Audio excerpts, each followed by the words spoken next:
Councillor Sachs, you're here. Great. So who have we got, please? I'll just start this meeting in 1 second. We have quorum, just getting everybody settled.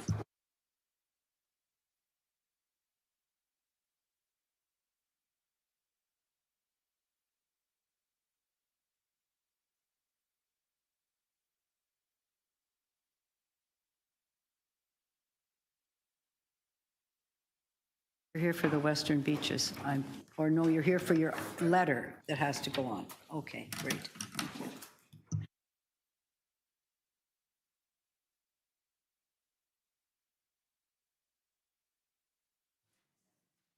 Good morning, everyone. My name is Councillor Paula Fletcher. I'm the chair of the Infrastructure and Environment Committee, and we now have quorum. Thank you to Councillor Sachs, Pasternak, Chernos Lynn, and Deputy Mayor Morley this morning. And Deputy Mayor Cole is very, very ill and unfortunately was hoping to join by video conference, but he's just too sick. So we're going to miss him today. I understand there was a motion that he was going to make on Vision Zero, so if somebody knows where that is, Councillor Chernos Lynn has that. This meeting's being held by video conference and in person here in City Hall, Committee Room 1. We're also live streamed on YouTube, Toronto City Council Live. And although we are meeting in different places today, in different locations, our committee would like to acknowledge that the land we are meeting on is the traditional territories of many nations, the Mississaugas of the Credit, the Anishinaabe, the Chippewa, the Haudenosaunee, and the Wendat peoples, and is now home to many diverse nations, Inuit, and Métis people. We also acknowledge that Toronto is covered by Treaty 13 with the Mississaugas of the Credit. If you're registered to speak today, please listen for me to call your name. I'll call you in order as they appear on the list, and you can view that list under toronto.ca Council and check Infrastructure and Environment Committee and look up the speakers list. Members, everything is on your portal, which is the Clerk's meeting portal, and they're available if you're having trouble with IT in any way. And also, our great clerk, Mr. Green, is available here at iec@toronto.ca if you have any messages, any motions, and if you have some motions and you can send the drafts to him, that would be great. I'm just going to ask if there's any declarations of conflict of interest under the Municipal Conflict of Interest Act. No? Don't see any, thank you. So could I have a motion, please, to confirm the minutes from our meeting on May 6th, 2026? Councillor Pasternak, all in favor? Carried. We have 11 items on the agenda, and we have 2 new items of business which will require motions to introduce, and I'm happy to introduce both of them.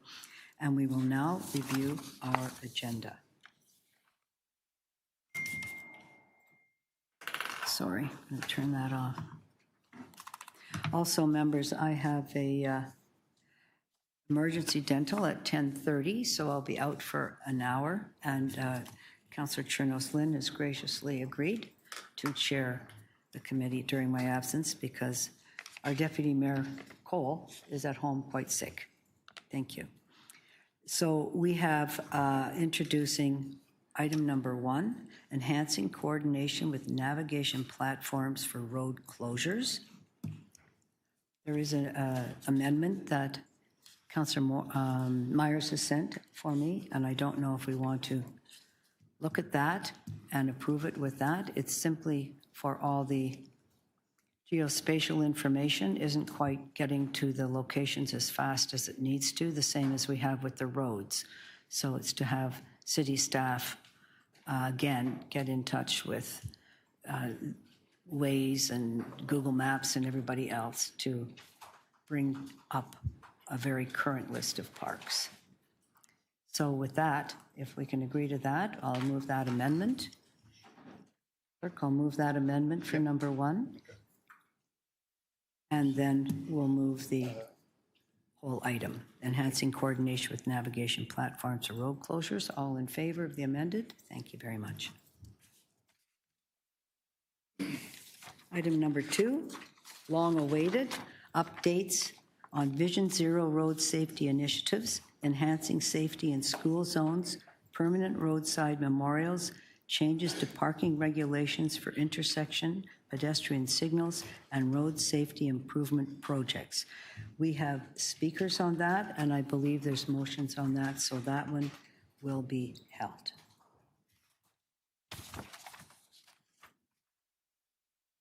Item number 3, review of the city authority to address traffic and privacy issues regarding automated vehicles on Toronto streets. Item number 3.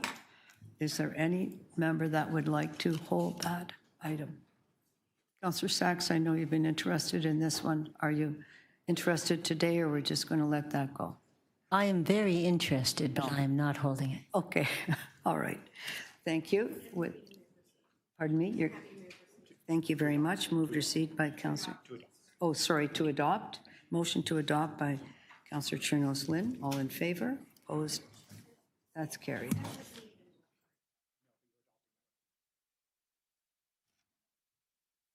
I'm going to go with the clerk. Item 4, Western Beaches Public Realm. We do have a speaker there. I don't know if Councillor Perks, you're interested at all in it. I know you are. It's your area. It's quite the area. Both of you. Okay. So that's being held. We do have a speaker. David White is here, and I hope you'll stay for that conversation too. Item number 5 is Metrolinx Eglinton Crosstown LRT at-grade segment and tunnel section, traffic and parking bylaw amendments and road dedication. There is one speaker. So that's held, and I think Councillor Cole also has an interest in that, but fortunately he's not here. Item number 6, right turn on red Prohibition, Victoria Park Avenue and Kingston Road. There is a speaker here that will be held, and it's here because it is actually on the border of Ward 19 and Ward 20, so those always come to our committee. Item number 7, concerns and considerations raised by the Province of Ontario and energy utilities regarding development in proximity to the Hearn switching station. I would like to hold number 7. Number 8 is being held for speakers. Queen's Park North donation, concept plan update report. That is being held for quite a number of speakers. And number 9, Sewers and Water Supply Bylaws 2025 Compliance and Enforcement Annual Report. Is there anybody wishing to hold that? Yes? Wish to hold that? Councillor Sachs is going to hold Sewer and Water Supplies Bylaws 2025 Compliance and Enforcement. Yeah, Madam Chair, I will try to speak to Lou at some point. I may be able to release it. I just have some questions for him. That would be great. Perfect, no problem. We're holding it. Update on MM 40.20, reinstating Paddle the Dawn for 2027. I do have unless there's a lot of conversation, I just have an amendment that we can move here, and that is to have Waterfront Toronto be part of Paddle the Dawn, because the new river goes straight to Canoe Landing. So if I can move that here, or I can just hold it and it's on the screen? Okay. You're happy? Thank you. You want to get paddling, so do I. So that's great. Thank you very much. Over to you to get your paddle out. In favor of the amendment? In favor of the amendment? All in favor? Opposed, and that's carried. And then the item as amended. All in favor? Opposed, that's carried. Thank you very much. That could be very, very exciting. Utility reconstruction, item 11, utility construction photo documentation. I actually thought this was going to be not on the agenda, but it is. Still deferred, so do you want to defer? Yes, there's a whole raft of them, and that was supposed to come in July. So if, I know you hate that, Councillor Sachs, but I'm going to send it to July with your blessing. All in favor?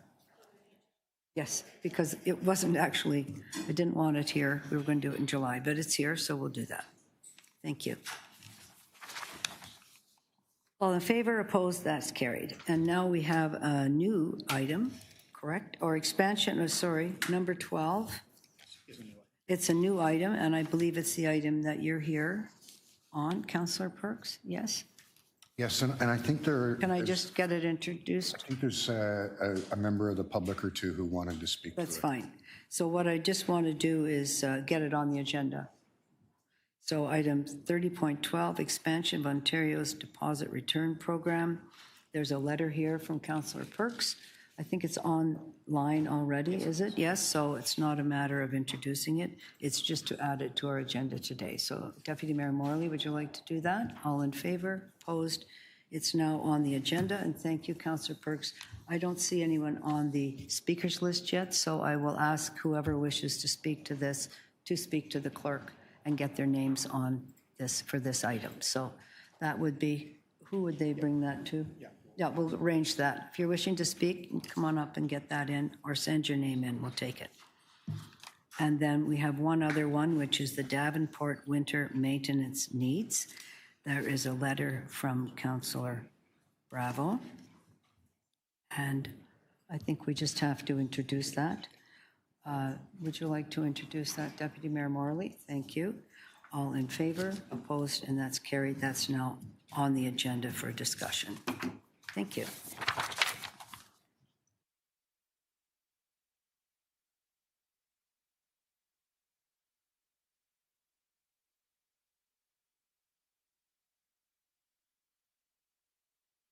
Our first held item is IE 30.2, which is updates on Vision Zero, road safety initiatives, enhancing safety in school zones, permanent roadside memorials, changes to parking regulations for intersection pedestrian signals, and road safety improvements. And I would call on, we have speakers here. We have Adam Roy Cahoon, Adam Rogers, and Jess Spiker. I don't know if there's anybody else who wishes to put their name on for this one. So I know Mr. Cahoon often comes online. Is he available online? I don't see him online. He's not online yet. How about Adam Rogers? Yes, Online or in person? online. Online? That's great, thank you. We're going to put you online, Mr. Rogers. Yes, can you hear me? 5 minutes, just a second while we, are you on camera or just on phone? Just on phone, or on audio, I should say. On audio, okay, thank you. You can start, thank you. Sure, no problem. So I'll keep this short, as I know others need to speak to items. But I was reviewing the Elmhurst Drive and Islington Avenue safety improvements, and I noticed there was a change from a bike lane to an urban shoulder. So I was a little confused what that was. So I looked it up, of course, and I read the Toronto's official lane guidance about this, and I found out that we actually say that an urban shoulder is not an alternative to dedicated cycling facility. And then I read into the actual report, and it said, observed parking demand is low across the most project streets, and parking is also available on nearby side streets with a short walking distance. So I guess the question for council is, why the downgrade from bike lanes to an urban shoulder if this is not an alternative to dedicated cycling facility and there is not a large parking demand for this? That's all I have to add on this one. So unless there's a question for me, I'll just mute myself.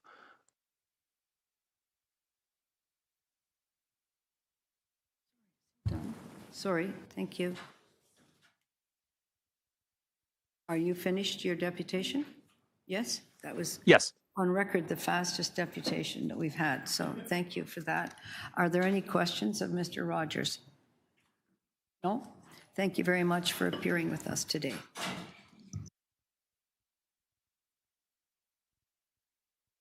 Then we have Jess Spiker from Friends and Families for Safe Streets. Are you here or are you online?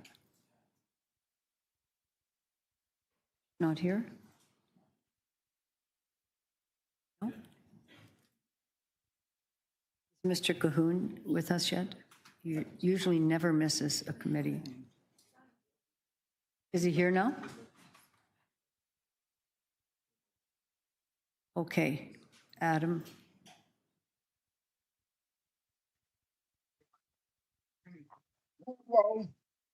Just a second while we get your audio, please. There you go. Thank you for joining us. Just 1 second. I'm going to start your time. Okay, here we go.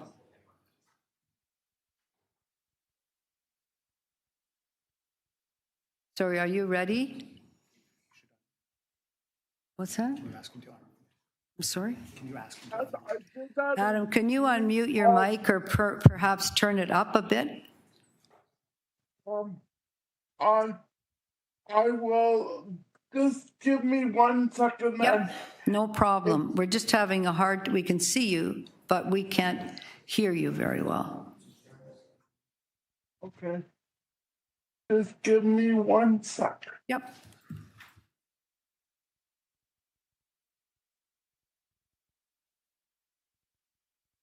You hear me now?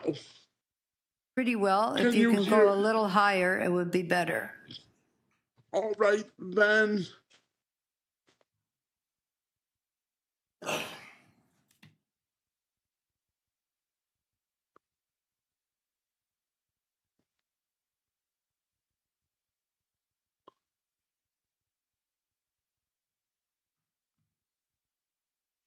Now, is it better now?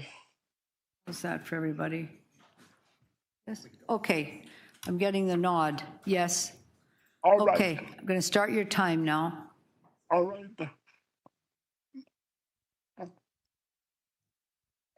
The reason why I'm coming to you today is because some of the items mentioned in this segment are pedestrian crosswalk. Now, as somebody with a disability, I have to start by telling you, right after the pandemic, it started to become clear to me that even though I was getting out and safely outdoors doing sidewalk pickups, the biggest problem I was having was crossing some of the streets, because up until that time, it was easy for me to easily get people to press the walk buttons. But I could not get any bystander to stop and want to press those buttons because they were too scared of the germs and whatnot. And, as time went on, it slowly got a little better. But that's when it became clear to me that if we are going to start using more things to move traffic around and rely on individuals to be pushing the walk action button, as somebody with a disability who can't reach over and press the buttons, especially when they are mounted on the poles, we need other options for me to be able to activate the walk signal, whether it is durable sensors that I could drive onto that are in the sidewalk, or whether it is a way that I could signal that I wanted to walk using my smartphone or other features. If we are going to start using more things to advance to allow, like transit priority or other priority things, we are definitely gonna need ways for disabled people to use all intersections, but especially those new PXOs, which definitely rely on individuals with disabilities and everybody pushing those buttons. And if anybody has tried to press a button with anything other than their finger, they can't be pressed with their elbows. They can't easily be relied upon for anybody with any sort of mobility issues. Thank you.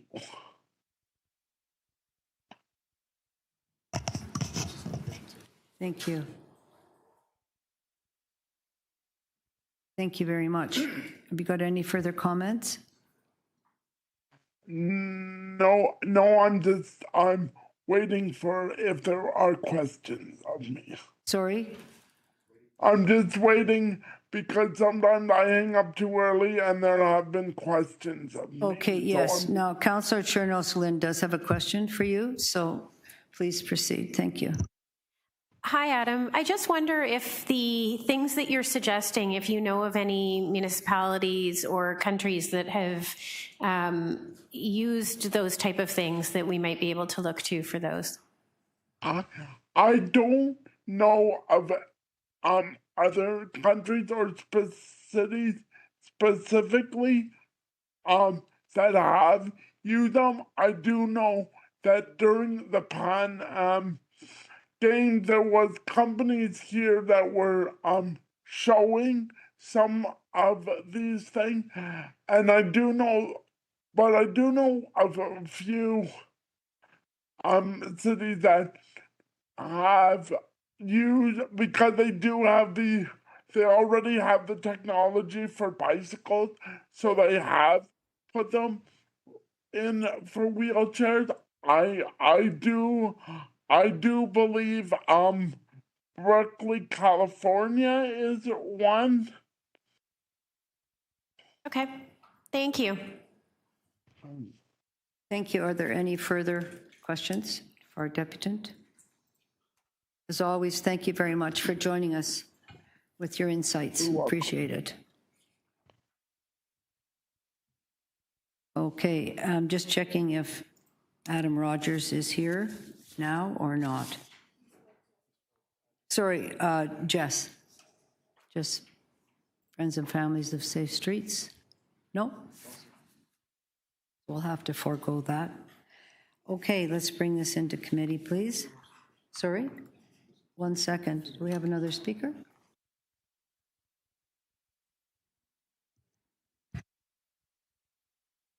There might be somebody else online. Just hold for a second.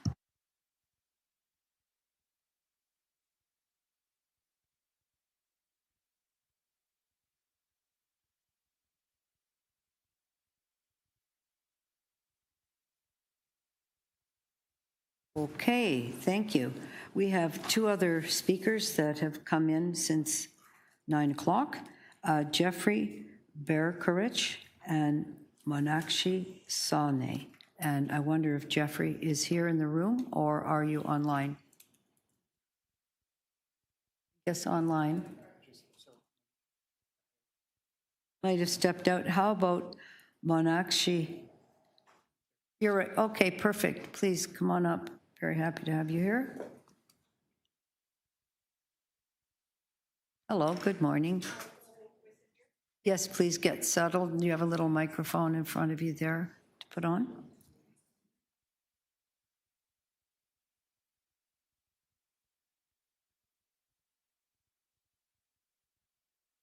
Do you have to? Right. Okay, here we go. That's great. Just a second, I'm going to start your time because you have the 5 minutes, all right? Go ahead, thank you. Good morning. Thank you for the opportunity to come and speak with you this morning. I'm actually coming here on behalf of my community. I live in the Fran Drive community, and the City of Toronto over the last 2 years has made a number of changes to our very, very small neighborhood. We are a neighborhood of only 300 houses. However, the city had put in bike lanes, including bike lane barriers, which have reduced lanes of traffic, traffic flow, as well as impeded our ability to get in and out of our community. Keep in mind, our community, which is at Don Mills and Eglinton, had been in the center of this long LRT construction along Eglinton. Sorry, this was supposed to be for agenda item 2. Am I at the right time? Okay, awesome.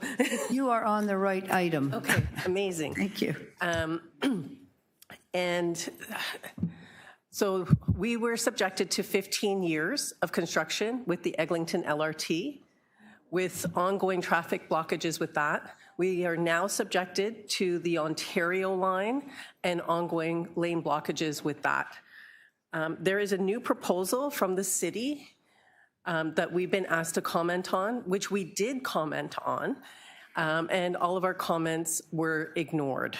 Now the city is saying they are going to allow coming in from Eglinton to turn right onto Ferrand, one way, either going towards Ferrand on the westbound side or going on Ferrand one way eastbound. However, that now makes it very difficult for drivers to get around the community because of the fact that we have children that play on our streets. And if you want to go beyond just Ferrand facing Eglinton, you can't, which means now you have drivers cutting through all of our side streets. Originally, before the city put those bike lanes in, that was two-way traffic. People could actually get to their homes. No one in our neighborhood understands why bike lanes with bike lane barriers were put there. There is a bike lane on Eglinton, which this street faces. We're very confused as to why you need these bike lanes there. And we would like two-way traffic to be restored. You have decreased traffic. There are days when we have construction trucks blocking lanes, accidents, fire trucks blocking lanes. People cannot get in and out of the community. The other thing I want to point out is, and I've sent a photo, and I apologize, I had emailed everything and I sent it to the wrong email. I have sent a photo, and hopefully it can be circulated to this committee, of a bike lane barrier, which is about 1.5 feet high. It blocks a fire hydrant. This is not the only bike lane barrier that blocks fire hydrants in our neighborhood. And the photo I showed you is actually, or that I sent, is very important because of the fact that behind that bike lane barrier and behind that fire hydrant is a townhome. And in that townhome, there was a fire-related death after the bike lane barrier was put up. We have contacted John Burnside. We have responded to the requests for feedback regarding the Ferrand Drive project. We have asked for these things to be eliminated. We actually think you're just ignoring us, and we would like you to hear us. We understand the city wants to be a bike-friendly city. We're not saying get rid of the bike lanes. We're saying get rid of the barriers. Currently, you have removed the barriers for the Ontario line construction. So there's no reason why you can't remove the barriers. They're removed in multiple places in our neighborhood. All we're asking is leave the paint on the ground. Fine, no problem. We will not use those lanes unless it's deemed necessary. However, those barriers are impeding people's ability to move safely within our community. The proposed change for this one-way traffic is actually probably going to kill one of our children. Can you wind up, and maybe there's a question for you? I'm sorry? Could you wind up, please? You're at 5 minutes. Sure. So take another couple of seconds. I would like you to please reconsider everything that you have done in our community. Thank you. Thank you very much. I don't know. There are some questions for you, and Deputy Mayor has a question. Thank you very much. Thanks for taking the time to be here on behalf of your community. You mentioned that you did reach out to your local councillor, and that's always a good avenue to make sure that your voice is being heard here at City Hall. I'm just wondering if you've had some productive discussions with the councillor, or if they've been able to give you some guidance beyond coming before the committee today. Absolutely. Mr. Burnside, I tried to meet with him 3 times last summer. He canceled all of my meetings. Someone in his staff had recently emailed me because I've been having ongoing email correspondence. They know that I'm here today, and they basically said, look, there's nothing we can do. Good for you, go and speak in front of the committee. That's helpful to know, and I appreciate that. I will put some of your questions to staff regarding the proximity to the hydrants and things like that to try to get some further clarity. But again, really appreciate you taking the time and engaging with the appropriate folks. Thank you. Are there any further? Yes, Councillor Pastor. Thank you, Madam Speaker. Thank you for coming down and sharing your views. The barriers, are these the sort of the parking lot type concrete barriers that are street placed in the roadway? So we have some low ones that are just kind of like regular little parking lot ones that are, you know, maybe a couple of inches off the ground or whatever, 10, 15 centimeters. And then we have ones that are probably about 1.5 feet off the ground. And they impede the ability to not only drive, does it narrow the street to one lane? Is that what you're saying? So I don't know if you're familiar with the Don Mills and Eglinton area, but vaguely, but not your corner. Okay. So it probably is kind of similar to the way this floor is laid out in City Hall. Okay, it's kind of a little circle, and when if you're driving eastbound on Eglinton, just past Don Mills, there is an entrance onto Hearn Drive, and that entrance. It's a one-way going into the community, and it used to be two-way traffic. You could either turn left or you could turn right. And two-way traffic would flow all around this circle. When the bike lanes were put in, that two-way traffic was removed and actually lanes of traffic were removed. Mm. All right. Yeah, I have found when I'm presented with cycling track design in my area and I see something that won't work, I find staff very amenable to looking at a plan B or alternatives. I'm happy to email you any response I've gotten. I've got my hands full in York Center, but I'm sure a very capable Councillor Burnside would be able to help you and work with staff to make any amendments. I have direct correspondence from one of his staff members that says there's nothing they can do, which I've actually forwarded now to this committee because I forwarded a picture. Well, I'm not sure what to say.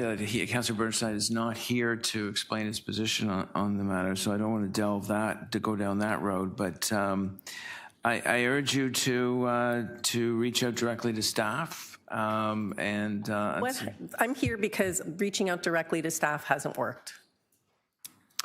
I'm not sure what to suggest here. She has to work with her local councillor. There's no doubt about that. Who has to then work with city staff. If none of that is working, well, she's here, so I think Deputy Mayor has agreed to ask some of the questions to city staff this morning. Okay, so you've got a committee here that will advocate on your behalf.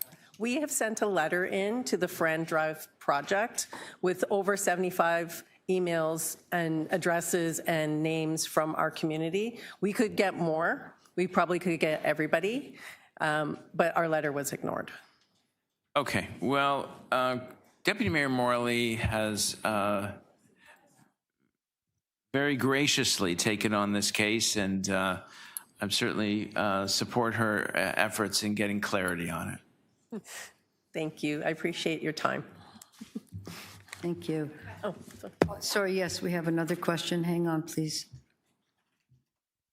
So yes, Councillor Chern. Thank you, Chair. I wonder if you could just tell us a little bit about the consultation that was done with Hearn Drive. Like, was it an in-person meeting or was there an online presentation? And how were residents able to make their views known to staff? So they put up signs in our neighborhood with little QR codes that says, give us your opinion. Mr. Burnside did have some community meetings, and then I think there was one community meeting before they actually put the bike lanes in. I did not know about the community meeting, otherwise I would have went, or if I could have went. The other thing is people work, right? Our community is a high immigrant population, we work. I'm a professor at Queen's. I'm just lucky. Today's a flex day for me. I'm actually at home. I'm not in Kingston. I prefer to live in Toronto and not in Kingston. I grew up here. This is my home. I want to be here, but you're ruining our neighborhood. Okay, thank you. I am familiar with it. I'm in the ward next door. I'm in Don Valley West. Oh, come visit us. So I'm there often, and I'll be sure to liaise with Councillor Burnside to understand a little bit more about the specificity of it. I know you can turn right into that neighborhood off of Eglinton when you're going eastbound. I'm not as familiar, I will honestly say. I haven't done that route, but I will try to drive it in the next little bit. This will come to council, just so you know. So there is another kick at the can, I guess we could say too.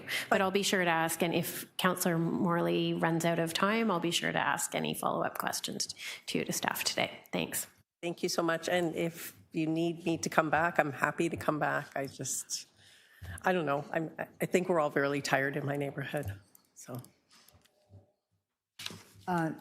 Thank you. Your daylighting an issue and maybe ability to, I'm just going to let Deputy Mayor Morley ask, are we finished with questions of our deputant here? So what we do now is we're finished with your questions and your deputation, and now our councillors here in the committee, we will ask staff questions. So you can go back, but we're not going to do that until we hear from Jeffrey. And I don't know if Jeffrey's with you or if Jeffrey's back in the room. Jeffrey put his name on earlier. I think Jeffrey's... Did somebody know where Jeffrey is? Yeah, Jeffrey had to step out. I'm sorry, back in 10. I'll leave that with the... I'm sorry? Yeah, we're on the item with his name, so I'm just going to ask, would you like to continue, or do we want to wait for Jeffrey? You could message Jeffrey and let him know that, unfortunately, he's missed his time. Unless that's him. No, it's not. So, okay, we're going to take this into committee now, unless there's anybody else on this issue. Thank you. Okay, I know Deputy Mayor Morley, you're going to ask some questions directly from our deputy. I am, Madam Chair. Thank you. And I actually have a number of questions pertaining to my own ward as well, but I'm happy to I'm just going to say I think there may be, on this one, yeah, you can have more than one round if everybody agrees. More than one round? Okay, Thank great. you. I just wanted to quickly inquire related to the Hearn Drive concerns that were just raised to us here. Can staff give a brief synopsis on the installation there, including the timing and the community consultation that took place? Thanks for the question, Deputy Mayor. So Hearn Drive safety improvements were originally approved by City Council in 2024 following engagement with the community, and that's where the one-way conversion and the cycle track were designed and installed. The recommendations before you are as a result of ongoing communication with the local councillor and a preference to engage further on flipping the direction of the one-way and adjusting the extent and location of barriers to better serve the community in terms of solid waste operations, as well as concerns that have been raised by residents. Adam may have something further to add. There was consultation in December 2023 and January 2024, and while we heard some concerns similar to what was expressed today, there was support for the safety improvements proposed through this project. Each leg of Hearn Drive is designed specifically to maximize existing available parking as well as maintain two-way operation where it's feasible. There was one segment where that wasn't feasible, and what was proposed was ultimately supported by the councillor and council, and that's what's been installed. So what's before us today is really about reversing the direction of that one way as mentioned, rather than to make more significant changes. Can you speak to the issue around the barriers blocking fire hydrants? What are standards related to that? And can you confirm if there's additional action to address any potential conflict or blocking of important fire hydrants? Yes, there is one fire hydrant that is separated by barriers. The standard is to leave 3 meters on each side, so a total of 6 meters, and that's what's been provided in both the plans and installed, and we've measured that on site, and it complies with the standards that we've worked out with fire services. Okay. I think some of my other colleagues may ask additional questions on that, and I'm sure the local councillor will re-engage on this and continue to have some discussions with you all between now and council. Just with respect to Etobicoke Lakeshore, we know that the Horner Avenue road safety improvements before us include a number of pieces. What did the data from our traffic studies show about vehicle speeds and safety on Horner and Folk Avenues in the project area? Through the chair, we did find that speed and traffic studies found that people were speeding on Horner and Folk, often approaching 50 kilometers an hour, and a warrant study was undertaken to determine if traffic calming was appropriate and how to get those speeds down and make the streets safer. What was the overall feedback that we received from public engagement with respect to speed humps on Horner and Folk?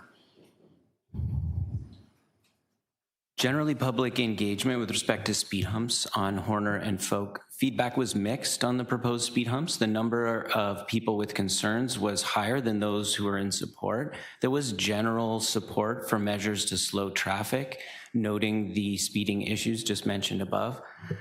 But many concerns for the speed humps were that they would inconvenience and potentially divert vehicles onto other streets. Noting that there were some precedents of this behavior elsewhere in the neighborhood. Thank you. We did have some significant discussions and heard at our community consultations around the possibility of a roundabout to be implemented at Folk and Horner intersection right in front of the school. What did the review of that option determine, and why was a roundabout, and why wasn't a roundabout recommended? Through the chair, a roundabout would not fit spatially without significant impacts to property, including property acquisition, driveway removal, and reconstruction of roads and curbs that would be cost prohibitive under the current scope. A smaller mini traffic circle was also considered, but it does not fit the context as there is a lot of traffic on Horner, and that type of infrastructure is not suitable for this particular location. Thank you. We appreciate you doing a review of that. My last quick question I'm going to slide in here is some of the abutting stakeholders include Stratham Beck School and Etobicoke Seniors Supports for Seniors.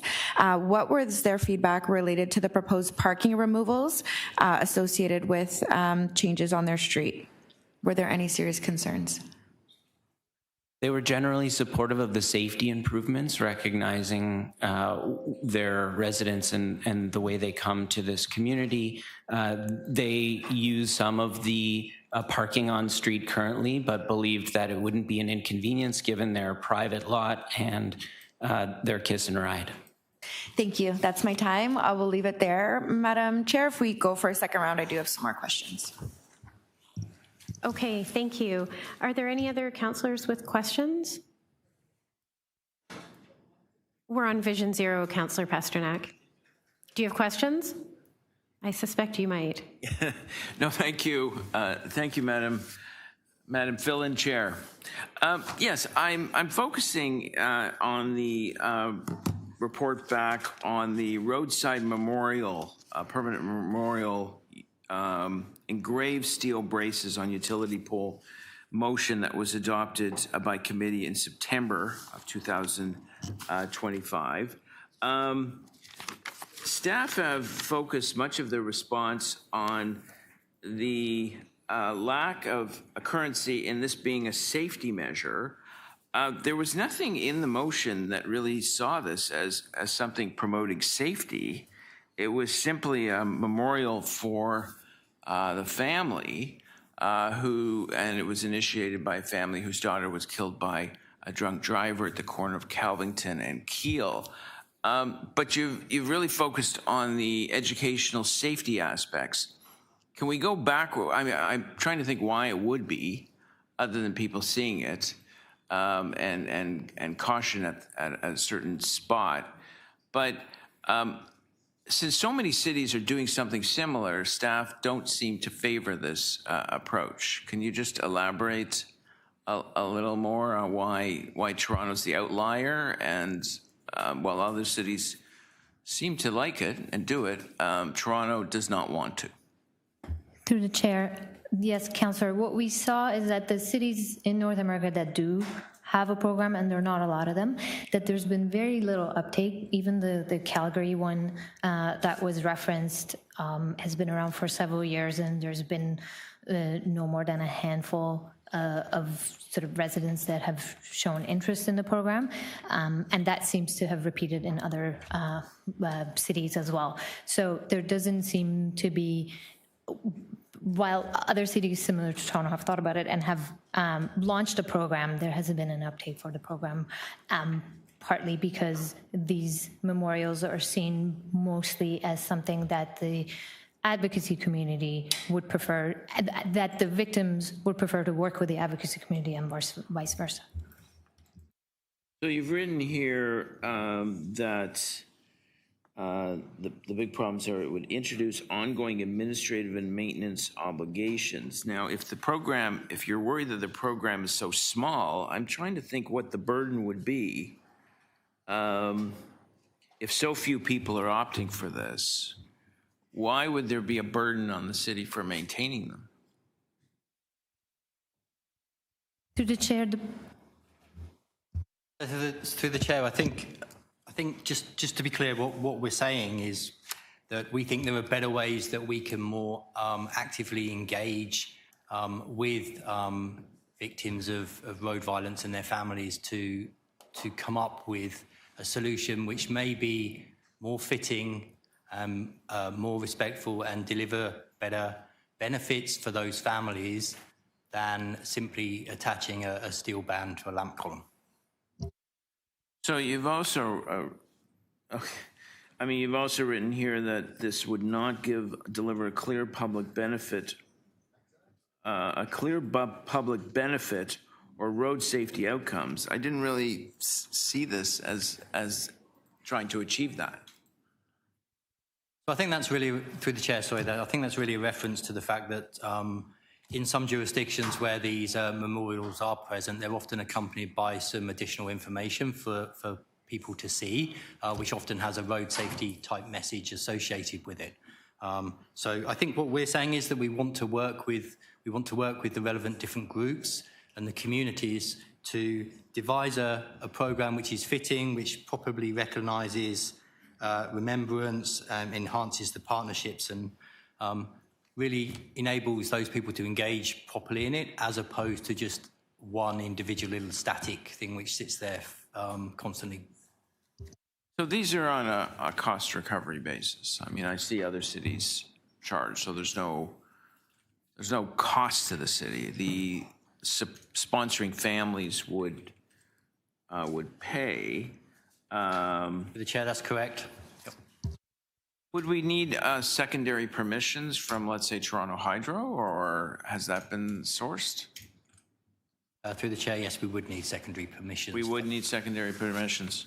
If the installations were going to be installed on their infrastructure, yes.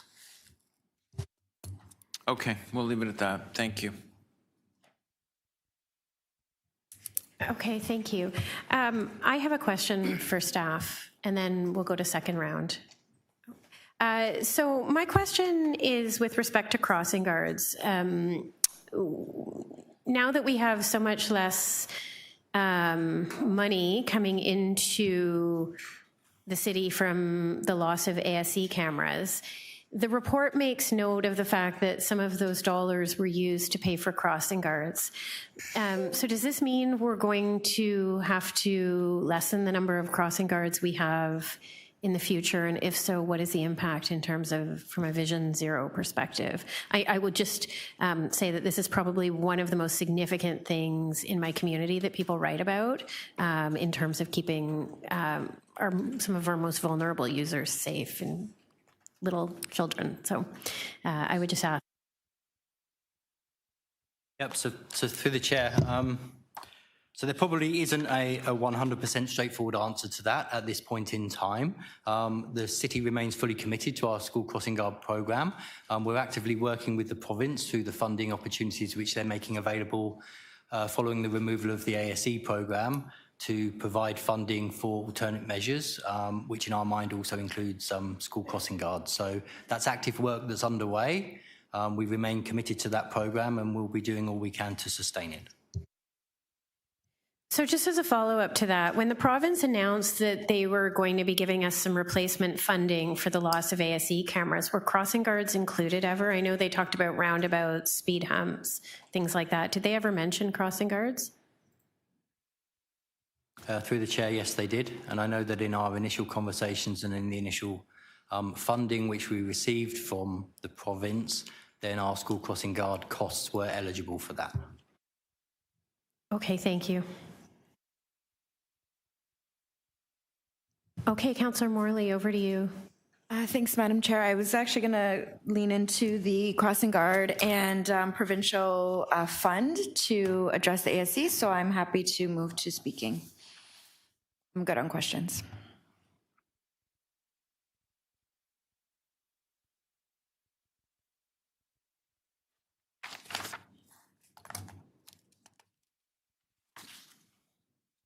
I'm not sure if any other Anyone has any further questions? We're just waiting for, go ahead, Councillor Pasternak. Yes, so I'd like to go back into the report. You've listed a number of streets, and it's on the subject heading is outlines technical bylaw amendments for City Council approval at 11 locations where construction is underway or recently completed to align bylaws with field conditions and existing or updated signage. Now I see Wilmington Avenue is there. I didn't think there was any construction there. Can you just briefly explain what happens when we adopt this motion for all these streets and what happens at the street level? Through the chair, so specifically for Wilmington, there's inconsistencies between what's in the bylaw for parking laybys in terms of the 10-minute zones, and they currently conflict with the school bus loading zone bylaws. So it's a technical correction to make sure that what's been built and what's been approved is consistent with what's in the bylaw. So the nature of the technical amendments varies, and there is a description one by one of those that are in the report. In some cases, for Finch Avenue West, for example, we're bringing bylaw amendments in place for infrastructure that was built by Metrolinx. In other cases, and for Yonge Street, there's a safety amendment for a commercial loading zone. So it is a bit of a mixed bag, and we're happy to answer any further questions on those specifics, but they generally are issues without impact. Okay, thank you for that. I just want to follow up on Councillor Chernos-Lynn's question about funding for crossing guards. Is that reliable annual funding, or is that a one-time? Has that been determined?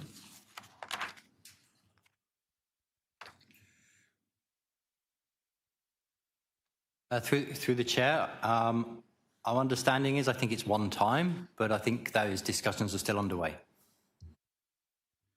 So any traffic or any crossing guards that we add to that complement, we would be on the hook for as far as costs are concerned. So through the chair, the city has always been responsible for the costs of school crossing guards. So every time we've added school crossing guards, yes, there's always been a subsequent increase in the budget requirement. So you've mentioned on page 11 that it's a one-time transfer of 210 million for a series of, I guess it's to offset the loss of automatic speed enforcement.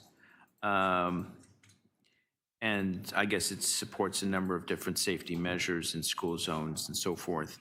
So we can't, even though automatic speed enforcement there was no end date, or there was no end game.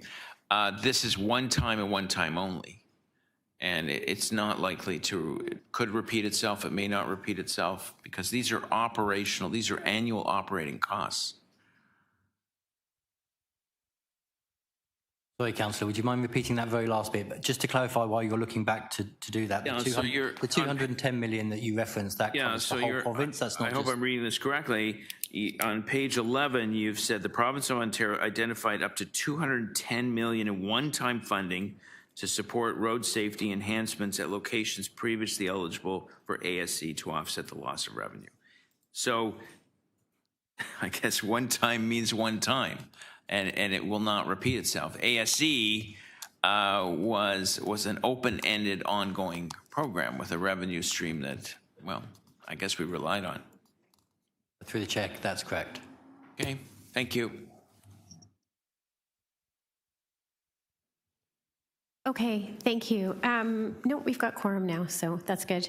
We'll move on to speakers on this item. I know I want to speak, and Councillor Morley, I think everybody wants to kick at the can. So we'll start with you, Councillor Morley. Thanks, Madam Chair. Through you, I do have a motion on this, and I have been working closely with staff as well as my local community on one of the proposals within the report here. If I could just ask clerks to help put the thing on the screen, and Madam Chair, you might want to reset the time just to keep us all honest here. So my motion, there is some elements of the proposal that we are amending, and again, subject to the approval of the recommendations, 3E and 3F, City Council authorized installation of traffic calming speed humps and direct the city solicitor to prepare a bylaw to alter sections of the roadway. It goes on to detail the amended version, and I'll trust my colleagues to take that as read. And so while the data shows that vehicle speeds are high enough to meet traffic calming warrants for speed humps on both Horner and Falk in my ward, the feedback from the public consultation was pretty clear, opposing some of those changes. I don't want to implement traffic calming on streets where people don't want it. So my motion restricts speed hump implementation on Horner to the community safety zone in front of the school and the seniors community center. My motion also requests that speed humps on Falk be made a provisional item to the contract for this project. I'd like to have the opportunity to do more direct consultation with residents on Falk Avenue before making a final decision, and this approach will give me the time to do so. My team's been really intentional whenever we're introducing traffic calming elements within our local communities. We do a poll within our office, and we just didn't have the time to proceed with that in this case. And again, in light of the feedback and some opposition, we want to give it a bit more time and allow for that process. Lastly, the Folk and Horner intersection was a focal point for residents, which is understandable because it's a really important pedestrian crossing feeding into the school and community center. It's also a straight line down to our GO station south of this area. The project team reviewed the possibility of a roundabout with our thanks, but they did find that there were challenges and safety issues fitting that into the location, as we heard from staff today. However, I do think we need to take resident feedback that some additional attention is needed here. So I am recommending that they look at implementing a raised pedestrian crossing or other additional safety improvements at this location. I do want to thank my local community and everyone involved in the consultation to date, as well as, of course, our wonderful staff and the cycling and pedestrian projects and community engagement teams for their good work on this project, their collaboration with my office, and for, again, a really great community engagement process. I hope that this solution that I'm proposing helps to allow us to move forward with some really critical safety improvements while pacing ourselves and allowing for additional community engagement as needed. Thanks, Madam Chair. That's all for me. Okay, thank you. Councillor Sack. Yes, I do want to... Sorry, Councillor Sachs, we'll get back to you. Sorry, there was a second motion apparently from Councillor Morley that we did not have up on the screen. My apologies. Yes. So the first motion, both of them are fairly technical in nature.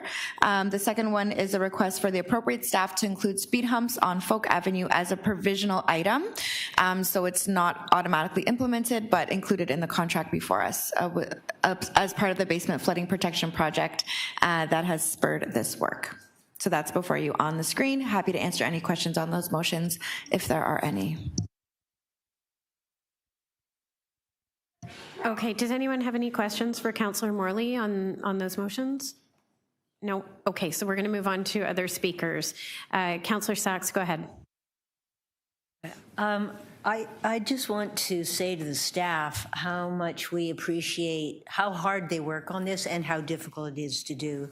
I mean, just the fact that against every provincial barrier, they've come forward with proposals that are well documented, well justified, meet the warrants, are necessary for safety, and we're still rolling some of them back.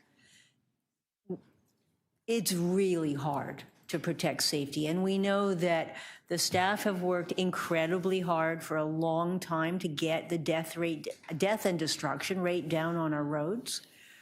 It's going back up now. Speeding is way back up. Deaths are up. Serious injuries are up. I talked yesterday with one of the lawyers who defends the city on the lawsuits that we face when people are hit. Often turning right on red and running down pedestrians and cyclists. And we are rightfully really proud of the progress we've made. The devastation to an individual, to a family from one of these crashes is enormous. And it goes on for a lifetime. And we're in a situation where most of our tools continuously being taken away by the province.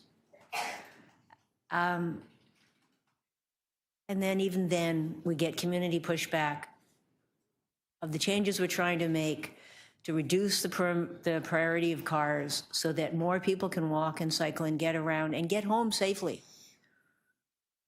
at night. So I recognize this is a tough thing to do. I recognize there's community pushback. I get screamed at a lot. We're trying to make a change. We're trying to change the way the city moves around, and that's hard. But we're doing it for a really important reason. We're doing it for, none of us know which of us is going to be the one that's knocked down, or your child or your parent is going to be the one killed or get life-altering injuries because a driver is distracted, watching their phone, drank too much, have got screaming kids in the back, all the things that happen. And it is our responsibility to make the streets safer. And I want to thank the staff for everything that they're doing and to keep trying to support them as much as possible. Thank you. Okay, thank you, Councillor Sachs. Councillor Pasternak, please go ahead. Yes, thank you, Madam Chair. I have a motion that I'm moving on behalf of Councillor Lily Cheng. It's regarding a prohibition of a right-hand turn on a red, and she would like to work with the community on consultations on whether to proceed with this. I think there was a technical error in the original wording of the motion. Something about the street was not in her ward. So this fixes the problem and allows it to go out to the community for consultation. I'm moving that on behalf of Councillor Cheng. The other motion is to establish. Oh, there we go. I'm asking. I was a little disappointed with the staff report, and I think part of the problem was there's a feeling among the cycling lobby that this was an attempt to remove ghost bikes from the city of Toronto streets. Didn't even cross my mind. Didn't even think about it. This motion came out of a grieving family, the Saraceni family, who lost their daughter on June the 7th, 2020 to a drunk driver at the corner of Covington and Keele Street. Just a terrible accident. I'm sure you can imagine how horrific it was for the family. And what happened is normal in these cases, was an informal memorial was set up with flowers and other items to honor Olivia and remember what happened on that corner.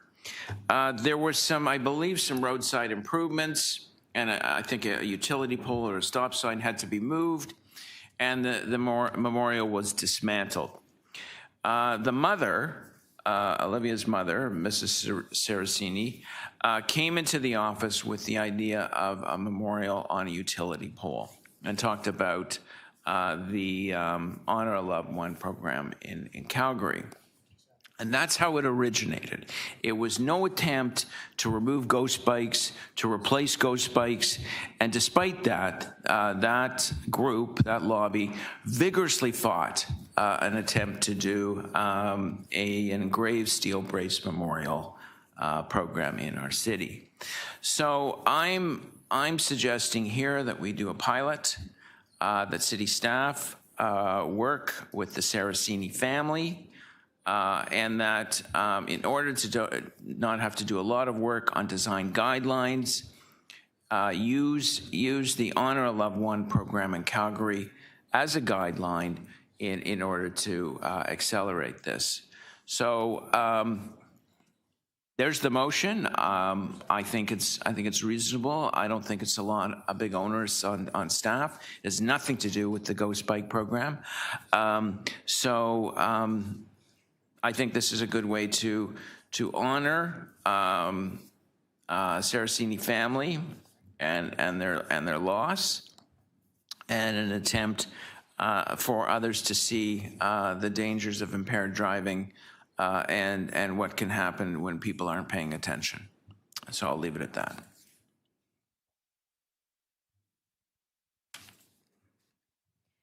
Okay, thank you, Councillor Pasternak. I have a couple of motions also that I would like to move. The first one is a very small technical amendment because Mount Pleasant, it's just listed in the recommendations as Mount Pleasant and the restricting a left turn, but it's actually not the main left turn on Mount Pleasant. There's a little sort of side parallel block, very short one in front of Greenwood School, where the left turn lane of that, it's still technically called Mount Pleasant, but that's actually, so I wanted to specify that so that people don't think it's the main branch of Mount Pleasant. So that's the first one. The second one is with respect to what Councillor, a little bit related to what Councillor Pasternak was interested in. And there was mention in the main report that the city engaged as part of World Day of Remembrance for road traffic victims that's established by the WHO. And so I actually would like to make that official, that the city participate in that, so that while I absolutely do support Councillor Pasternak's pilot in his ward, for the Serafini family, and I'm interested in where that goes. So I hope we'll learn from that one and see if we can potentially what that would lead to. But I also think we should firmly establish something that we're doing as a city and working with local groups around road traffic victims. So in November every year. That's the second one. And then the third one, this is, I'm moving this on behalf of Councillor Cole, who isn't here today. And this is just with respect to, if we could just get that up on the screen. And I acknowledge I forgot to set the time. I'm sure I've gone about a minute and a half.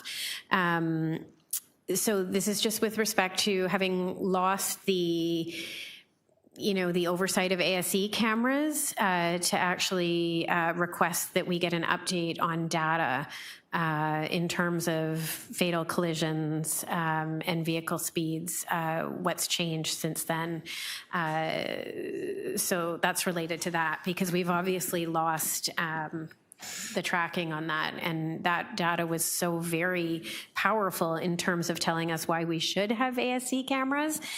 So it would be important to keep track of those statistics. With that, I also just want to say that I know folks are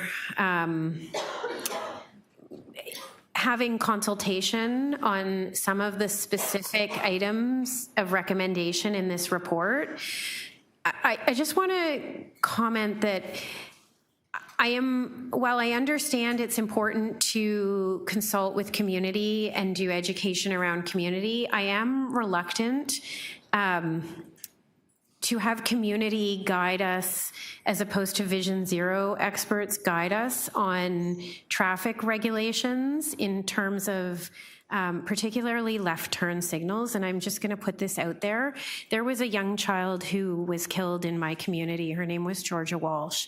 She was killed by a driver who made a right turn on a red without stopping properly at a high speed in an inside neighborhood. And she was 7 years old. So in my community, we think a lot about, I think this is everywhere in Toronto. We hear from so many people about, especially with the apps like Waze and Google Maps, people cutting through neighborhoods because of the traffic in Toronto.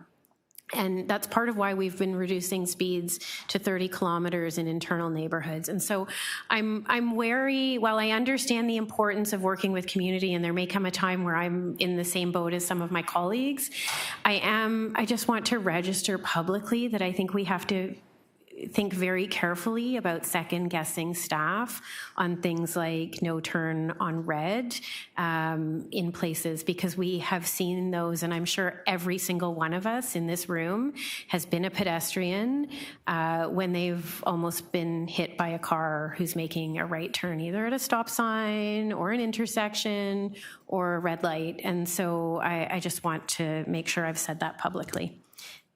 And thank you to staff for all of your work on this. Oops. I think this is probably the single most important topic that we deal with at this community, at this committee at least. So thank you for all your work on this. I think sometimes we're in a room, we're not out on the streets at the moment when we're talking about it, but the number of pedestrians hit in Toronto, it feels like it's almost every single day that you open the paper or you turn on CP24 and you see that a pedestrian has been hit or a cyclist has been hit. So I think this is probably the thing we have to do the most due diligence with. Thank you. So with that, I think we'll move to the motions, to voting. So up first, we have Councillor Amber Morley's motion. I'm going to admit that I can't actually see which item that was with my old glasses, or my old eyes. It's 1A. Okay, so all in favor? Any opposed? Okay, thank you. Thank you. Okay, I'm glad to be in good company.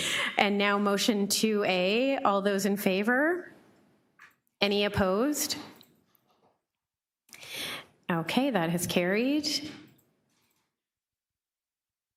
Next up, we have motion 3A. This one is from myself, the one around Mount Pleasant. All those in favor?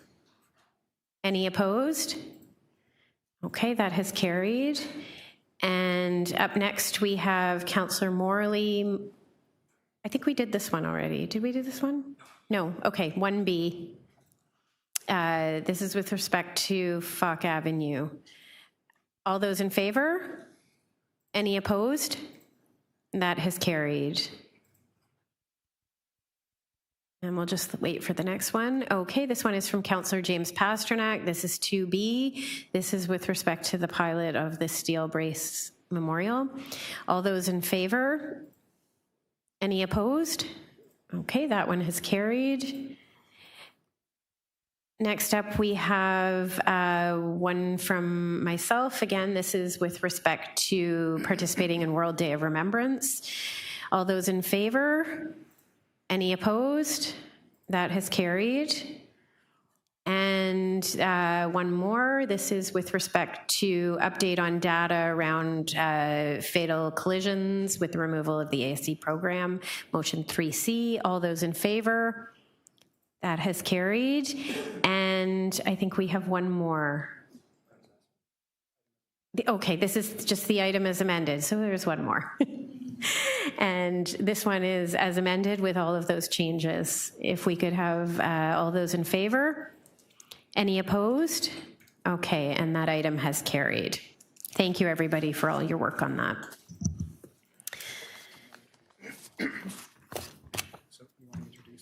Yeah, we're just going to, thank you, Matthew. I just have to like to add one item to the to the agenda. This is improving tactile wayfinding in Line 5 stations. It was brought to my attention in the Toronto Star actually this morning about the fact that we only have wayfinding to the elevators. So this is with respect to that. And I'm hoping we could add this to the agenda for today. All those in favor of adding this to the agenda? Okay, thank you. And any opposed? That, as long as you're still here for this vote, to add this to the agenda. Any opposed? Okay, and that has carried. I'm not able to, and we'll just leave it. Councillor Sachs. Can you turn your microphone on? Thank you. Yes, I'd indicated earlier that once I'd spoken to Lou DiGeronimo, I could let him go. That was item EX 20.9, so I'm prepared to release that. Okay, all those in favor of, this is, can you just repeat the number for me? 30.9. Sorry, I need to change my glasses. That's okay. Okay, so this is item number 30.9, the sewers and water supply bylaws. That was originally held by Councillor Sachs. She's willing to release that. All those in favor? Thank you. Any opposed? Okay, hearing none, that has carried. Thank you, Councillor Sachs. At this point, I think we can move on to item number 30.3. This, pardon? Oh, we adopted 3. Okay, thank you. Just give me one moment.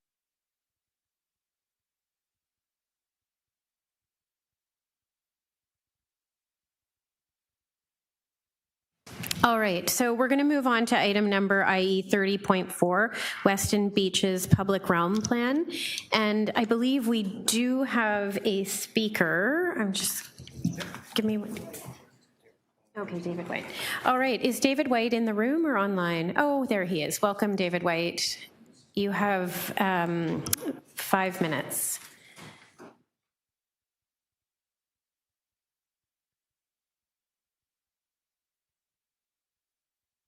Can I just ask you to put on your microphone? Thank you. It doesn't look like it's on. There's a little button. Green. Is it green? I don't think it's on. Is it on? It's on. Okay.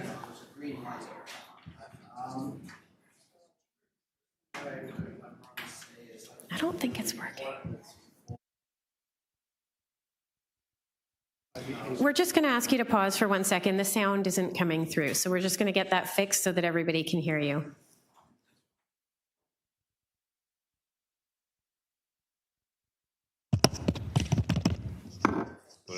Good? Okay. I just want to, in general terms, comment that I think the report that's before you lacks ambition as compared to the 2009 report. And just some examples of that. The 2009 report recommended quite strongly that the east and west lanes of Lakeshore Boulevard be combined, and even went so far as to recommend that funding be provided at an early date for an environmental assessment on that matter.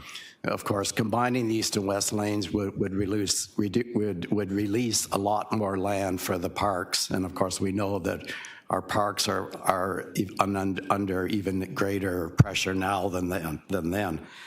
The other place where it lacks ambition, as an example, the earlier report recommended that there be continuous public access along the waterfront.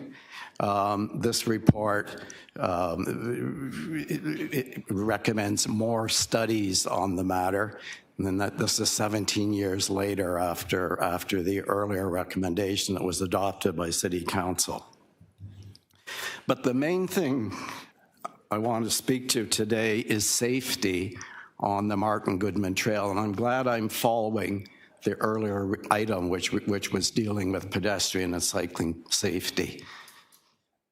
The report mentions safety at certain driveways and entrances, but is silent on the larger issue, which is that drivers on busy weekends drive along the Martin Goodman Trail. In large numbers, not just a few, there will be a parade of cars along the Martin Goodman Trail. And what they're trying to do is access parking on the grass, which is also illegal. Now, that's bad enough. It certainly puts pedestrians and cyclists on the Martin Goodman Trail at risk. The cars cross the trail, they back over the trail, they drive along the trail, they back along the trail. These are things that I've recorded in videos on my phone. I'd be happy to share them. I did share them with Councillor Perks the other evening at the open house meeting and with some of the staff and consultants. I think it's fair to say that people found them. My video is rather shocking. But the other place where people park, and this is probably dealing with this is probably the most serious issue, which is that people park adjacent to a children's playground. There's a wading pool and some play equipment just east of the Sunnyside swimming pool. And people park there. Sometimes they get tickets, not always, but sometimes they do. But enforcement isn't really the answer here, because once the car parks there, it means it's been maneuvering in, backing up, all adjacent to a children's playground. So what I would like to ask the committee to do is request the general manager to take immediate steps to ensure that for the rest of the summer, we have Canada Day, busy weekend coming up. Canada Day, I guess it's not actually a weekend, but it'll be busy. What I'm asking is that you ask the general manager to take immediate steps to place some kind of barrier at least around the playground. That might be curbs, it might be armor stone, it might be something less expensive like driving some steel stakes into the ground and putting up one of those plastic fences that you see at construction sites. Something like that would do the trick as well as a temporary and less expensive matter. But I'd also like to suggest that we add a near-term priority to the report, which would place physical barriers such as curbs or armor stone or whatever the general manager thinks might be appropriate to absolutely prevent cars from getting onto the grass, getting onto the Martin Goodman Trail, so that we can protect the people,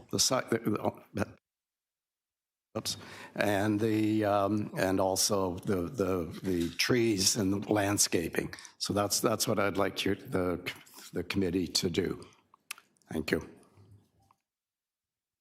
Okay, thank you. Are there any questions of the deputant? Lots of good suggestions there for us to think about.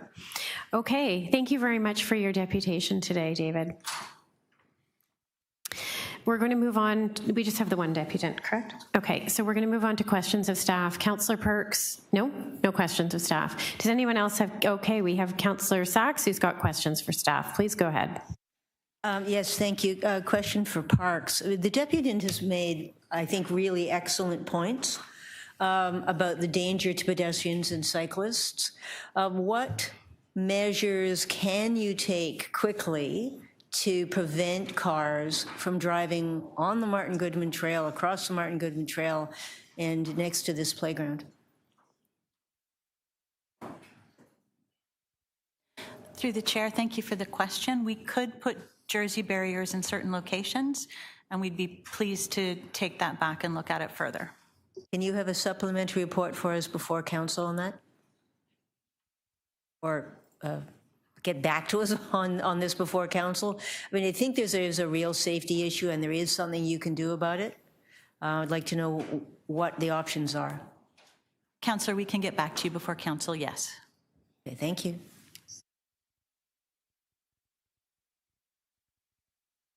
Okay, thank you. Any other questions for staff?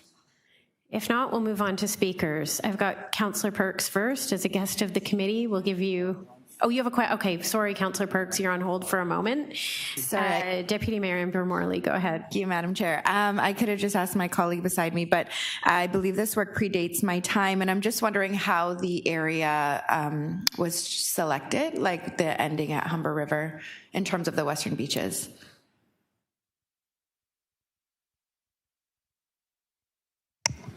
Through the chair, this, as was directed by council, builds off of what was adopted in 2009 and covering that stretch. Certainly we are cognizant of what's happening to the west of the Humber as well in our planning for the park system across the western waterfront. Great, and there are some other pieces of work through the Waterfront Secretariat where we are standing up more opportunities to look at a coordinated and cohesive plan for the waterfront all the way to Marie Curtis Park or Etobicoke Creek, which is where our city actually ends. Yeah. Through the chair, that's absolutely correct. Fantastic. I will leave that there. Thank you so much. Okay, thank you. And now we will move on to speakers. Councillor Perks, go ahead. Thank you. David referenced a little bit of the history, and I think it's important to put this in context. So 18 years ago, council adopted in principle a very ambitious plan for the western waterfront. And as David pointed out, it involved moving the lakeshore, but to do that would also require reconstructing 5 bridges, I believe it is. And we have been eagerly awaiting advice from Metrolinx about what clearance heights they need on those bridges so that we can have a conversation about reconstructing them. Some of you may have heard me talk about this in the context of the Dufferin Bridge recently, which is past its lifespan, and we're unable to reconstruct it because the province of Ontario won't tell us what height we have to achieve. So there's a tangled mess of jurisdictions around the railway lines, the bridges, and so on that is slowing the big vision.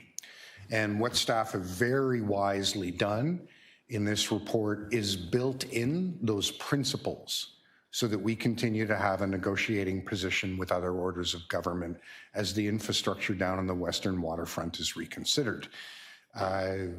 Conversation that, would also include our response to, say, an airport or perhaps a hotel entertainment complex, which the current proposal is to put it in the water. So there's a lot of infrastructure stuff we have to untangle there.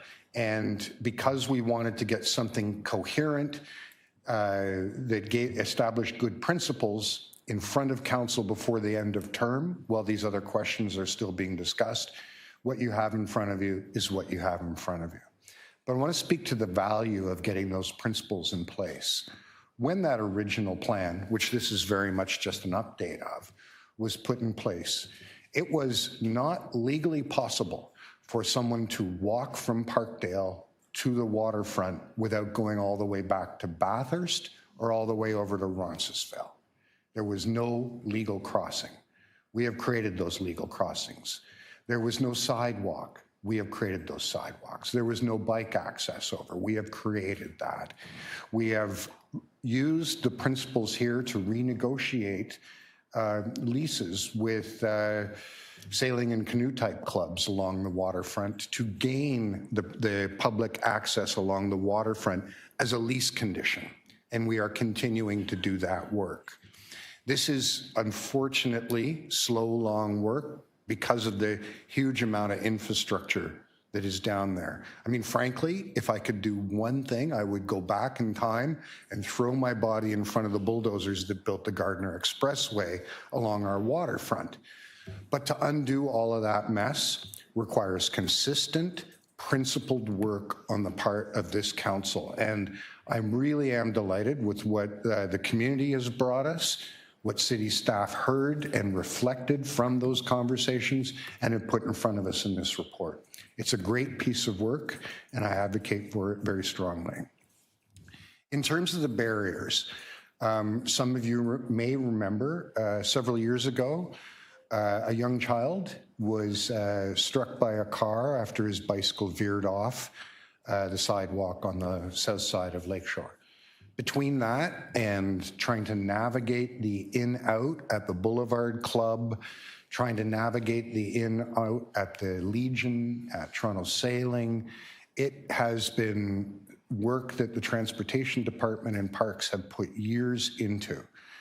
The unfortunate thing is that you can't legislate against stupidity.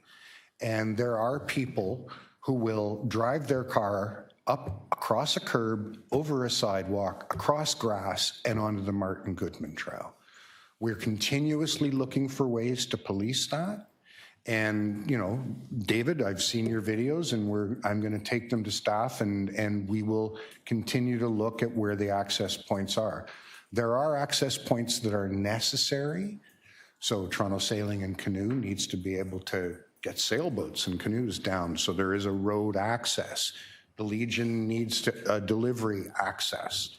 It's impossible to build a complete barrier. So we're always tweaking, always refining, always improving, and I will take David's advice back to staff and work with them to see if there are other incremental measures we can make. And with that, I commend the report to you. It breaks my heart that the City of Toronto is one of the largest cities in the world on a huge body of fresh water. And instead of treating it like our front door, we treat it like our garage. So we can do better, and this report will help us get there. Okay, thank you. Any other speakers on this item? Councillor Morley.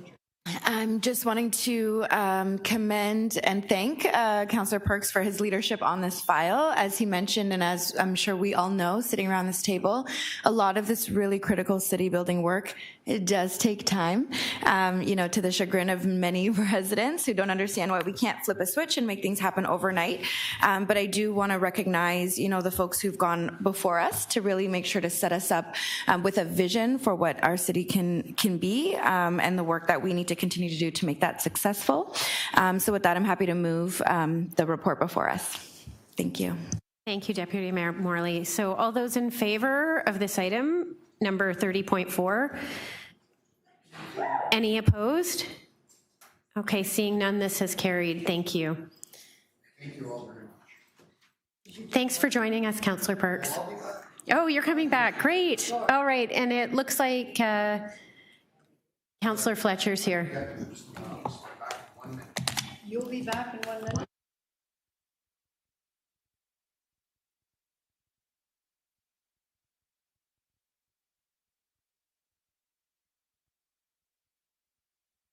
Thank you, Councillor, for that great sharing. I wonder, since Councillor Perks is here, and it's one thing to come back twice, if we might be able to do the 2 deputations on the expansion of, change the agenda for number 12.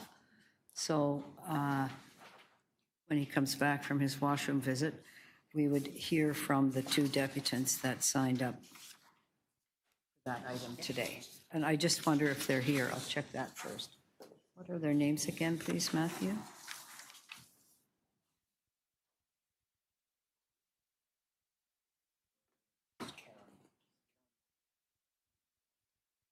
Karen Worsing from Environmental Defense. Do you happen to be here in the room? You are? Okay. Here's Councillor Perks, if that's okay with everybody, and then he's released for the day. You didn't happen to take my pen, did you, Councillor Chernoslin? Okay. Oh, I have it. Clerk has found it. Oh, one of the, I'd like one of those. Yes, thank you. The signature pen. Okay, so what we'll do is we'll just vary the agenda and hear from our deputant for Councillor Perks' letter, and then he can be released for the rest of the busy day, because you have your planning and housing tomorrow, do you not? Yes, you do. Pardon me? Whatever you need. Well, that's your computer. Yeah, this is what you didn't have one. I didn't? Oh, I thought I did. Thank you. And now we have Karen. Please come up for your 5 minutes. Thank you very much.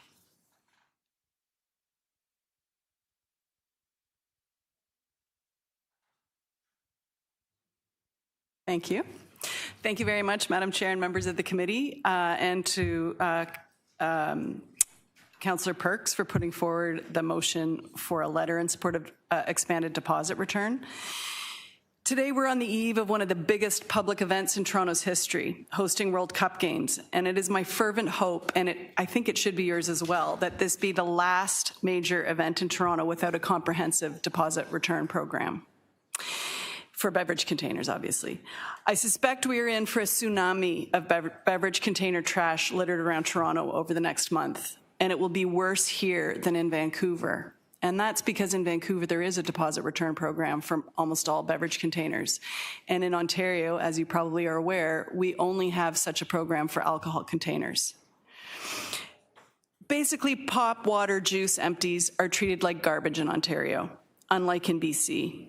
And we estimate as a result that at least 1.7 billion plastic containers are wasted or littered every year across Ontario.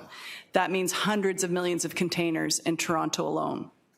And when these containers are tossed in Toronto's parks, sidewalks, beaches, squares, they become your problem and the problem of everyone who lives here.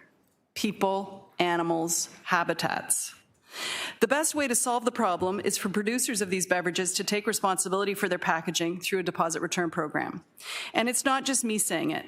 Beverage producers are now saying it themselves.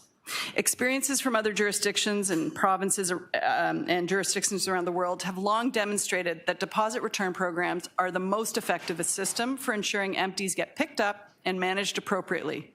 And that means they reduce litter. Return rates for containers in BC, Alberta, and Saskatchewan hover around 80% or higher. Ontario's rate for non-alcoholic containers, 50% or less. Deposit return, recycling, and refill also lead to more local jobs when it comes to collection, sorting, and processing what can be valuable materials like aluminum, glass, and even PET plastic.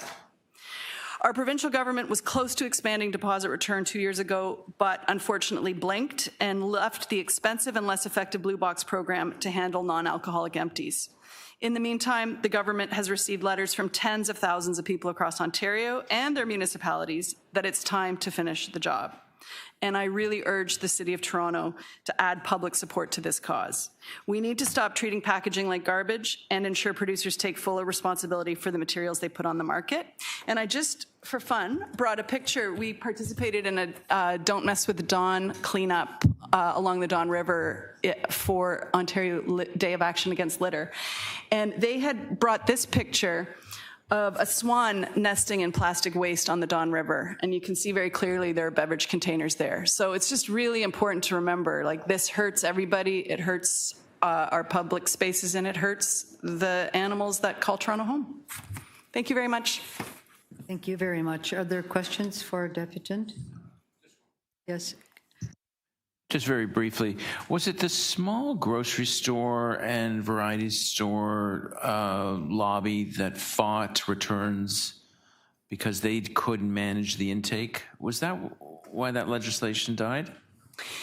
In fact, the small grocery stores and convenience stores were never on the hook for taking back empties under proposed provincial rules, but certainly the big grocery lobby was opposed. And there's probably lots of complicated commercial reasons for that, but also they just don't want to have to be responsible for taking back the containers that they sell, unfortunately. There are lots of models around the world, including next door in Quebec, where this can work really well with some return to retail, some return next to retail, modern systems that can work very effectively and would be great for the City of Toronto. All right, so someone puts all their recyclables or their bottles in their green bin or in their recycling, and it's picked up every other week. What do you say to someone like that, saying, "Look, I'm already returning them," and what they do with them after that is up to the city? Well, it's now up to Circular Materials. What we know is that the bottles that you put in your Blue Box are just much less likely to be actually sorted and recycled than bottles that are returned under a deposit return program. And the other problem with relying on the blue box is about half of the beverages consumed in Ontario, non-alcoholic, are not consumed at home, and the blue box doesn't cover them. So all those containers that are, you know, you may have in the hospital if you're visiting somebody, or at a park, or at a hockey arena, none of those is covered by the blue box program. And so we lose millions and, in fact, billions of containers across Ontario because of that. So this is why deposit return works much better in every jurisdiction, because it covers every sealed container that's put on the market. It also then allows for even improved environmental outcomes for things like refill programs. So is it the beer store that's the only one that's taking back empties now? The beer store has always been the return location for containers covered under the Ontario Deposit Return Program, which only covers alcohol. And they continue to still be the only return point for alcohol containers. But one thing, and we know that's a real concern because beer stores have been closing in some neighborhoods, like I've been hearing from people in Liberty Village that have to travel further to take their containers back. An expansion of the program would actually inject new money and new materials into the system and allow for the opening, we believe, of new return points that could take all containers, take the confusion out of the problem, provided an economic incentive for people to bring back their containers to the right place. And I mean, if you still just wanted to put them at the end of your street, you could probably count on somebody else bringing them back to the right place and with a much better recycling or refill outcome. Okay, thank you. Thank you. Any further questions? No? Questions of staff? No? Speakers? Councillor Perks, you're here. Go ahead. So this seems to be my day for being corporate memory. The first memory I have on this is, as a kid, this is how I paid my allowance. This is what I did. My parents said, take the bottles back, and that's your allowance. And the convenience stores at the time were more than happy to do it. The way the system worked is the same truck that brought Coca-Cola to the store took the empties away, so there was no storage problem. It was just normal business practice for small. The big retailers, they were the ones objecting, not the little guys. And I know this because this is an issue I worked on for 25 years. In fact, one of the first phone calls I made as an environmentalist was to Dan Leckie's office. It was to Dan Leckie's office where I spoke to his assistant. Oh, who is that? Who was Dan Leckie's assistant in the mid-90s? She's the chair of this committee. And we conspired together a little bit about the importance of getting a deposit return system. And the City of Toronto has always been a leader on this. Karen mentioned when she was questioned that we can return wine bottles too. The reason we can return wine bottles is the recently deceased former city councillor Howard Moscow moved an amendment to the zoning bylaw in the City of Toronto to make it illegal to sell wine in the City of Toronto unless you took the bottles back. And the province of Ontario promptly caved and created the very legislation which we are now relying on for recycling in the province of Ontario. So Toronto has always made progress on this as a leader. An interesting thing is happening right now. Because the province took over the blue box and said the industry had to pay for it, suddenly the beverage industry is realizing that putting money into an inefficient mixed recycling system gets them worse outcomes at a higher cost. So after decades of opposing deposit return, I now have a letter from the Canadian Beverage Association, which has been circulated to all of you, saying we want deposit return. It's only when they had to pay the cost of the really inefficient mixed recycling program that they finally caved in. As long as they could offload that cost onto municipalities, which they have been doing. Fun little historical fact, the blue box is the creation of something called the Ontario Multi-Materials Recycling, Inc. And OMRI which set up the Blue Box program, was funded by what large corporation? Coca-Cola. Coca-Cola paid to create the Blue Box system in the province of Ontario so that they could close all the bottle washing stations, shed tens of thousands of jobs, and get municipalities to pay for the mess they created. We're finally at a turning point. We're finally at a turning point where we have broken the back of the relationship between the big grocers and Coca-Cola and Pepsi, and can get to the better environmental outcome at a lower public cost with more convenience to the consumer. And it is more convenience because nobody likes an overflowing litter bin in their park. Recently, we had the Due West Festival. I live a block south of it. My lawn, even though I'm not on Dundas, nor does my street intersect Dundas, it's parallel to Dundas, was covered in containers on both Saturday and Sunday mornings. That would not have been the case when we had a deposit return system.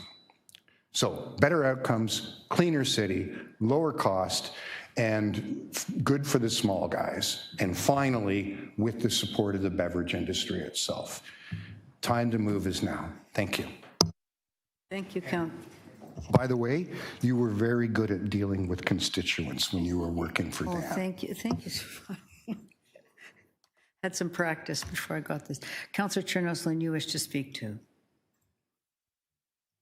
I do. So I just have a friendly amendment to add to yours, just to include the Association of Municipalities of Ontario, otherwise known as AMO, just so that if we're doing this, I noticed there are a number of different municipalities that have already begun this work, including Peel. We want to make sure it's circulated to all of the other municipalities in Ontario that are a part of AMO, and I sit on AMO, so would like to see this included. Thank you. Great. Councillor Sachs? Like Councillor Perks, I have also worked on this issue for Low these many years, including when I was the Environmental Commissioner of Ontario. It has always been clear that deposit return systems work much, much better.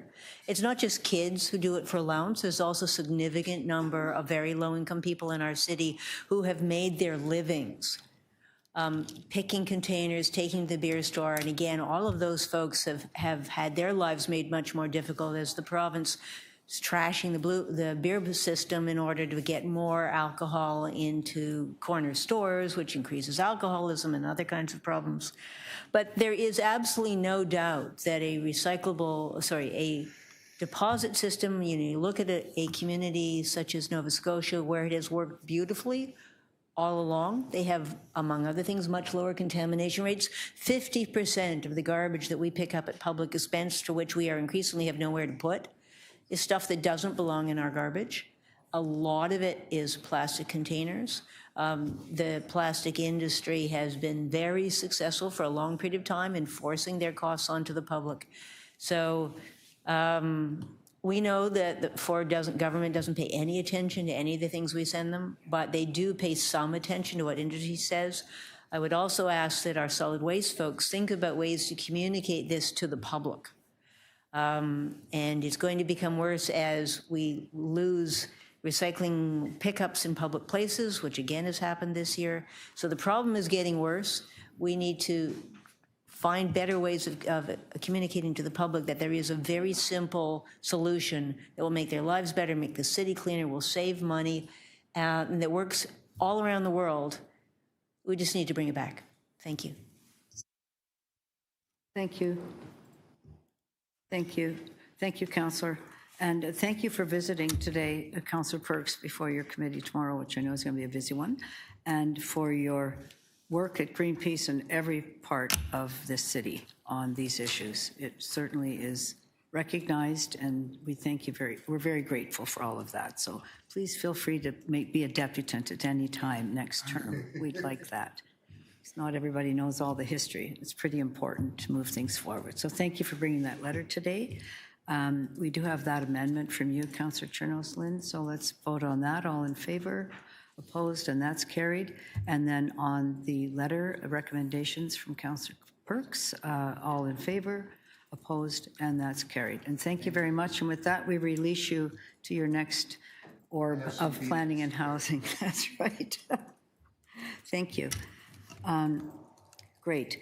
I think we can do one quick release, which, if you don't mind, which is item 12, which is the snow letter that was sent in by Councillor Bravo. And there's just, pardon me? Oh, sorry, item 13. That was item 12. Thank you, Clerk. And it's just, if we put that up there, there's a couple of amendments. It's just to consider working, very minor. We're not directing staff, but we're asking staff to consider working on Davenport, which for 2 sessions in a row has had I'm happy to move that, Madam Chair. Pardon me? You're happy to move those amendments? Okay. Pardon me? I moved an amendment. You have one too? It's posted, it's advance circulated. Yes? Okay, I didn't realize that. Okay. Let's hold that down then. Not as fast as I thought. Okay, thank you. Okay, moving on, we're going to go to item 5 now, which is the Metrolinx Crosstown LRT at grade segment and tunnel section, traffic and parking bylaw amendments and road classification, because we have Adam Rogers to speak to that. And I don't know, is Adam online?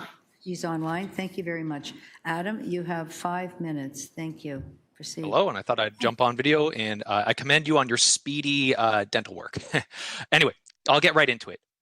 So I'm speaking today with great concern about Eglinton and the state of the Eglinton Today plan, first approved in May 23rd, 2024, which is addressed in IE 30.5 via the changes to bicycle paths, bike lanes, and cycle tracks. So just a little background. I learned through the media that this Eglinton Today project has now been canceled, and this was the result of city action or inaction, but I'll get more about that later. First, there's some background. Last September, we were informed by the city that Eglinton Today route was to be repaved without bike lanes being installed, despite the risk of this project being canceled due to Bill 212, which has a carve-out for projects which have already have active contracts. Multiple members of the local community informed the city that the strategy was risky and even held a rally on Eglinton, which I attended with my daughter, 5-year-old daughter, I should add, to call for cycling lanes to be added at the same time as repaving to make sure we didn't miss this chance in relation to Bill 212. Not to worry though, despite our request to get bike lanes built in September, we were assured by city staff, and I'm going to quote directly, "The remaining work necessary to complete the Eglinton Today Complete Street project will follow when the Eglinton Crosstown LRT has authorized by city staff. The timeline for installation in the areas most impacted by Eglinton West Allen Road are still to be determined." So no, not a worry, it's coming. And I also heard from the mayor's office, unfortunately, delays and uncertainty around the opening of the Eglinton Crosstown LRT mean that the TTC continues to need to run high volume of buses. Reconfiguring the street now would impact the ability to keep people moving, and we had to wait for the LRT to open. When the LRT does open, the city will be able to install the bike lanes in accordance with the council-approved Eglinton Today plans. Understood, we need to wait until the LRT is open, and we can expect the bike lanes to be installed. Well, as we all know, the Eglinton LRT opened in February 2026, and being the dead of winter, I waited. March arrived, and so did the March 23rd, 2026 Eglinton Allen study consultation, which I attended and hopes to hearing more about what we're going to do with the Eglinton bike lanes.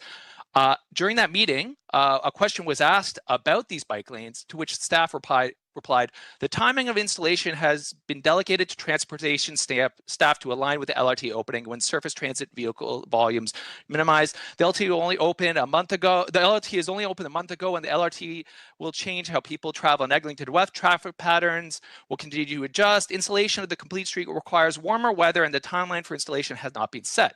At no time did that answer indicate a risk of them not being installed. Further, I attended the April 6th IEC meeting, and I spoke to the Allen Eglinton study. And again, at no time did city staff indicate that there was any risk of these lanes not coming through. So then came as a great surprise when I read in local media, a small portion of the new lanes between Chaplain Crescent and Avenue Road was completed, and all road surface utilities and curb sidewalk, and the contract was officially closed on May 20th, according to Jacqueline Hayward, director of the Patterns program with City of Toronto. So comes as a bit of a surprise that we closed the contract when we said we were going to go through with this. So what it sounds like is that this contract was allowed to close despite council's will to have these bike lanes completed in 2024 and then delayed, understandably, for the LRT. I have great respect for city staff, but to be repeatedly told the bike lanes were going to be going forward, then to be told it's too early for a timeline, only to find out the contract was closed is a little hard to stomach. Why was the contract closed despite multiple assurances from the city that we would complete the project? How am I supposed to feel as a Torontonian? Well, I attended another rally with my daughter on Tuesday, June 2nd, and we attended the Eglinton Allen consultation. During the meeting, I had a chat with Councillor Matlow and expressed my dismay with the whole situation. My daughter came over to the councillor and he asked her a fitting question. Do you want safe cycling on Eglinton? To which she answered, yes. Here's the thing, she's 5. How do I break it to her that people can't have safe cycling because the city decided to close a contract? As much as I am dismayed with this situation, what I really want is action. Let's pass a motion to look into why these bike lane contract was closed without stakeholder or consular input. Also, if we can't have the lanes as they are, then so be it. Let's get them done any way possible. Narrow the lanes, off-peak parking, redo the curb lane, get creative, and let's just get it done. That's all I have to add on that. Thank you very much. Thank you so much. Are there any questions for Mr. Rogers? No, thank you very much for being here with us today. I'm going to bring this into committee. Are there any questions of staff? Councillor Sachs, go ahead. Jacqueline, can you perhaps explain what happened here? And what our options are now, more to the point? For sure. Yeah, it's certainly been a journey on the Eglinton Today Complete Street project. Back in 2024 was when City Council approved the installation of that road reconfiguration. And that's about road safety for all road users, including the bike lanes, but also other improvements. Council directed us in the leading up to the Crosstown opening to look at the demand of buses on the corridor and essentially install the bike lanes after the LRT was to open.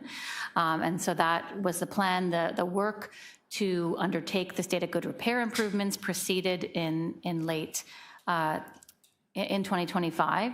And that included road resurfacing, utility relocations, and a number of other pieces. So the contractor was eligible for substantial completion of their contract, and that was held for some time.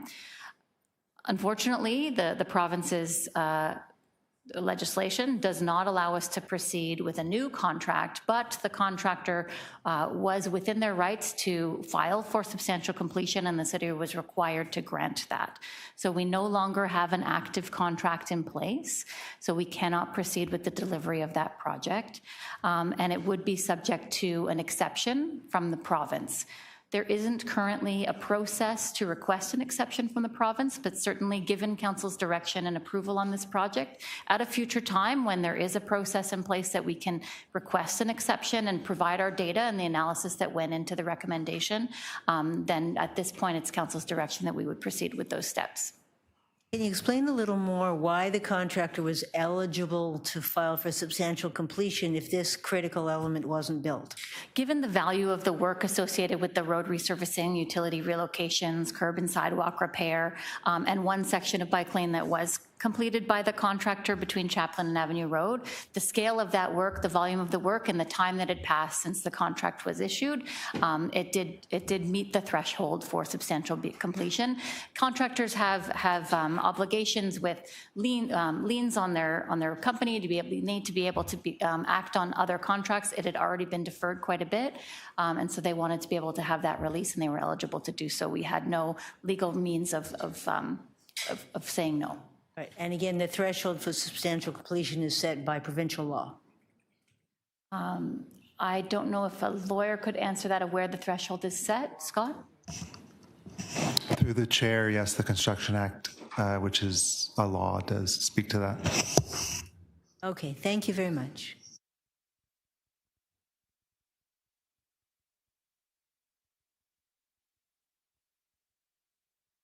Is that it? Last question? Yes? Okay.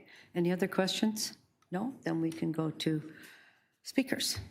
Did you wish to speak to that, Councillor Sachs, or not? Well, it's heartbreaking, right? It's absolutely heartbreaking that we had a path forward and we lost it.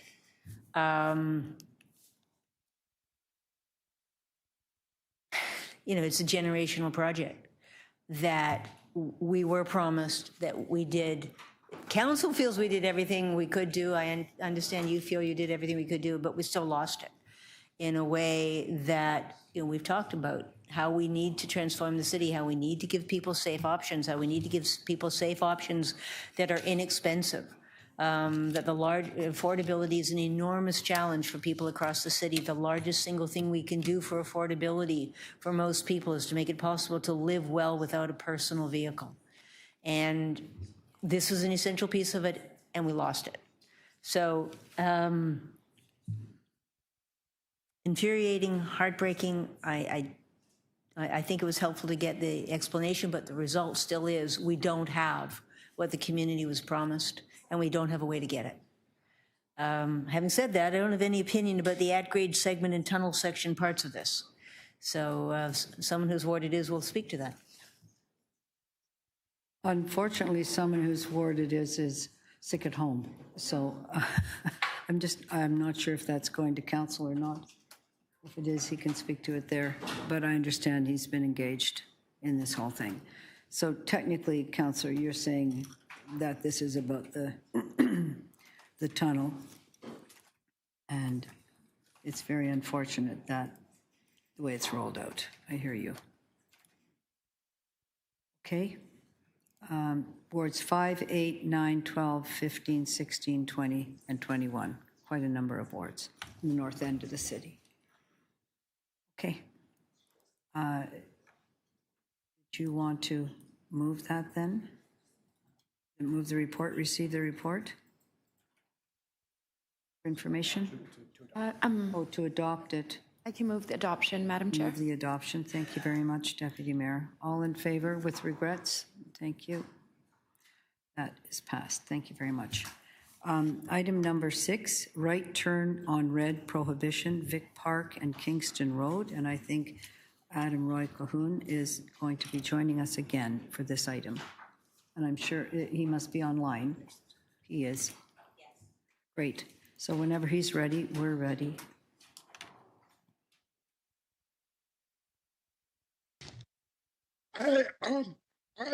Thank you. I have to ask you if you can turn that up a bit, Adam, so we can hear your wise words. Can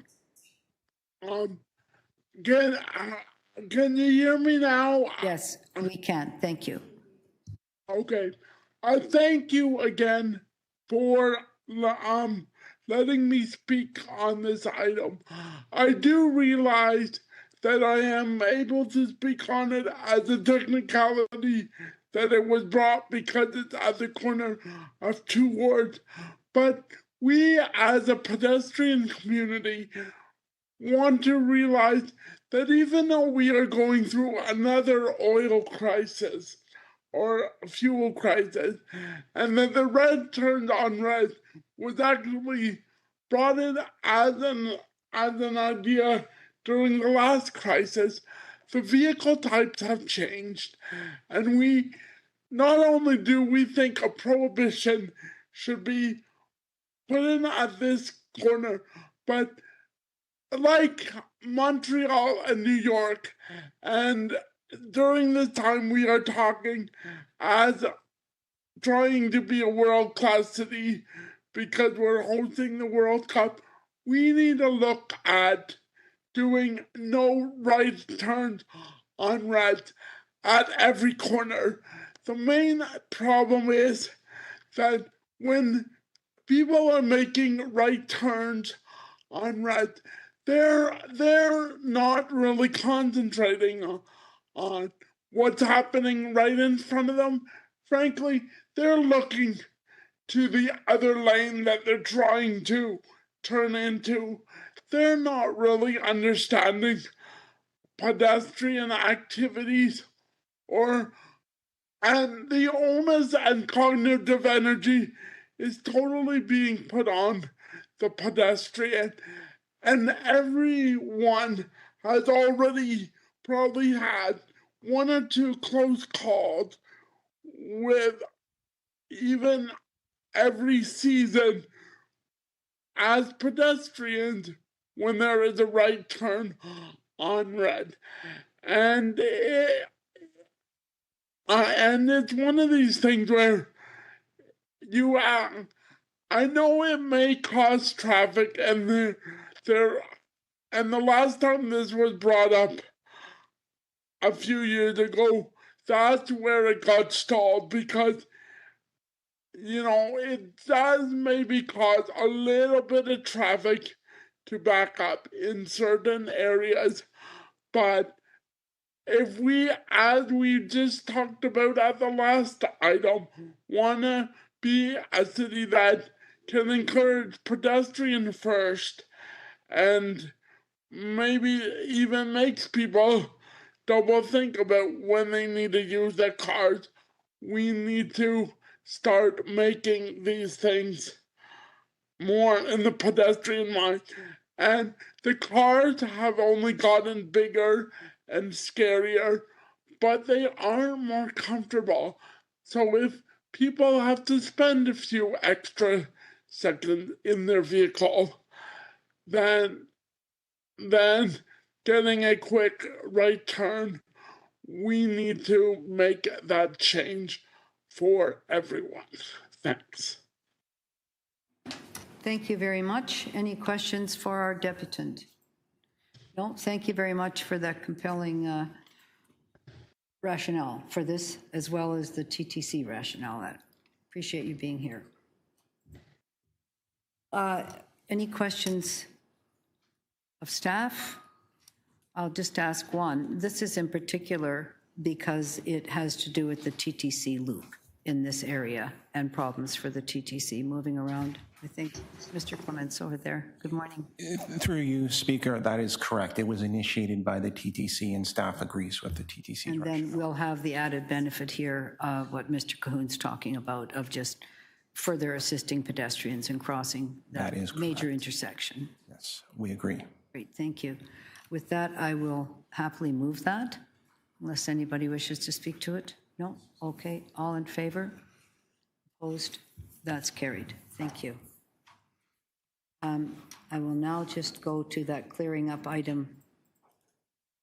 But another one in there I didn't know about, 14, but yes, you have, Councillor, which is the Davenport winter maintenance needs for narrow streets and permit parking, which we've just added a few more wards on because there's many more than Davenport that have that, asking staff to consider working with local councillors on solving some of those problems for the upcoming season. And I believe that transportation is happy with that. So Councillor Sachs, I will move your ward into that if that's okay. So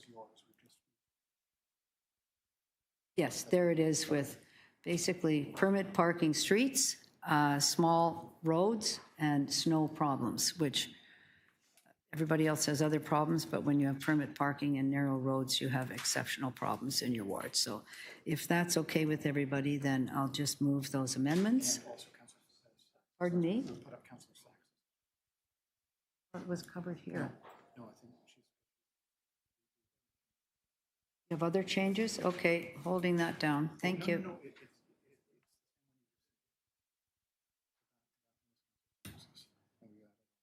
Oh, that's fine. We just amended yours, Councillor Sachs, to add those permit parking streets, Councillor Pasternak, which I don't think you have that. So really that's to address those issues. So Councillor Sachs has an amendment. Can we approve that? All in favor? Thank you. And then the item as amended, all in favor? Thank you very much. That's passed. Appreciate that. Okay, moving back to item number 7, which I'm going to just ask a couple of questions because there's no speakers, but I do have some staff questions because this is now the Hearn switching station and Portland's Energy Center. It does appear to me to be almost impossible to have any major development on this site currently? To the chair, I would say there are significant issues that have been raised related to this site and any development. They are listed in this report, but for example, Hydro One identifies 30 items in 6 kind of topic areas that would need to be addressed related to mitigating any impacts on their operations of the Hearn switching station. And they're concerned about electricity supply, given the critical location of the Hearn, the transmission stations, and including any ability to bring any other type of power into the city. That is correct. The Hearn switching station is critical infrastructure, and it will connect, already been identified, it will connect to the 3rd line, which has been identified by the IESO as being necessary for growth as well as reliability for electricity in the city. So it might be quite impossible to do anything at that site if there was the proposed development that was sent into the city, was approved at the Hearn site, which is a very large site. Do you happen to remember how many acres that is? Maybe somebody in planning, Ms. Bowman, do you remember? It's quite large. I think it's about 30 or... It's 13 hectares of land through the chair. Yes. Yes, and acres. Do I have to go? 31 acres through the chair. How many? 31. Oh, 31 acres. Great, thank you. So just in terms of having an application come in that has such an impact, this application was turned down primarily because of this? Through the chair, the applicant appealed the city's lack of decision. We have instructions from council in March to attend at the OLT in opposition. But when something of this nature comes in, and it is now affecting current electricity supply, future electricity supply, how is that viewed by city planning?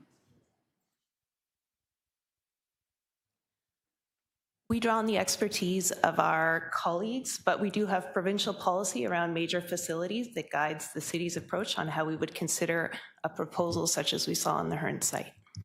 And I'm really unclear as to why this wasn't a top reason for, or the city hasn't been clear that it's just basically impossible to allow this. We've informed the OLT that that's impossible, and what channels have we used?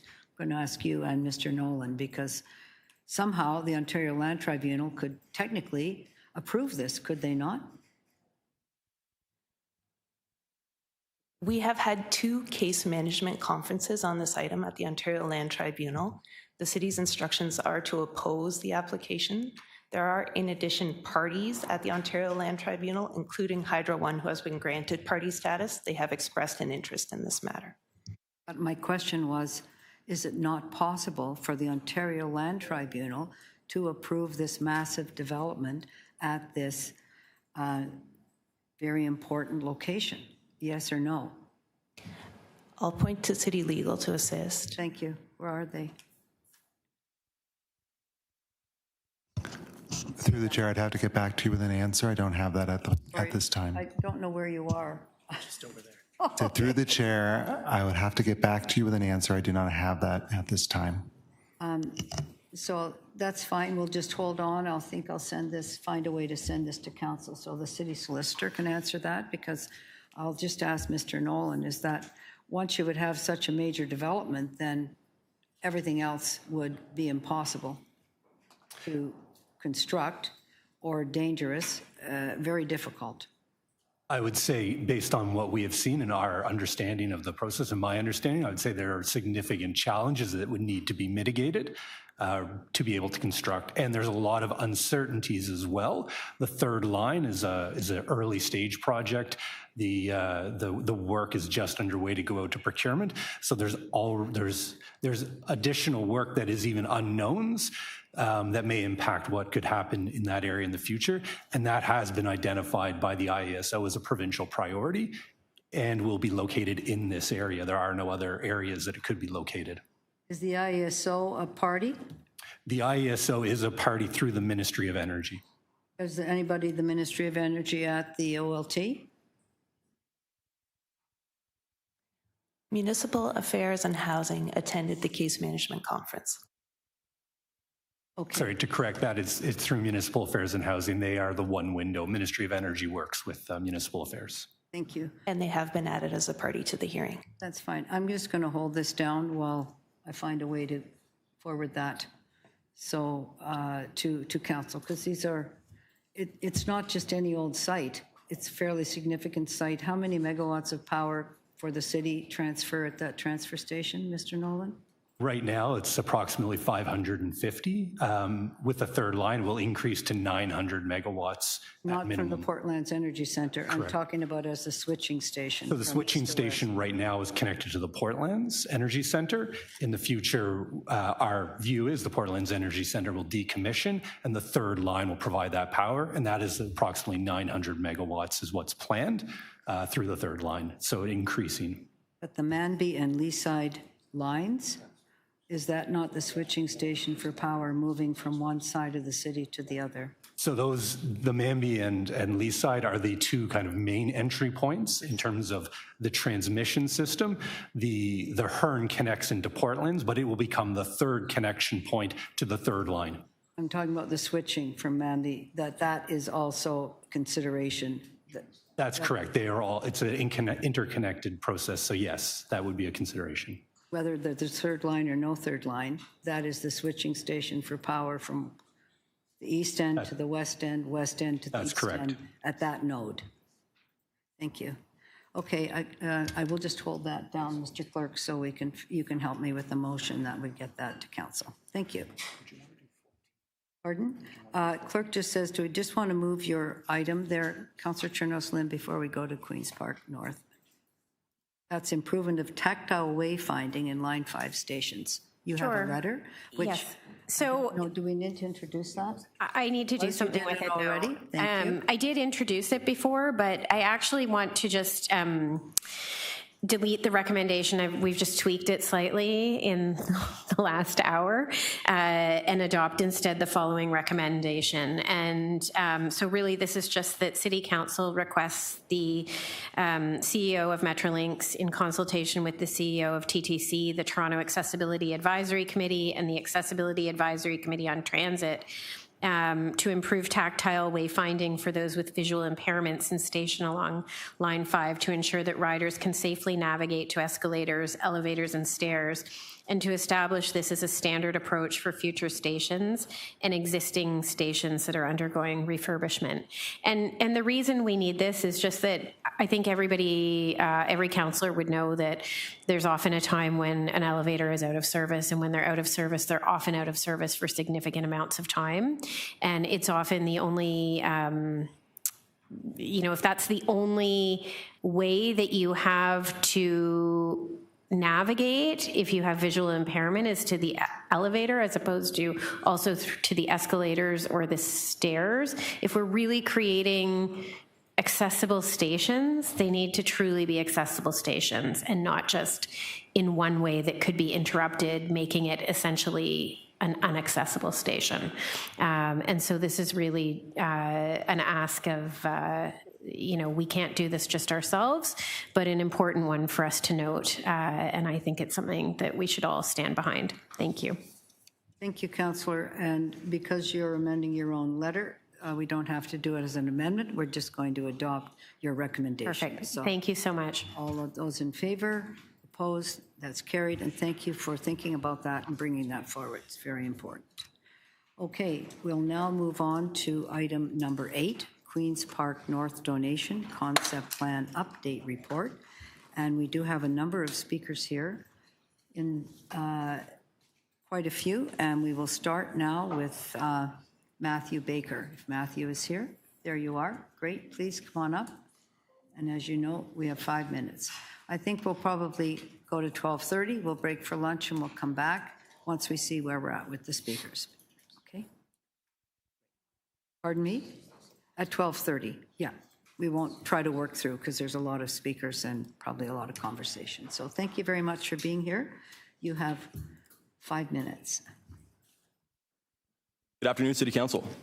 My name is Matthew Baker. Sorry, we're the Infrastructure and Environment Committee. We might like to be City Council. Oh, well, sorry, my apologies. We're not. Thank you. Councillors, apology. My name is Matthew Baker. I'm a Toronto resident, born and raised. I come before you today to address concerns that I and many fellow Canadians have regarding the proposed changes to Queen's Park North.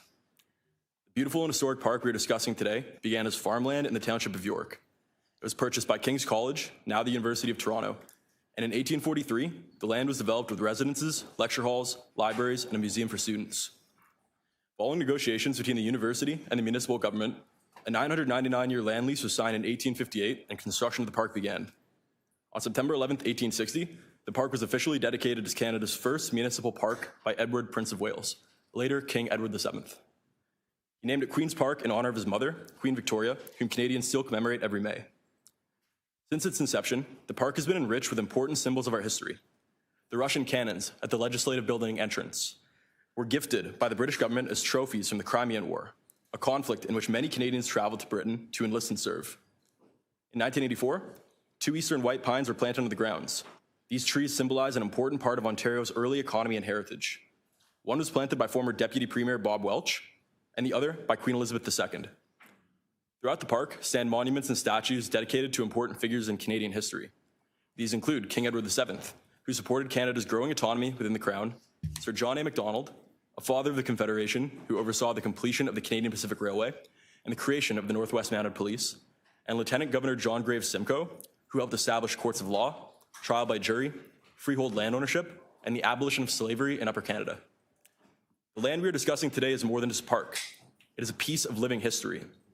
Queen's Park is a physical embodiment of Canada's unique heritage and pays tribute to individuals who helped build the institutions and prosperity we enjoy today. Were these men flawless? Of course not. No historical figure is, but that does not mean they should be erased or hidden from public view. We cannot build a better future by forgetting our past. Council has proposed removing or relocating the statue of King Edward VII as part of an effort to decolonize Canada's history. These efforts are misguided and should be abandoned. For too long, governments and institutions have fostered a culture of shame surrounding Canada's history. While there should always be room for nuance and honest discussion, there has been a clear overcorrection driven by activists who view our past only through the lens of its imperfections. Canada's heritage is undeniably colonial, and this is not inherently evil, nor is it something to be ashamed of. Colonial settlers brought institutions, infrastructure, technology, and systems of government that transformed a vast territory into one of the most prosperous, peaceful, and successful countries in the world. The foundations of modern Canada, from our parliamentary democracy and legal traditions to our railways, universities, and cities, were built through the efforts of generations to establish communities and created institutions that continue to serve Canadians today. King Edward VII represents an important chapter in that story. Whether one admires every aspect of the British Empire or not, it is impossible to understand Canada without acknowledging the central role Britain played in shaping our country. Removing these symbols does not promote understanding. It promotes historical amnesia. A mature nation does not tear down monuments because contemporary activists disapprove of historical figures. It studies history honestly, acknowledges both achievements and shortcomings, and preserves the symbols that help tell its story. Furthermore, replacing this statue with space for food services and washroom facilities is the wrong vision for Queen's Park. There are already more than 200 restaurants, cafes, and food vendors within a 1-kilometer radius of the park, and additional washroom facilities may also create unintended challenges, such as further homeless encampments disrupting this important public space. Most importantly, removing the park's central monument would dishonor the very man who played a key role in the dedication of Canada's first municipal park. If the largest and most significant monument in Queen's Park can be removed, what message does that send about the future of the park's other historic monuments? We reject the erasure of our culture and heritage, and Canadians from Toronto and across the country urge this committee to reconsider their proposals. Instead, we propose that the City of Toronto uses the Weston family's $50 million donation and the $43 million maintenance commitment to preserve and educate Canadians about our history, maintain the park's existing amenities, and continue protecting its landscape and ecology. Our heritage should be taught, preserved, and celebrated, not removed or forgotten. Thank you. Thank you very much. Are there any questions? I do have a question. Do you have a question? Yeah. Thanks, Madam Chair. Thanks for joining us today, Matthew. I appreciate your advocacy and your submission today. I really respect the position that you came here to represent today, and I think it's an important one, and one certainly that I share. I am also curious about your perspective on how we navigate the nuance of our history. As you mentioned, we all know we are a colonial country, and that has had many different types of impacts. I'm wondering what your suggestions and recommendations are about how we as a society continue to honor our history, acknowledge it, while also working through the harms that also came along with colonization. Some of the harms, some aspects of colonization, right, that were harmful. Yeah, absolutely. Well, it starts with being honest in all of our institutions. It starts with honesty within ourselves, within our teachers, our professors, and the literature that we give to our students and our future generations. I think that we need to look at our history from an unbiased perspective and take the good with the bad and accept what happened and learn from our mistakes, build better a future for all of us in Toronto, and to keep in mind that bad things happen, but just because something is bad doesn't mean that it's not true, doesn't mean that it didn't exist. It doesn't mean that we can push it and sweep it into the corner. We have to learn from our mistakes. I really appreciate that. Thank you so much again for being with us. Madam Chair, that's all for me. Thank you. Okay, Councillor Sachs. Yes, thank you, Matthew. You mentioned the challenges relating to encampments. What is your suggestion? So I've done a bit of personal advocacy for the homeless in Toronto in the past. Over the summer of 2025, I volunteered personally on my own in Dufferin Grove Park to help out the encampment with some of the people who were facing homelessness. And I spoke to a few of the City of Toronto workers who were stationed there in one of their trailer containers. And I asked them what the City of Toronto was doing for some of these people who were facing homelessness in the park. And they told me that the people who were living in encampments were offered, I believe, a free year of housing within hotels in downtown Toronto. They were offered free job placement, and the only requirement was if they were addicted to substances, they would have to go on to rehabilitation programs and come in for, I believe it was weekly or bi-weekly meetings to confirm their progress is going forward. So I think that what the City of Toronto is doing right now in terms of the homeless situation is great. I think that what they're offering is amazing. Unfortunately, we have an issue that not all people who are struggling with housing are able to or desire to go to the city for help. Unfortunately, some of them avoid the city for help. It could be due to addiction, it could be due to past prior traumas and experiences. But really going out there and speaking to these people firsthand and experiencing what they have to say, hearing their stories, and learning from them how they can be helped is the most important thing that I think we can do. And for the large number of people who refuse help, what do you suggest? I'm kind of wandering off, Councillor Sachs, from Queen's Park, but I'll allow it, but I'd like everybody to stay on the park, please. Thank you. It's a really good question, Councillor. And it's something that we have to look forward to as a city and conglomerately work together to find out. It's a tough situation because you don't want to put these people in a compromised situation, and you want to ensure the best for them and for the rest of the citizens of Toronto.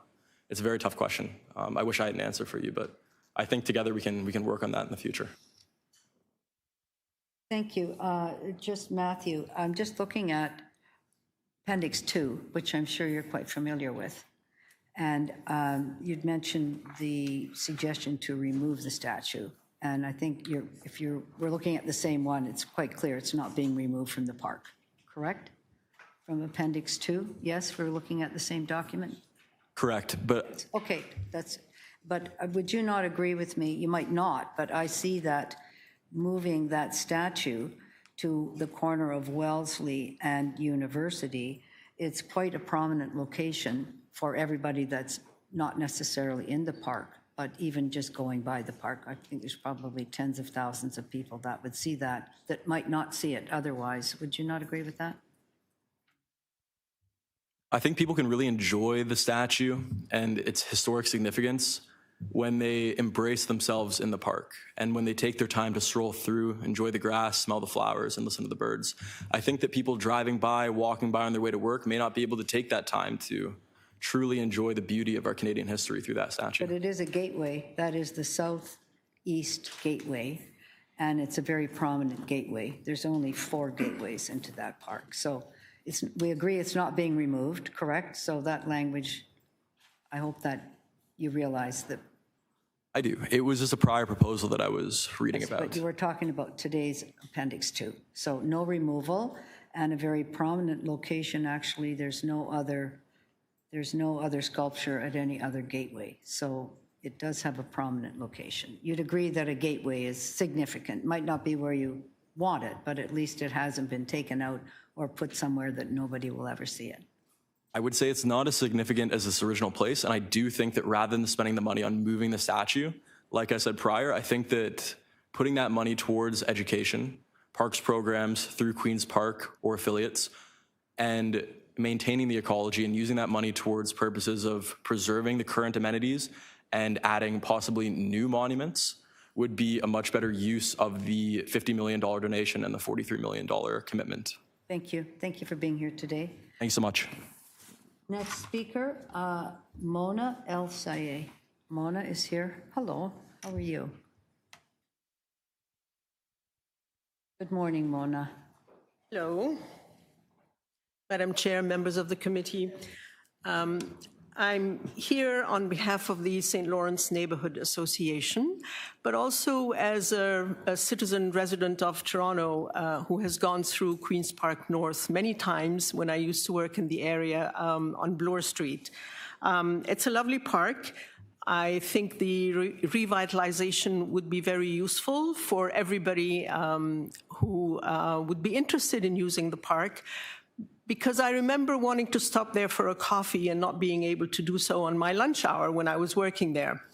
As for the SLNA, several members of our Heritage Committee have been involved in this revitalization process, participating in information sessions and different sessions with stakeholders over the last few years. The SLNA Board of Directors supports this process and looks forward to the association's continued involvement and participation in the next steps.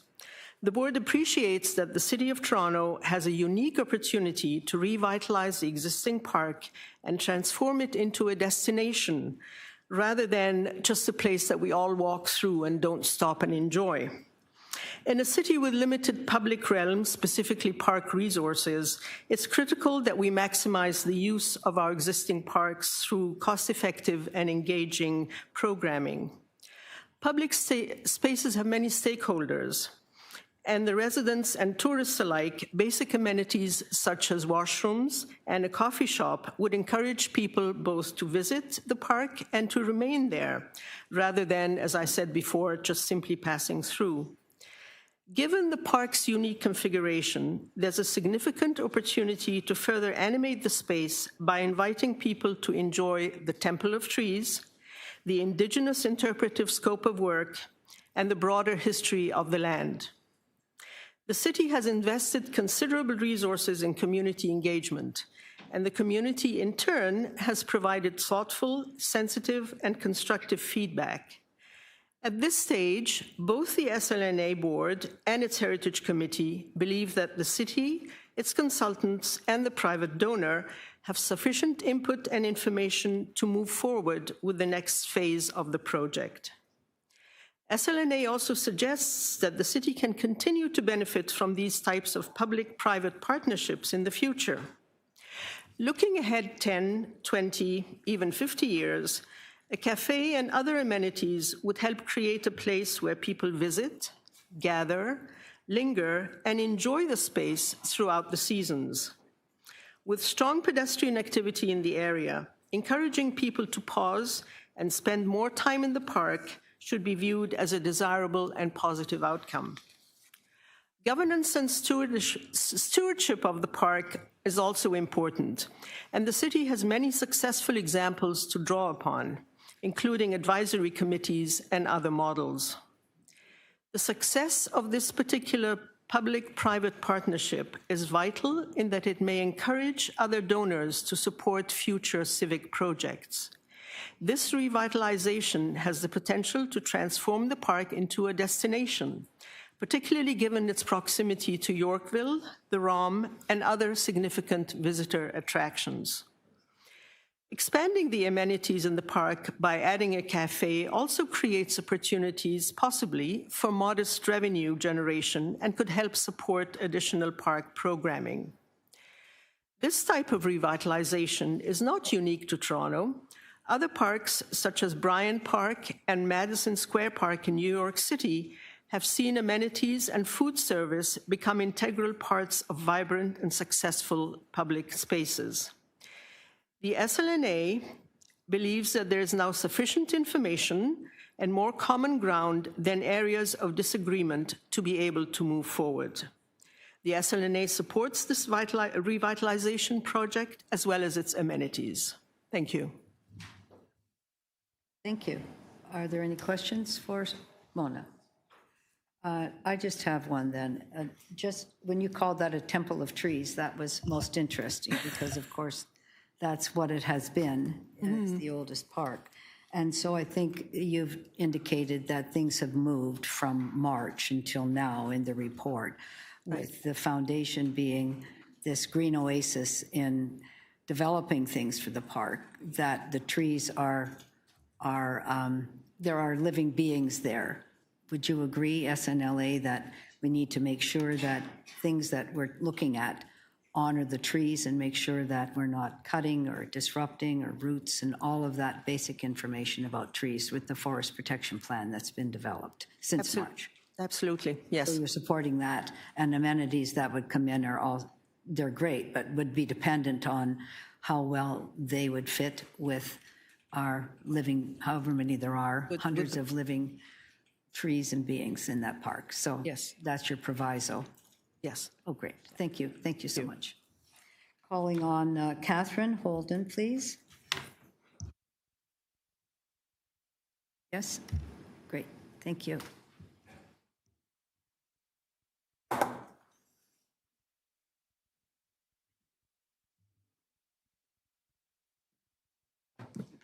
There's a little green button that can get put on, and then... It's on already, I believe. Okay, great. Thank you. You have 5 minutes, Catherine. Everybody's waiting for lunch. I'm under the gun. Don't worry about that. All right. We're coming back after lunch, so no pressure. So I moved downtown at the time of retirement, and I've lived in the BCCA, Bay Clover Hill community, for more than 2 decades now. And as part of that, I have become very involved in a community called the Bay Clover Hill community. It is a 2-square-mile community in the fast developing downtown Toronto population growth. In early times, I need what's 3? The Queen's Park has always been a very important piece of our community because it's totally located within our catchment area. And as such, we felt quite a responsibility for the cleanliness, the approachability of the public to the park, and making it a good place to be. And generally speaking, it is known as a green park. It has lots of grass. It has huge green trees, very old trees. It has lots of nature. And within the park today, people find peace, nature, coolness, and peace again. I need some cues here. So the flow of time has brought many trials to that park. From 2003 to 2012, the park became heavily used, gradually more heavily used as you got up to 2012, with very, very large commercial events held in the park. As you got to 2010, 11, and 12, the events got very large. Up to 50,000 people would come to an event over a weekend. There was an event every weekend of the summer, and several weekends in shoulder seasons of spring and fall. As a community, we could detect that there was going to be a lot of damage and destruction potentially coming to the park. And we took upon ourselves to monitor the events at the park. We attended them. We noted the population in attendance. We noted the activities, and we took pictures. We also wrote reports and sent them to the committee that you had to get a permit. So we sent these to the permit committee, and we also sent them to our councillor. And these setups and teardowns were enormous. How am I doing on time? Fast. I don't have very much. 3:23. Okay. They were flatbed trucks coming in. They were huge vans coming in. They were vehicles of every kind, pickups, cars. And they were delivering tents that were huge with 2 large poles, wooden poles, major poles in the middle of the tent just to hold it up. The park was made the victim of tent pegs being, by the hundreds, being driven into the ground every weekend through the roots of the trees. It was also a victim of the actual trampling of the people who visited. As the trucks came in, if there were low branches on the trees, snapped right off. That was that. And it became clear that something had to be done. In 2012, Councillor Wong Tam and Councillor Mike Layton cooperated to promote a motion and second the motion that there be a moratorium in Queen's Park North to all events. That started immediately, and after 2012, there were no big events in the park. At that time, a large plan was made to restore and rejuvenate the park, and that began immediately. By 2017, the $5 million budget had been completely spent. The rehabilitation was not finished, but that was that. And I have no more time. Yeah, maybe there's a question. Somebody's going to ask you a question. I'll just ask. I would like to say one thing. I've been asked to acknowledge the efforts of Councillor Fletcher in what she has done to assist the communities in the project that is ongoing for Queen's Park North. Thank you. There may be a question for you to complete your thoughts about from 2017 to 2026. Go ahead, Councillor Sachs. Yeah, first of all, complete your thought, and then I have a question. Do you have anything else to add, is the question, Councillor? Yes, I wanted to say that by 2019, the park was functioning again as a park, and it is still a very calm, peaceful green park. And I'm urging the council to think of the park in the context of a small community park, not a huge park for big events. Downtown Toronto has been subjected to such construction of towers. The influx of citizens, they don't have parks to go to. This is one of the few we have in our area. And I urge you to reflect very carefully and considerably. Consider the context of our downtown and what you need to live there in a healthy, safe way. Thank you. Councillor Thank you, Catherine. Yes, our ward is one of the most park deficient in the city, especially west of Yonge Street. It's something I work on all the time. But in addition to the history, thank you. One thing in particular that I'd like you to tell us about is the work of the Bay Clover Hill Residents Association in relation to the great white oak that died and the bench that you donated to the park. Tell us that story, please. Thank you for that question. In approximately 2023, the city perceived a 200-year-old oak tree to be, it was close to the Queen's Park Circle, and it was perceived to be in danger of dropping a branch onto the 5-lane roadway. And so at that time it was cut down, and an artisan that we knew worked with wood, and we collaborated, and he eventually took a 12-foot portion of the trunk of that tree, which was, I think, 36 inches in diameter, and it is now an oak bench in Queen's Park North in the northeast quadrant. Half of the trunk becomes the seats, and it's rounded down to sit on the ground, and it has quarters that become the backs. It has arms. Everything's curved for the comfort of the body. It is just a spectacular tribute to one tree that has been given new life even in its death. So, Catherine, is it fair to say? Could you just move to extend to hear? Move to extend just for this speaker. Yes, just for this, yeah. Yeah, thank you. No, could you do that? Yes, I want to move to extend to complete the evidence of this speaker. Thank you. Thank you. All in favor? Opposed? Thank you.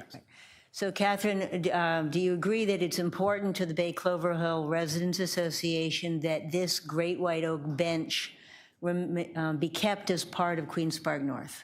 Absolutely. Okay. It has more history in that park than just about anything. All right.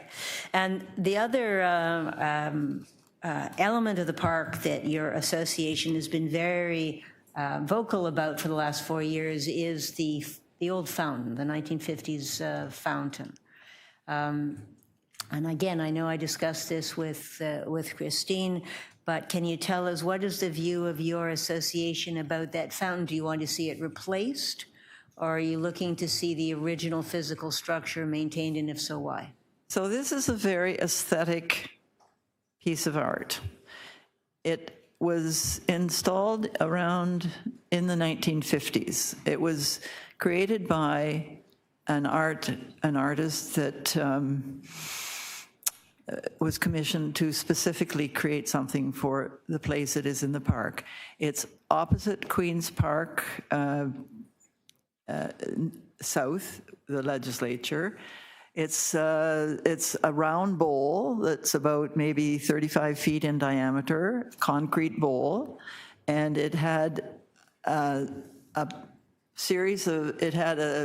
spray routine and a shooting routine that it went through in cycles as a fountain. And when the rehabilitation of the park happened in 2012 to 17, the park, this piece of this fountain art was found to be so decrepit it could not be renewed.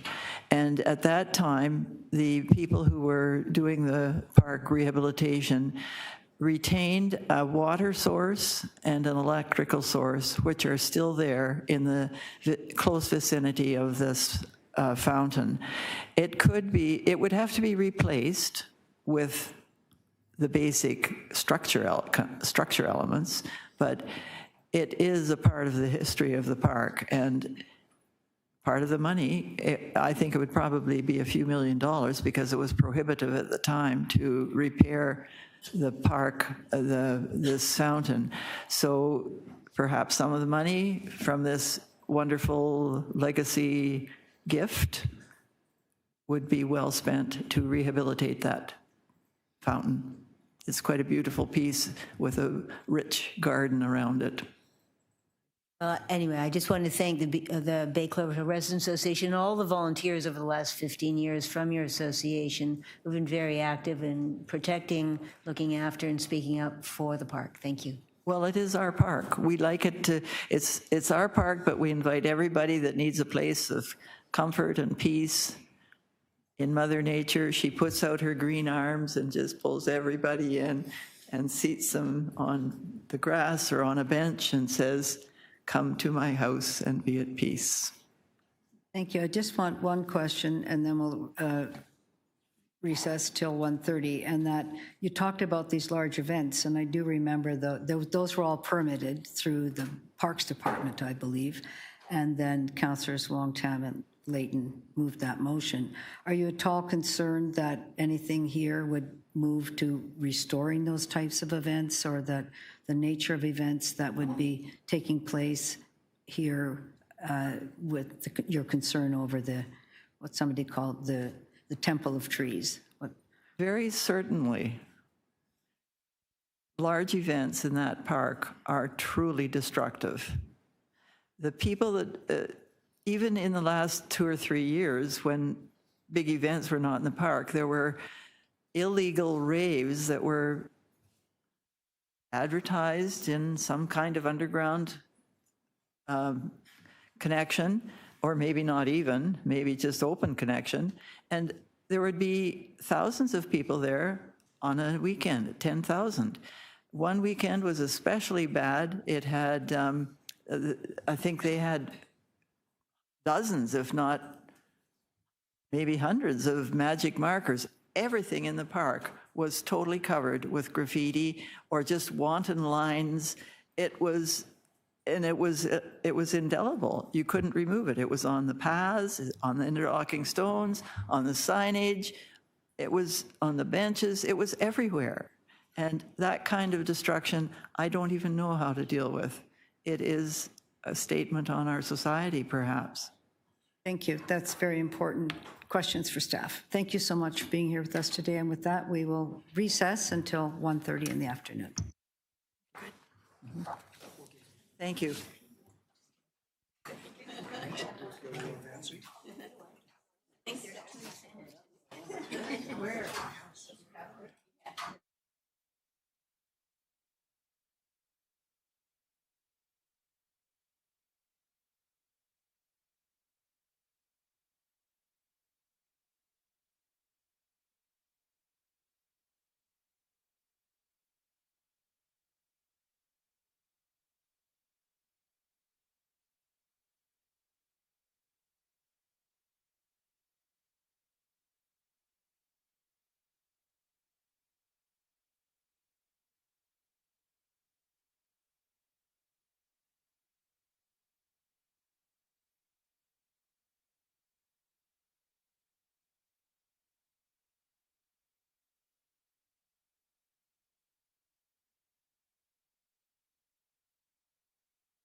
You have nobody to depute to just yet.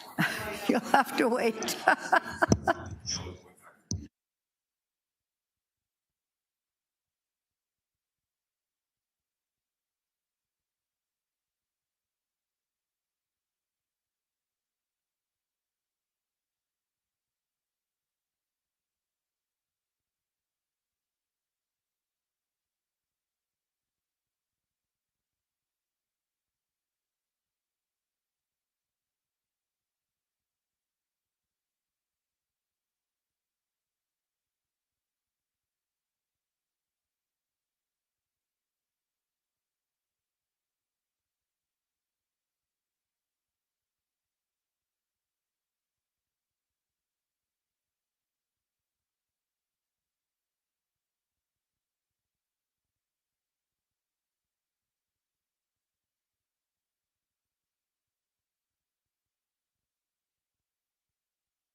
I think we're all back and here.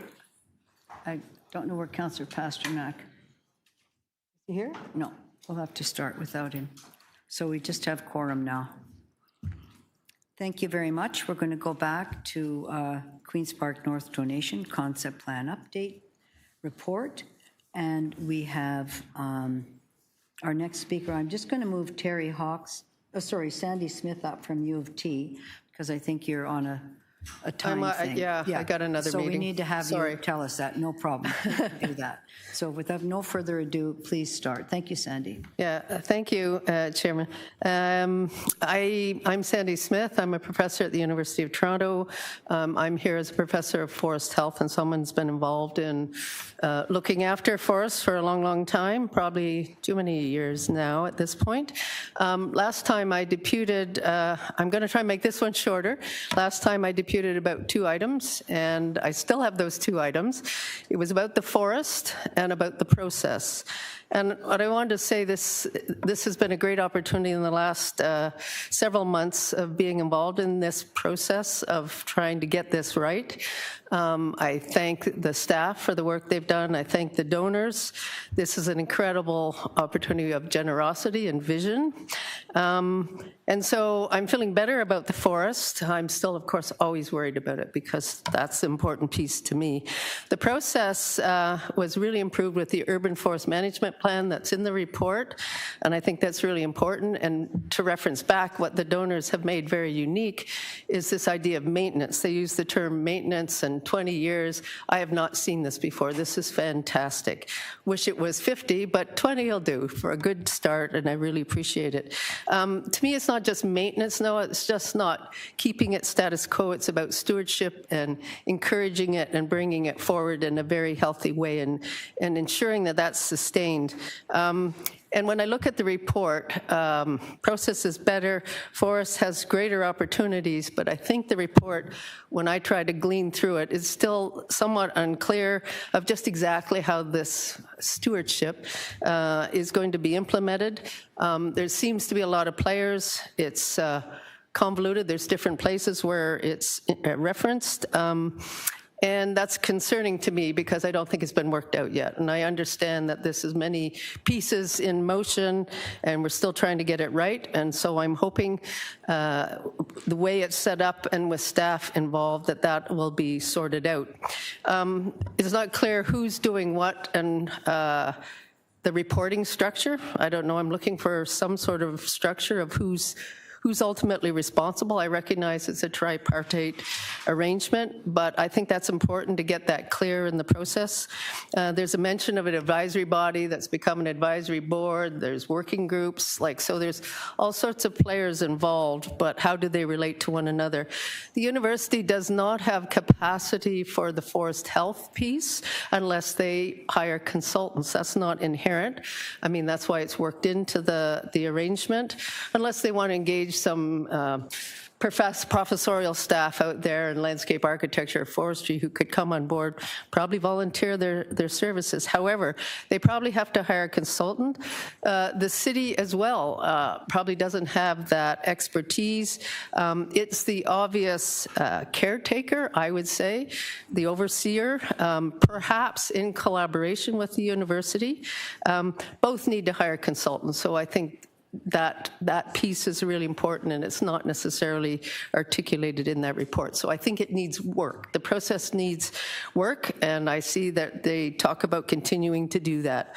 So really what I wanted to say, to me that stewardship piece of forest health is really important, and I don't want to see that get watered down, sort of the chaos around who's doing what and when and where gets lost. And I'm sorry to bring it up again, but tree time, and I'm going to end with this because, you know, what we do today to those trees, they will remember for a long time. They'll remember long after us. It's in their wood, it's in their DNA, it's in their roots. And I think it's really important that we do this right. And that's really what I wanted to make sure that council and this committee understands that piece is an important piece. And thank you. Thank you. Any questions for Sandy? Go ahead, Councillor Sachs. Thank you, Sandy, and thank you again for allowing me to coax and drag you into getting involved in this process. One question that I had, we heard from Catherine about the history of large events in Queen's Park. Yep. And Queen's Park North in particular. And we've also seen the extensive data from the tree inventory of the decline of the big old trees in the park. Do you think those two things are related? Yes, I think there's certainly some intersection there. As I say, when you see people call me often to go out and say what's wrong with my tree or my trees, and usually at some event 10 years previously, or maybe 20, might be a natural drought, or they forgot to water for many years, or there's been some compaction, their neighbor did some development, and they didn't notice a decline initially. It's not like these trees fall down. So any sort of impacts like that in the park is going to have an effect. And we may not see it for several years, if not a decade later. Right. So in terms of moving forward, yep. This is no longer a park for which large events are permitted, but there's political protests, there's encampments, there's the Indigenous protests. Did those events adversely affect the trees that we're all trying to protect? Well, I don't know about those events because I wasn't here. I'm hoping if they went sort of uniformly or throughout that park, then there would be impacts. What you want is to try and keep people in guided areas, areas where they're not just sort of wandering randomly through the park. And of course, there's elements like lawns. I consider lawns an element. Those are the places where you encourage people to be. You can still reflect on the trees, or some of the other items that have been brought in are ways of experiencing the forest in a quiet way, which is what I hear from a lot of people is what they want. It's what I want. But the less people there, the less impact. But I think if we do it strategically and we have the right, back to the process, and the right consultants, the right people, professionals who are looking at it, then we can try and mitigate as much as we can, recognize that it is a public park, but it's a very special public park. It's not just any park. And it's not just because it's in my neighborhood. I don't think anybody here disagrees with you that it's a very special park, which is why so much time and effort and passion is going into it. But you know, we've got the living forest area, we've got the understory area specifically to keep people out. Are there any other areas of the park that you think it's important to keep people off in order to protect the trees? Well, I think wherever those trees are, when I saw in this most recent process, when you see the map with the tree protected boundaries around those trees, and you put in at the ravine bylaws, you realize that basically that whole park is under, it can be impacted wherever the activity. So I guess an answer is to try and limit, restrict. You know, sometimes for trees, the best time for activities is in the winter when roots are on hold and everything's kind of dormant. So thinking strategically back to this idea of the real forest health of this area, so that maintenance isn't just going and pruning where you see something, some branch dying and a risk to a potential target of a person or And whatever. nobody's talking about Yeah, so I think it's just a case of strategically keeping people where they have less impact on the trees, because the more people there are, the more impact. So the best place for people is where it's paved, is that fair? Impermeable hard surface is always better, but we don't want a lot of that if we want a forest. Fair enough. I'm not talking about increasing the permeable surface, but in terms of where to direct people, your preference is first to direct people where it's paved? And then what about the lawns? Are you okay with people being on the lawns? I mean, lawns are an element. And again, all these elements are, there's a lot of elements. Lawns are always part, I would say it's a part of a forest. I mean, meadows are part of a forest. I see, forest doesn't have to have trees everywhere. It has to be part of a landscape, a natural landscape that's dominated by trees. But of course, there's open areas. And they have less roots, perhaps. All right. And finally, I just want to assure you that at least as long as I'm here, no one is going to forget about the trees. Okay. Any other questions? Then I do have a few. I think, were you here in March? Yes, end of March, yeah.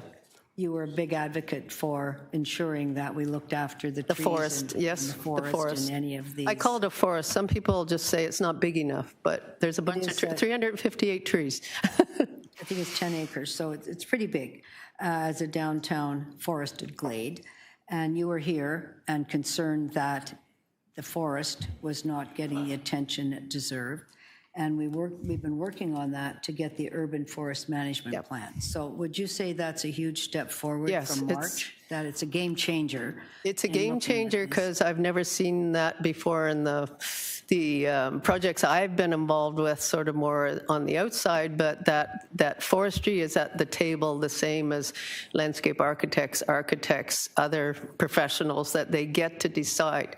It would be very different if they weren't there, and I think it's made a huge impact. So it's great. Thank you. That forestry's there, yes. Yep. And that the notion of what somebody earlier called the tree temple, or in the green oasis, I have a motion that will basically say City Council recognizes this is an important urban green oasis in downtown Toronto. I'm assuming that you would support that. We'd like to have that really clear as the principal values for this site. There's so few of those. Anything else that goes on. Yeah, so few of those left.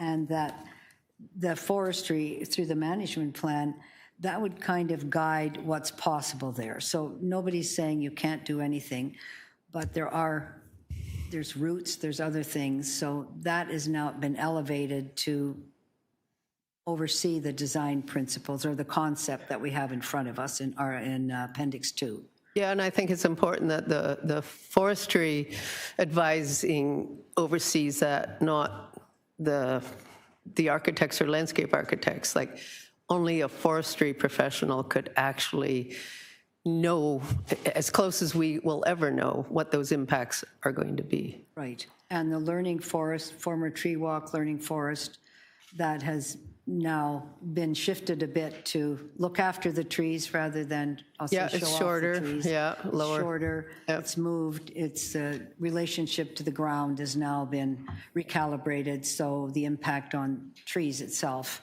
It's better. It's lesser. It's not zero, but it's lesser. Not zero. So you're supportive of that as a way to. It's a compromise. A compromise, and to take advantage of this opportunity, which does provide for maintenance and much more input and upkeep for that forest. Much better stewardship. The health of that forest will benefit if we're strategic about how we interface it with people and those activities, that there's collection of activities that we have there.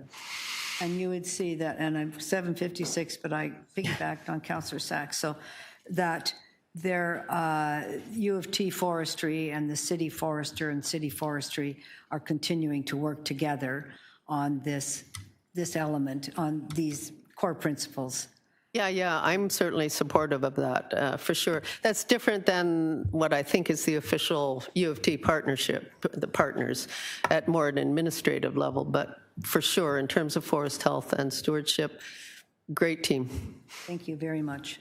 Thank you. Thanks. Let's have our next deputant, Sue Dexter.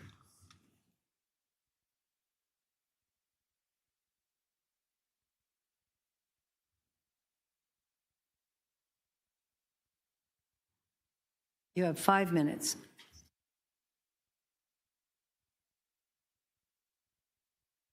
There we go. I'm Sue Dexter, Harvard Village Residents Association, which is just west of the U of T St. George campus. And Queen's Park is our local park, along with the U of T grounds, but the feeling of Queen's Park is very different. The other day, I was sitting on a bench and saying, what is it about this place? What is the magic in this place? And there is something primal about being there. It's little people and big trees. And you see them walking across, and they have somehow little problems now. Not big problems, because the big trees are there. There's a strange empathy between the trees and the people, and it's almost palpable. And that magic is right next to a busy roadway, and lots of trouble, and lots of problems, lots of pressure, lots of this, lots of that. It's a critical part of our lives and of the lives of the people in Toronto, because there aren't very many places where you can go and sit in a forest. My job this afternoon is to talk about process past and the process to come. It struck me this morning that this may be the last time we were able to depute on design approval for Queen's Park North. And that would not be a desirable event. If the staff report is accepted without change, our next opportunity looks to be in the second quarter of next year, after a working group has worked on design development, after work has begun on the north end of the park, after contracts may have been let for execution. To us, that would be a misfortune and a missed opportunity. Our first goal in this process through the last 8 months has been to get good information on what is being proposed.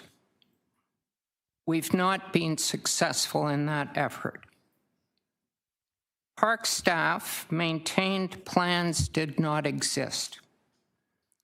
The FOI we initiated in February showed different. There were 2 drawings dated January 29th, circulated to all staff, never released to the public. They showed measurements of the elements down to the meter. They showed trees cut down to make room for gardens, showing clearly the proposed changes to the park were massive. Had those drawings been released, the public consultation process would have been transformed. Instead, we were given squiggles on a sketch as recently as the end of May. On one side, we've had a park in need and a city that is broke. On the other, public service and public trust. Did the $50 million offer tip the scale on transparency? It can't happen again. After a quick read of the staff report, which everyone will agree reads as though it was written in haste, under pressure, and we understand that, we need certain things, certain principles. We need clarity. Consolidate the keystone priority and flesh it out. It lies in the forest, the feel of the place, the oasis.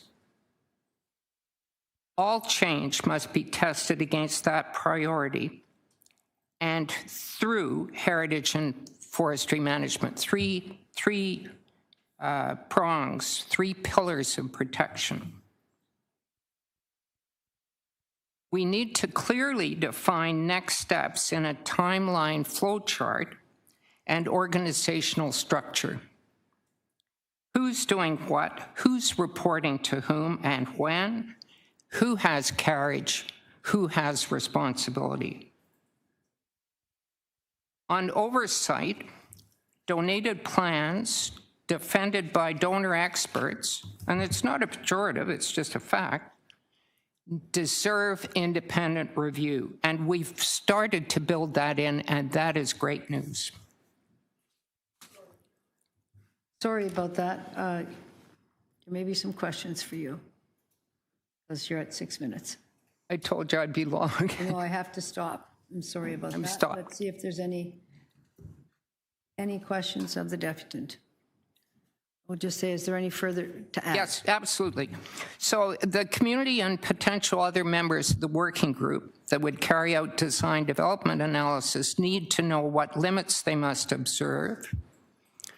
Adjust plans a little, a lot. Can an element be removed? We don't know that. Are there limits to change? They need to know. Is the grant conditional on all elements remaining? We need to know now what agreements are in place between the city and the donor. It's time. Personally, I want to thank you, Councillor Fletcher, for your passion on parks and public service, for enabling all of us to begin to address the process concerns, and to senior staff in the mayor's office for making a serious effort to turn things around. But we have work to do. We suggest revise the report so it is informative, structured, and shows a clear path forward. Ensure the working group review will be open, effective, and transparent, and bring the proposal back to council where we can together make the final decision on plans and choose the right path, the best path for the park. The community will applaud you for that. Thank you. That was my question, so I have to open that up to anyone else who has a question today. Since you didn't use all my time, I'll just ask you about the urban forest management plan, because I asked Sandy Smith about that as a really important component that's been achieved since the March meeting at executive, when it was. Oh yeah, we're light years from March. And the forest management plan, and Philip is the right guy to do it.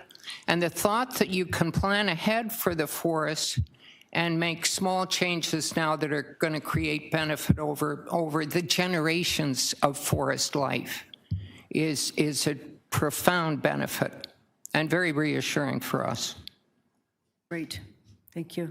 Thank you very much for being here and all the work Friends of Queen's Park have been doing.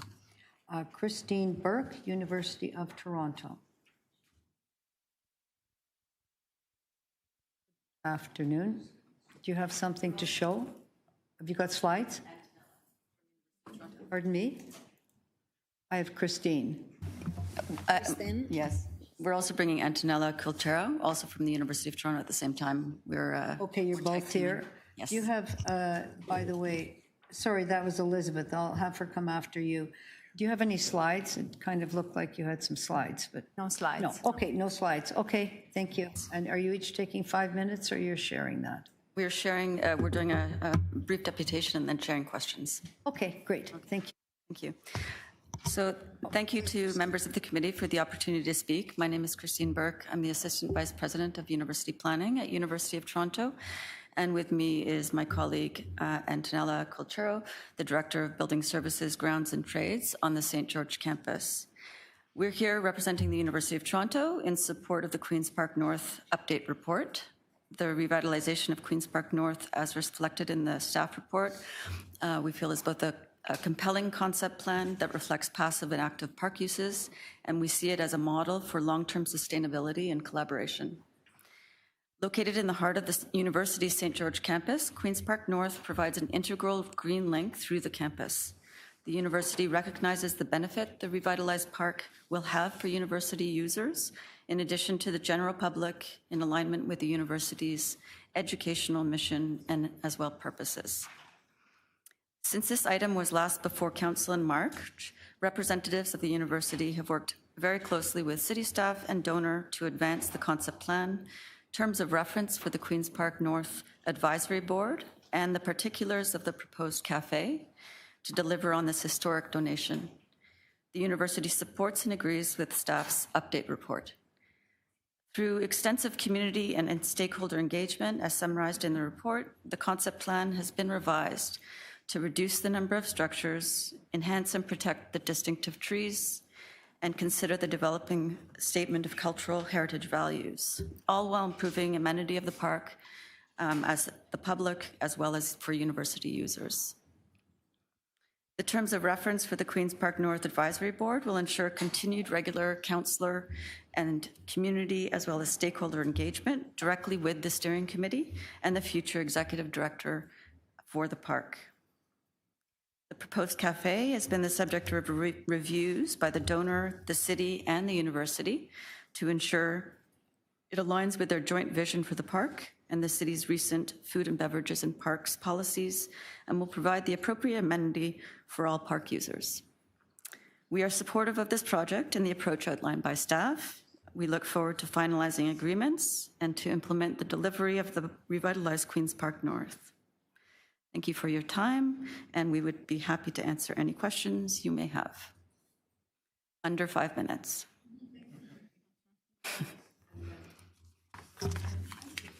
Second deputy. I will only answer questions, if any. You'll be here to answer questions. Well, we'll share. Oh, okay, great, thank you. Are there some questions of U of T?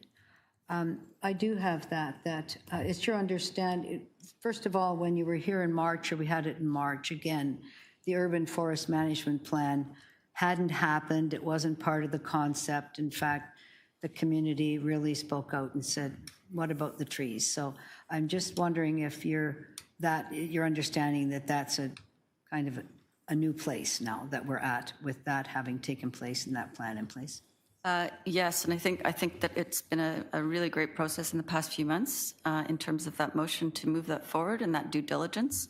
I think it's helped all city, university, as well as the community to really look at how the trees can become more priority in terms of how the design unfolded. So I think that the clear directions, there's been a lot of clear directions from the external forestry consultant in terms of really looking at minimizing root systems and impacts. He was an independent urban forestry consultant, which I think really was helpful in terms of credibility. And I think that has helped to evolve the concept plan and some of the changes that have happened since March and the concept plan that's coming before us. And further, I think that the next steps that are outlined in the staff report in terms of how that forestry management plan will work in the upcoming phases is also clearly articulated, that it's not just this phase, but that it's for the next phase in the further detailed design development through implementation, construction, as well as the ongoing maintenance and operations once the park has been revitalized. So great, and thank you for that clarifying.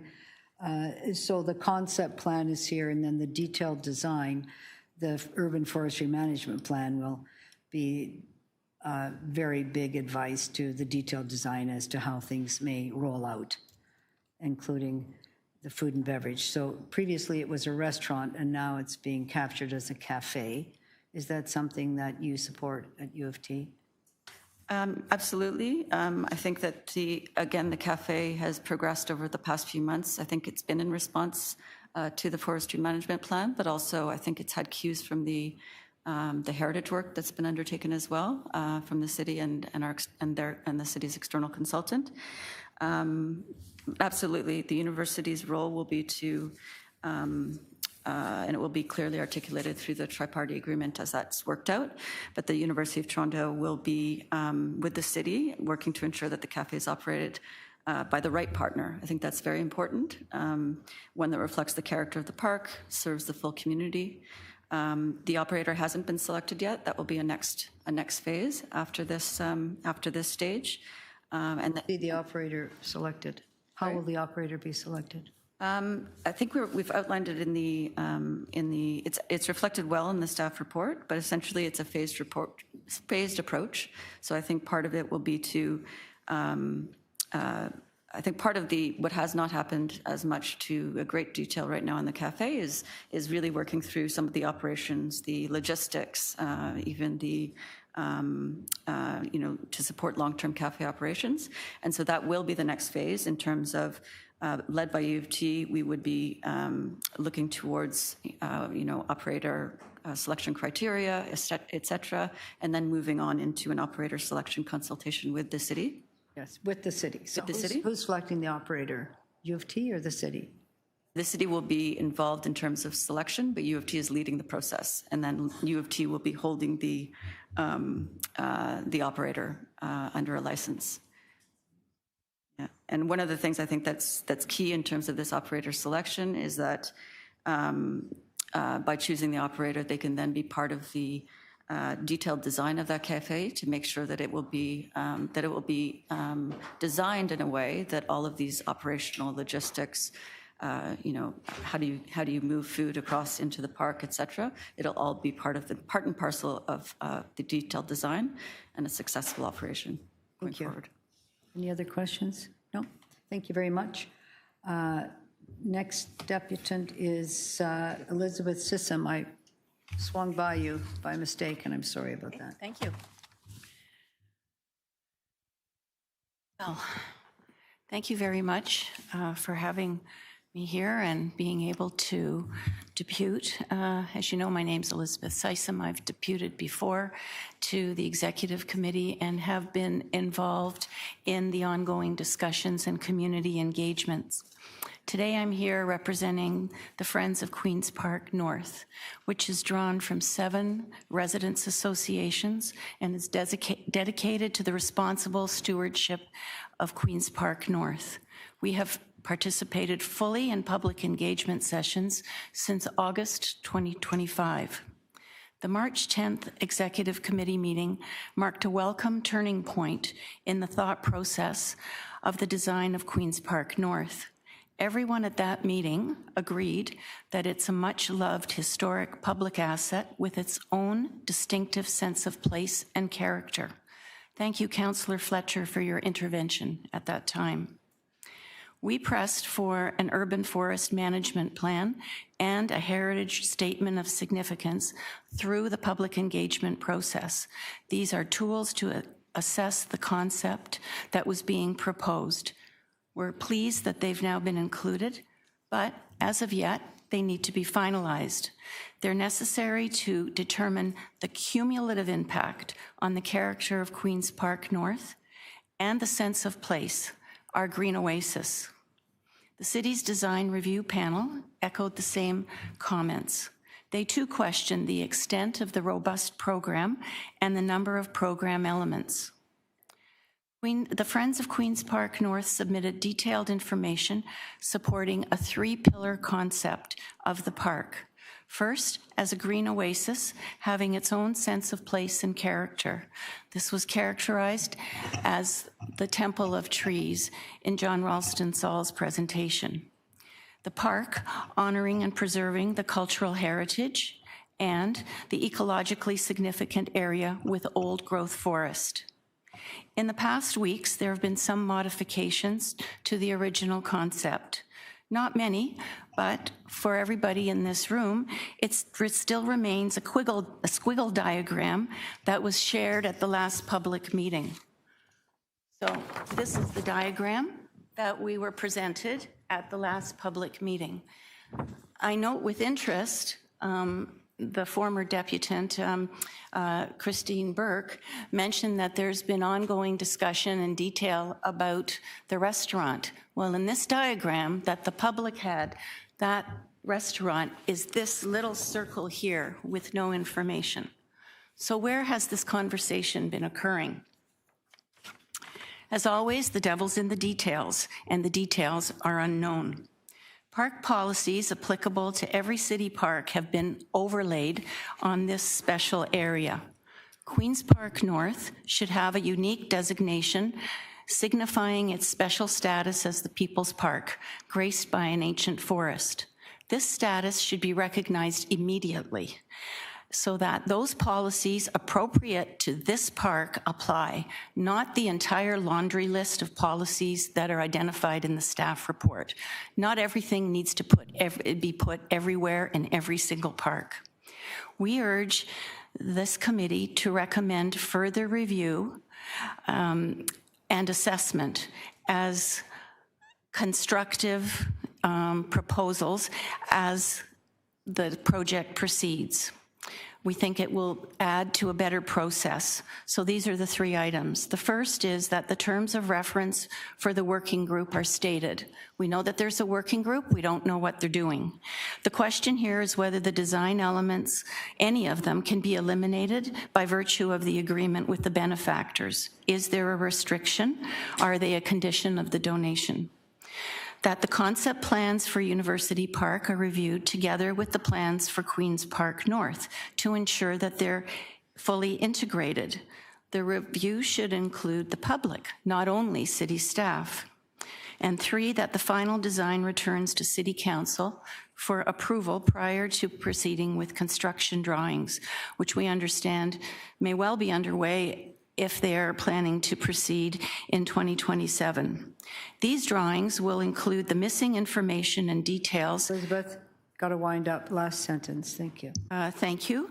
Well, I would like to, my last sentence is to express our gratitude to you, Councillor Fletcher. You've devoted an extraordinary amount of time and effort to the project, and for that we thank you. Thank you. I knew you were coming here as chair. I thought I needed to intervene a little bit. Thank you very much for being here. Any questions? Well, yes, Councillor Pasternak has a question for you. I just want to make sure I understand. Are you saying to go back to the drawing board and come back with another report? No, I'm not. I'm asking for details of the concept to be released. For 8 months, we've been shown drawings like this, and we're asked now, you're asked to approve it, and that you're going to go to design development to understand those details.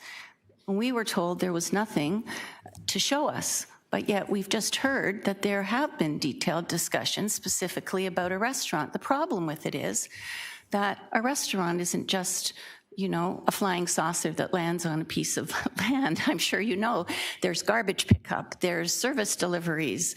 If it's going to be something like a Starbucks, they have daily delivery of pre-made food. There's all kinds of things that need to occur for the management of that restaurant, which means truck access, garbage access, and egress. Where in the plan that we were shown is there a roadway that's going to get that truck there? How is that going to work? We don't even know the size of the restaurant. We know that I think 40-seat restaurant was in the feasibility study, and we know that they're looking, I believe, you're looking at 2,300 square feet. What does that mean? Does that include the apron outside the restaurant where there are loose chairs that are going to be moved around? There's so much detail that isn't there, it's unbelievable. So your concerns are the lack of clarity on this restaurant, what it will serve, how it will be serviced, road network, disposal, pest control, all the things that are... We've got no details about any of the concept elements except the squiggles that are on the diagram. There are no dimensions. There are no dimensions. Okay, thank you. Thank you. Councillor Chernos-Lynn, you have questions? So, Elizabeth, I wonder if you could just, I just want to make sure I understand you correctly, I guess. Maybe you can just clarify for me. Your contention is that the regular policies regarding forestry, other pieces, parks, don't necessarily apply to this park because this park has a more elevated status than other parks in the city? Yes, it's your contention? Yes, and the reason is because whenever we have discussed the number of elements that are being proposed, for example, the restaurant, we are pointed to park policy that says food and beverage should be located in public spaces, including parks. Well, not every park needs to have a restaurant. Not every park needs to have a play area. Not every park needs to be able to convene all kinds of community events. That's not the case for every single park in the city. In fact... No, but would you not agree that there are some parks, for example, Sunnybrook Park has many of those things. It's not as elevated, is that your contention, as Queen's Park? Sunnybrook Park is a different park. I believe it's much larger than Queen's Park. It doesn't have the forest element that Queen's Park does. There are many, many wonderful elements in Queen's Park that work well as that park. But we don't have to include every single thing. I think there are probably 20 different policy items that are identified for parks. So not everything needs to go everywhere. That's my point. So your point is that we don't need to have everything in it. It's not that this park is more special than other parks. Is that? I actually do think it's more special. I think it is a special park. All right, thank you. That's all I needed. Yep. Any other questions? I'll just ask one. The understood that I do not see restaurant. I see that this has been changed to being a cafe rather than a restaurant, which would mean cooking and all those kinds of things, fairly major operation. Do you notice that as well in here, that change has been made, Elizabeth? I noticed that in the summary. However, there's still reference deeper in the report to the restaurant. But not to a restaurant in the report. Okay. I guess my understanding is that it's been, I'll say, downgraded, no cooking, that kind of thing, and that the urban forest management plan is something that is everybody who's worked on that, yourselves, staff, parks, forestry, the donor, should be fairly proud of, because that will guide anything in the park, recognizing it is much smaller than Sunnybrook Park, but that will determine what can or can't be built anywhere in the park. Do you think that's fair? Rather than saying no, but we're going to have a guide for the tree health and the I do forest? think that's fair. But again, go back to the three elements, the statement of significance, the forest management plan, which is absolutely at the top, but together they contribute to the sense of place. So we can't forget about the sense of place and really what this park is all about, which other parks do not have that same character. So it's the three pillars. And that this has got this status because it is a significant donation that will carry on over many, many years. $50 million is a significant donation to a 10-acre park and making the best use of it with protecting the trees. Is that significant donation to a significant park? Yes. Oldest park in the city. Yeah. Yes. Thank you very much. Thank you.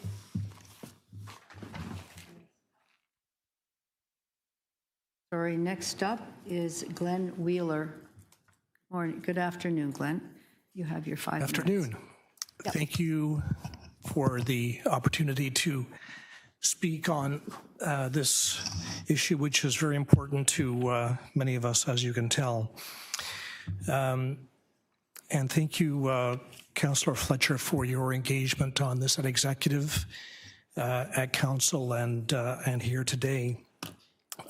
My name is Glenn Wheeler. I'm here as a resident who lives near the park in the Harbour-Bathurst area. And it's an important space for those of us who live in the most densely populated area of Toronto, a place of respite, as is often been said. What I want to use my few minutes to talk about is the engagement process thus far. I have been at most of the engagement sessions, and they have been, the process has been problematic, and I wanted to share my concerns and perhaps ask for, make some suggestions.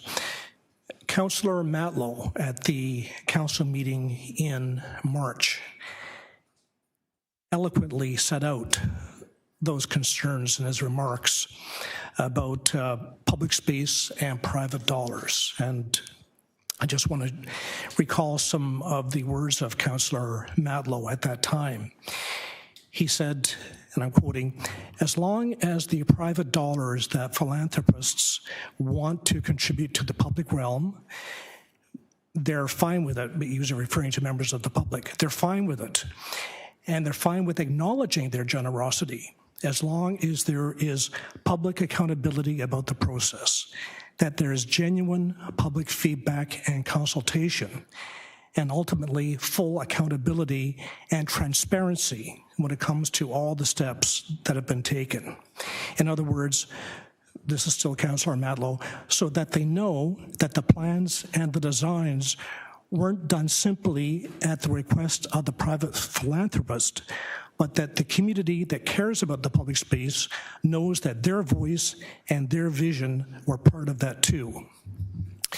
And I think this is what we're dealing with, is that the community that lives closest to the park and relies for it perhaps more than other people in the city feels that their vision is not has not been taken into account, and that many of the elements of this plan detract from what you, Councillor Fletcher, referred to as a place of respite, the Green Oasis, and we are mitigating we are mitigating from the impact of those many elements in this plan from that Green Oasis. At the March Council meeting, Councillor Matlow asked city staff, do we have, this is Councillor Matlow again in his words, do we have a very clear protocol? The reason I ask is that what I'm picking up from the community is that there has been some either confusion or worry. Are we doing this for the Westons, or are we working with the Westons for the community? That was what Councillor Matlow asked. And as you, Councillor Fletcher, noted at the March meeting, this is the largest private donation we have received for a park. As you noted, usually the donations are 4 million, 5 million, but 50 million is unheard of as a donation to a park. And of course, for this, we are grateful to the Westons.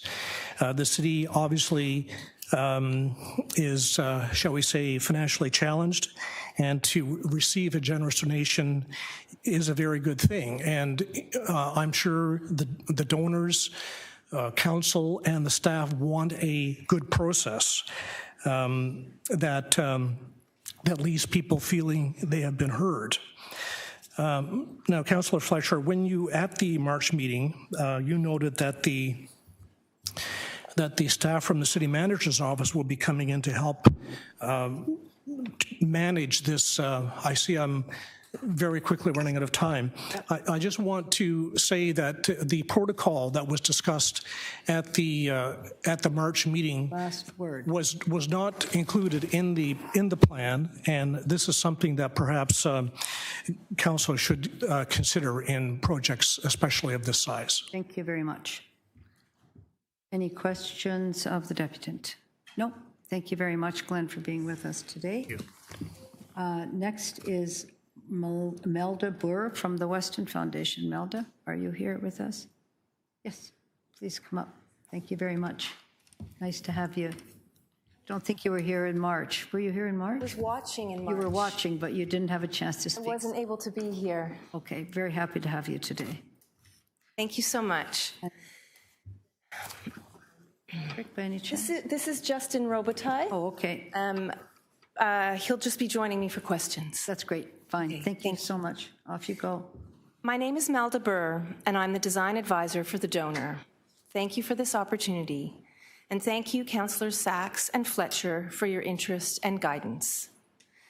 I believe that the concept proposal for Queen's Park North is a truly special, once-in-a-generation opportunity to breathe new life into this beautiful and well-loved green space, to revitalize and rejuvenate the park for both trees and people, now and for the future.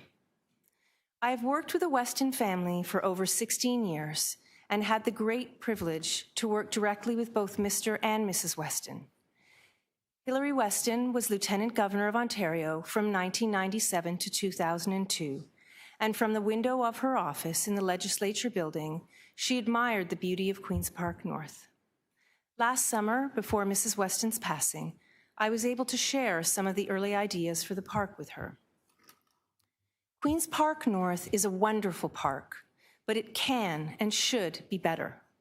The trees in Queen's Park are truly special, some rare and protected, and others over 100 years old. It's difficult to describe in words what it's like to be amongst them. It's both peaceful and uplifting. It's a rejuvenating place, a place of respite.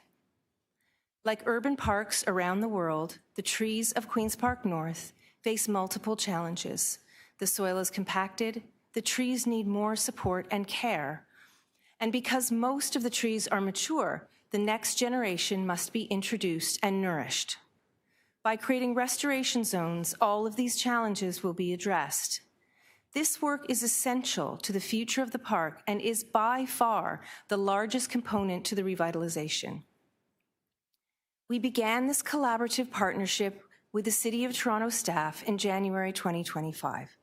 From the very beginning, we worked with ecologists and arborists, and we are now working with a forester to develop an urban forest management plan specifically for Queen's Park North. It is our commitment to listen to these experts, to adapt and change as they advise. Since this project was brought forward to Council in March, we have listened carefully and have continued to refine the proposal in response to expert advice and public feedback. The spirit of collaboration is embedded in all aspects of the project. Through the proposed tri-party stewardship model, the donor, the city, and the University of Toronto are committed not only to revitalizing the park, but to help care for it over the long term. As the city's first public urban park. Everybody can just turn their phones off, please. It's hard on the deputy. Thanks. Please proceed. As the city's first public urban park, Queen's Park North is often referred to as the People's Park. It has a rich and vibrant history, and in an ever-growing city, through thoughtful design, it can provide even more. In the Learning Forest, an elevated tree path will bring visitors closer to nature while ensuring protection of the delicate roots and understory beneath. In this special zone, through the work of our Indigenous consultant, we learned about reciprocal relationships between plant communities. People will be invited to see themselves as part of a larger relationship with land, with culture, and with care for the future. As the design developed with city staff, we sought to bring animation throughout the seasons. A cafe will create a place to meet and recharge, even on the coldest days of the year, and to ensure the highest quality of food and service, it will be operated by a local, established Toronto restaurateur. On hot days, an interactive water feature will cool the air and provide enjoyment for children. And people will comfortably spend more time in the park because a small permanent washroom structure will provide a much-needed amenity.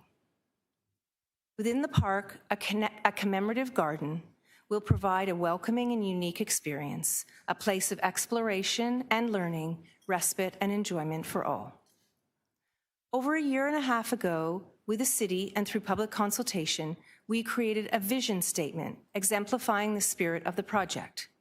An extraordinary place for people and nature throughout the seasons that respects the existing trees and heritage of Queen's Park North, fosters a safe and welcoming environment, and showcases excellence in design, ecological stewardship, education, animation, and collaborative governance. I'm concluding. We have found a balance between the needs of the trees and the needs of the people. And for me, that is the goal of a great urban park. To achieve this vision, we partnered with the best Toronto creative talent, including landscape architect Janet Rosenberg in studio and Shim Sutcliffe Architects.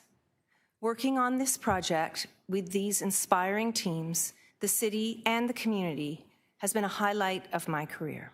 Thank you. Thank you very much for being here, Melda. I gave you that extra bit because you weren't able to come in person. Thank you, I appreciate it. Are there some questions? Councillor Sachs? Thank you, Melda, and your team. I know that you've been working very hard on this for a long time. Al Rozoscu, he's sitting behind you, President of Queen's Park North, made a point that you and I have discussed about children in the park. Mm-hmm. Can you talk to us, please, about how this park will serve children in the neighborhood? Absolutely.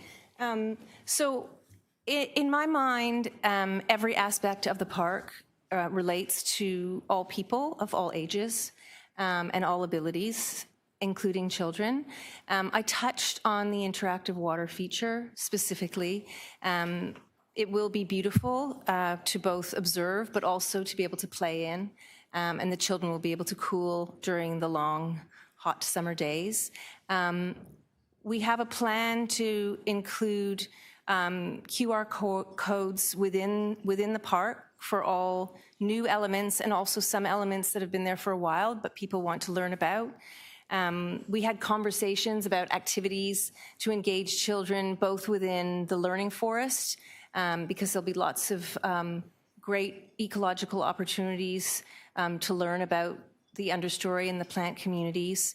The cafe itself, I think, is an important amenity for children because, like all of us, they sometimes need a break. The commemorative garden will also have aspects of learning within it. So they are activities that are more passive in nature in the sense that we are not proposing a playground per se, but all of the opportunities for play as they are today will remain. So the lawns that children love to play on, and then some of the new elements that we're proposing that we feel are sort of appropriately balanced given the scale of the park. Okay. And you mentioned the QR codes. Yes. Maybe you can tell us a bit more about how you plan to use the QR codes to tell the stories of the park.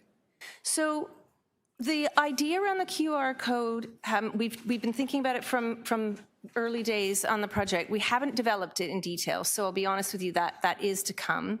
But the concept of a QR code is something that obviously has been adopted widely worldwide, and works very well with smartphones. So if you are wanting to be introduced to a tree or to understand why is there all this understory, what is the purpose of it, at those given points along the journey within the park, there'll be a moment where there's potentially a plaque which may have a small written description, but will also have a QR code. The thing that's great about QR codes is that they can go into a lot of detail that you can't provide in a plaque, and you can always change them.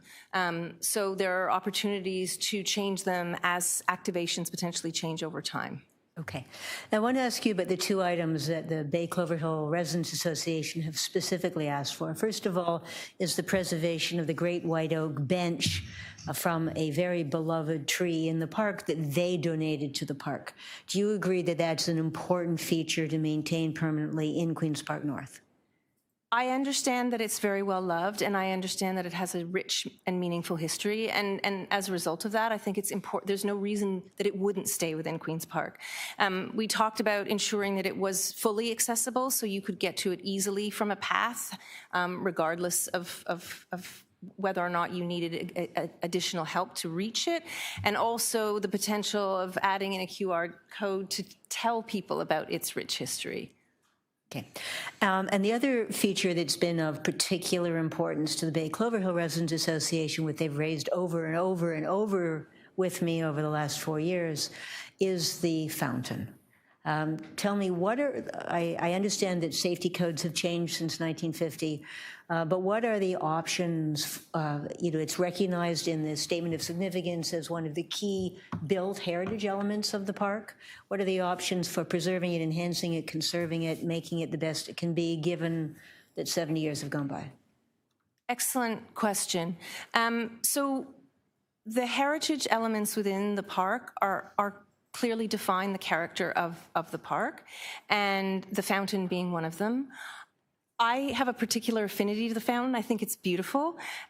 Sadly, it has not functioned for many years, but it gives us an opportunity for the future. So the intention is as an element within the commemorative garden on that exact location where the Austin Floyd fountain is today, that we will revitalize the fountain, and not just revitalize it in terms of making it actually function, but ensure that it takes on a form that is either the form as we see it today, or a very, very similar form if it needs to be rebuilt based on our further studies of it. The other element of it that we want to include is bringing in flowers. So one of the comments that we've heard, even since 2015, from the public consultation at that time, is that people miss the idea of flowers within Queen's Park North. And so as part of the fountain, introducing planting beds with flowers would be part of that as an homage to the original fountain. Thank you. Thank you. Other questions? Anybody else? Just going to ask again, as I always do, about the the tree management plan as being basically the guiding force for everything that could be developed there, including whatever the cafe is going to be. I'm assuming that you've been part of that exercise since that was asked for. Yes. At March Council to revisit the plan based on the Tree Temple, Green Oasis, whatever we're going to call that's an important feature for the Weston Foundation as well. 100%. When I first spoke with Alana Weston about the project, the potential project, I remember very clearly what she said to me, and she said, Melda, it's all about trees and people.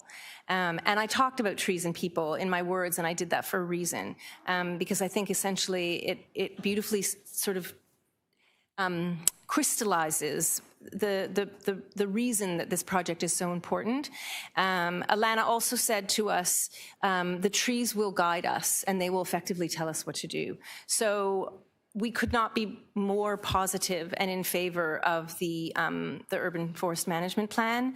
And as I said, we will learn from it, both in terms of how we design going forward and how we respond to it in terms of both construction and care for the future as part of the Conservancy.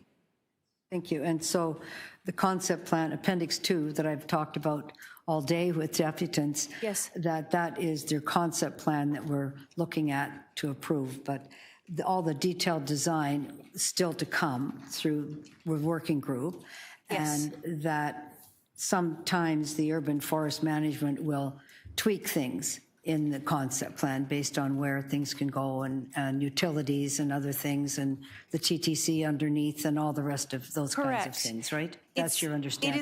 It is not fixed in time because it is a living, breathing site. And in addition to what we learn from the forester, we will learn from the site itself, and the plan must evolve to respect both. That's great. I appreciate you saying that. Thank you very much. Thank you. You didn't get any questions, so sorry about that. Next time. Next time. Thank you so much. Sorry, now I'm just going to ask Mr. Chapman. Patrick wasn't able to be here, so I have spoken on behalf of the donor. Oh, okay, fine. I wasn't clear about that. We worked together. Sorry about that. Thank you. And last Deputant Terry Hawks. Terry? Thank you very much. You have your 5 minutes.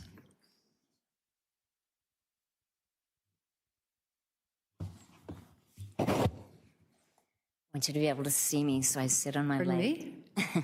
I want you to be able to see me, so I sit on my leg. That's my little secret trick. Okay. Go ahead. You have your 5 minutes. Thank Good day, Madam Chair, councillors, staff, residents, guests. I'm Terry Hawkes. I'm a resident of the Annex in University Rosedale, Ward 11. A ward rich in resources, its people, its businesses and institutions, and its old growth trees in Queen's Park North. I last spoke in this room 3 months ago on behalf of a community organization. Today, I approach you as a resident who sees Queen's Park North as an exceptional treasure in the heart of an intensely densifying urban area. A park to be honored for its rare grove of old-growth trees, quite different from various pocket parks and green spaces sought for their useful exercise or playground structures. Today, we're talking about a park different from our other parks that are animated, mobilized, and developed. A park within a park with a different purpose, a different but essential value, a respite, a sanctuary, a jewel in the crown that is Queen's Park North. And over the last year, I have observed many residents' associations show up multiple times at countless community consultations and at City Hall to express their interest in keeping the park in as natural a state as possible. In fact, Madam Chair, I recall you lauding the powerful group of deputants on March 10th as an assembly that rivaled the Spadina Expressway detractors many years ago. That movement had a similarly long view of what might be best for our city and communities, slated to have run right through Ward 11, University Rosedale, my home. By the way, that March council meeting was the genesis of John Rostensal's eloquent advocacy for our Temple of Trees, quote. Those Queen's Park North deputants on March 10th expressed an almost universal desire to see the trees in Queen's Park North revitalized and protected with as little development as possible. And because of those residents' voices and the active engagement of a number of councillors across the city, including your chair here today, progress was made, proven by the fact that we're here in front of this committee with heritage analysis and forest management now part of the conversation. Thank you. This was not the plan 3 months ago. And yet today, as has been spoken of, the proposed design for development in the park is not markedly different than it was when it was released over a year ago, alongside the press announcement of the Weston family's generous donation offer. So the timing of that meant that a design was imagined, drawn, and shared with the public before the public had any say in the matter. And despite thousands of objections to substantial development in the park, this design, while mitigated somewhat, still does not seem to fully honor those voices. So I am a curious person, like many of you here, and I asked Councillor Josh Matlow on a break during the March 25th City Council meeting why the Weston family, generous and known for their philanthropic work with green spaces and parks even beyond this province, the well-intentioned staff here today, the architectural firm of Rosenberg, and our city councillors still seem to not fully acknowledge the predominant concerns as represented here today by various residents' associations and residents. I am grateful that Councillor Matlow took this question to the floor. As far as I know, and as mentioned by Glenn Wheeler today, there has been no response to this question, and thus no response to Councillor Matlow's request for more transparency around this matter. Has Councillor Matlow's request for information on March 25th, 2026 been answered in any meeting or distribution? I.e., were there requirements attached to accepting this generous donation from the Westons? And if so, what are they? Or who is at the root, excuse the pun, the root of these plans for substantial development in the park? And thus, will the representatives, on behalf of the residents, many sitting behind me, to be included in the working group, will they actually be heard in their bid to retain Queen's Park North as a place of respite, protecting the old growth trees above all else? I appreciate Councillor Fletcher and her colleagues' attempts to make this process more workable and to find compromises within this plan for this green oasis, honoring its sense of place and character while preserving its cultural heritage and ecological significance. And acknowledging all that and appreciating that the Weston's family's representatives are here today, I still respectfully suggest that addressing and correcting a lack of transparency might be constructive, and it might help the stakeholders understand this seeming disconnect as to the existential future of Queen's Park North, which, according to the vast majority of deputants, they revere as a sanctuary and a respite, not only for the residents of University Rosedale and the surrounding neighborhoods, but for all Torontonians, visitors, all age groups, all abilities, and all generations to come. Thank you very much for your time and interest in caring for Queen's Park North. Thank you. Any questions? No, I'll just ask one, which I always ask now, the urban forest management plan that wasn't in place in March and now is in place with the hard work of everybody involved. That's a significant improvement. Would you agree with that? I would agree that there seem to be some very notable compromises on the table. I would wonder why some middle road considerations might not have been considered. And what's coming to mind is I attended on behalf of a residents association, a meeting with the University of Toronto, and I asked about the plan for the food and beverage service. And I suggested that perhaps we might consider something like a pilot project with a food truck, like we have on St. George. And I was thinking that perhaps this would be a good way to gauge the level of interest for food and beverage within the park, because as noted, there are so many food and beverage possibilities outside the park. And we're still talking about a structure.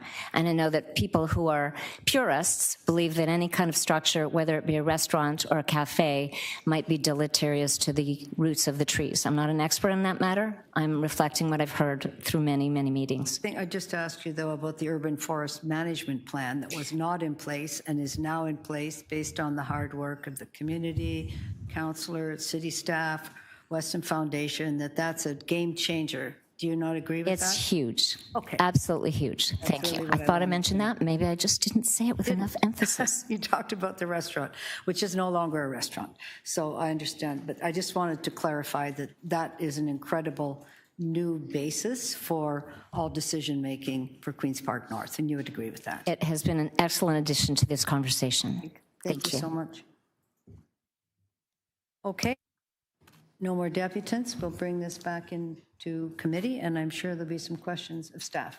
Councillor Sachs, do you have some? I bet you do. Yes, I have questions of staff. First of all, to our two deputy city managers, you gave me a guarantee in March that when you brought this back, it would do no harm to the significant trees of this park. Has the report that you've produced today met that guarantee?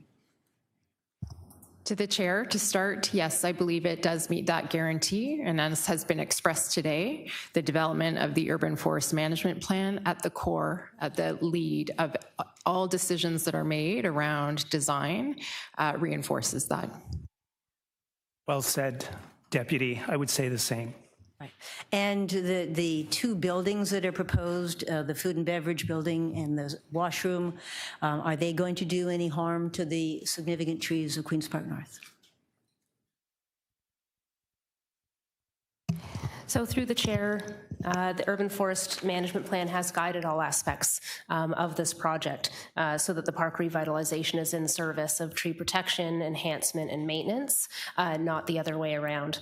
So very specifically, the two buildings, the food and beverage building as well as the washroom, have been placed within the urban forest management phase 1 work, and we feel confident that it will do no harm to the significant trees in the area.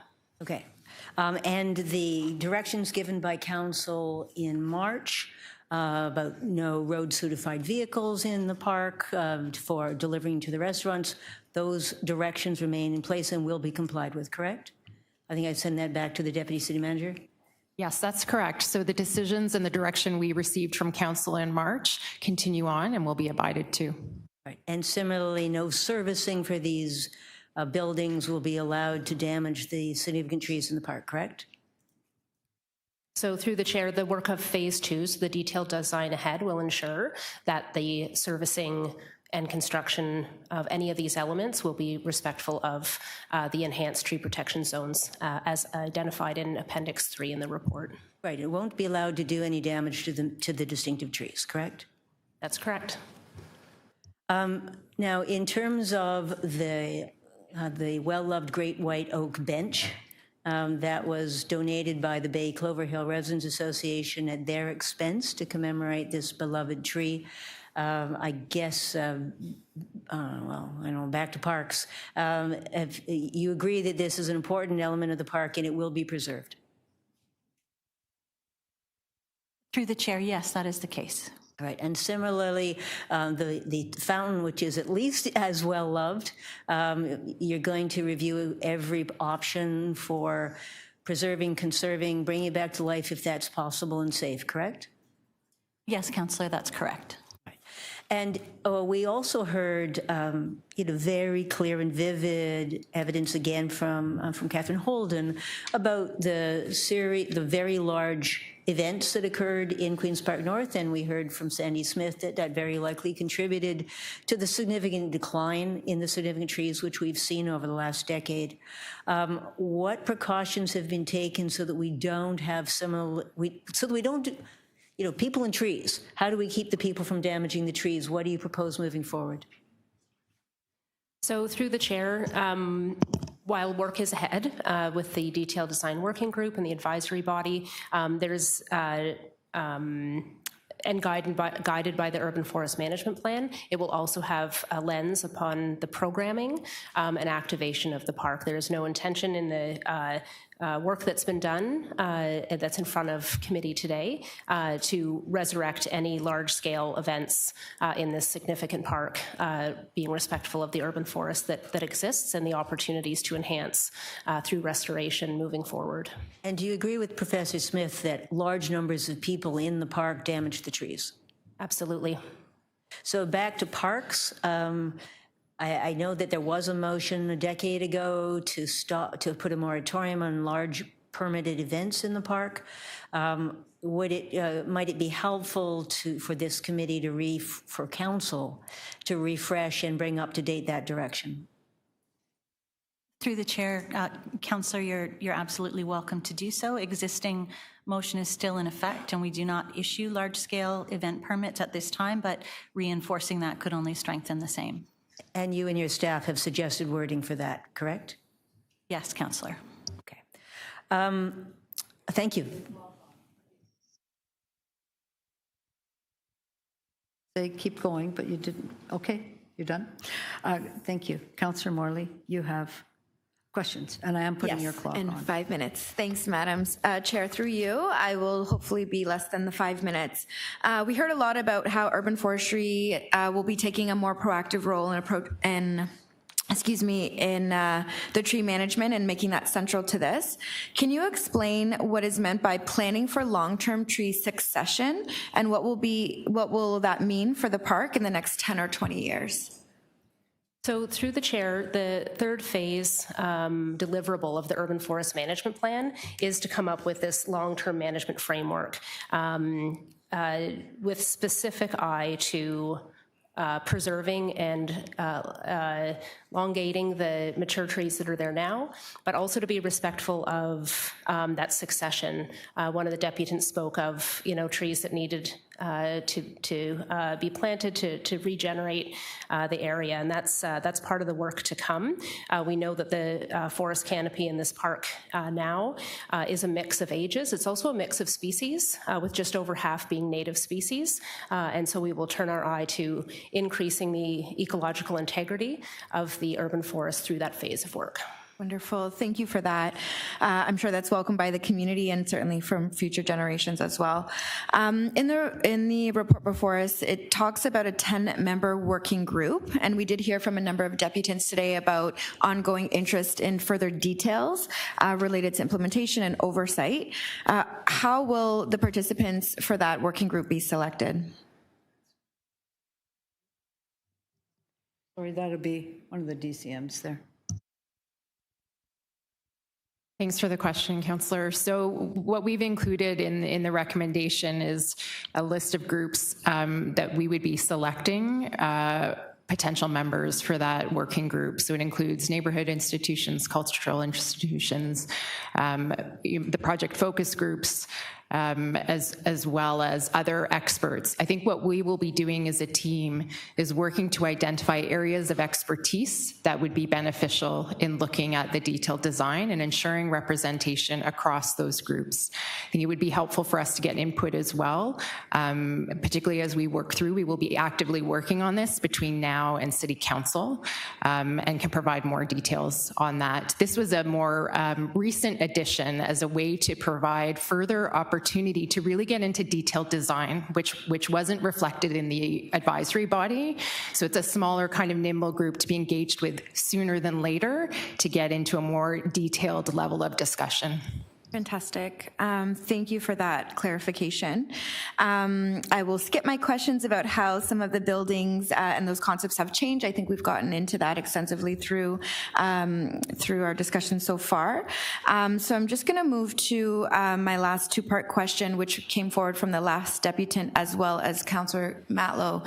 Can you further clarify what the requirements or parameters are for accepting a donation at this scale? And then I have a follow-up question if anyone has that information. Sorry, who's going to answer that? There has to be a deputy city manager here. Sorry, if you could pause my time. Okay, we'll just pause your time. Thank you. I'm following your time. Yeah, so in terms of questions around parameters, so we have an Office of Partnerships at the city that's coordinated through the city manager's office, who provides sort of guidance related to our policy and procedures related to accepting donations. The Office of Partnerships has been and continues to be involved in this discussion as well. I think, one of the things that is unique is the magnitude and scope of this donation, right, which has been part of the discussion. Moving forward, but it is through our city manager office partners and that office specifically. Thank you, Deputy City Manager. I appreciate that clarification. My last question is just with respect to the amount of the donation for enhancing this park. If we find ourselves in a scenario where the final concept that is agreed upon by the community, the donors, and the city doesn't require the full amount, we don't need to accept it. Is that a fair statement? I know it's not likely because cost of construction and all of the things, but money back, Mayor. Just curious. We don't. Yeah, I think it's a fair statement. I think we don't anticipate it, but I think that's a fair statement, certainly. Okay, that's helpful. Those are my questions, Madam Chair. Thank you. Thank you, Councillor Chernos-Lynn. Go ahead. Thank you. Many of the deputants have raised concerns around transparency and I don't want to say not obfuscation, but the lack of transparency, the lack of sense of how decisions are being made on this. And I very much appreciate that there are recommendations here that are guiding a working group and all of that. And I just wonder if staff could speak to the process moving forward and how we're going to be making sure that the public feels that we're answering those concerns around transparency. Thank you for the question, Councillor, and through the chair. Should Council adopt the concept plan, we will, as mentioned earlier, strike a detailed design working group, which would have membership from the city, U of T, the donor, residents, neighborhood institutions, and subject matter experts. The role of that group will be to provide input on finalizing detailed design details. We're also planning to continue with our ongoing Indigenous engagement, and at 2 checkpoints during the detailed design, so 30% and 60%, we'll be expanding that engagement that I've already described to broader stakeholder groups in the general public to collect input at 30% and 60% and take that feedback back to help inform the detailed design. And just to follow up on that, because the committee or working group that you're going to have is going to be of no more than 10 people, which I can appreciate in the sense that you want to be able to make sure it stays on task and is moving forward. Those two opportunities that you mentioned, are those going to be in-person consultations, or have you not decided yet on what those will look like at 30% and 60%, or can you expand a little bit on that? Just so that I think it's important, like, for the public to understand that how we're providing in future opportunities for them to weigh in and give feedback, because that's been clearly a concern that's been raised here today by many of the delegates. Through the chair, the details of those engagements haven't been worked out yet, but I would certainly envision in-person opportunities to have thorough discussion and help inform the design. That is the intent. Okay, and how will that be publicized?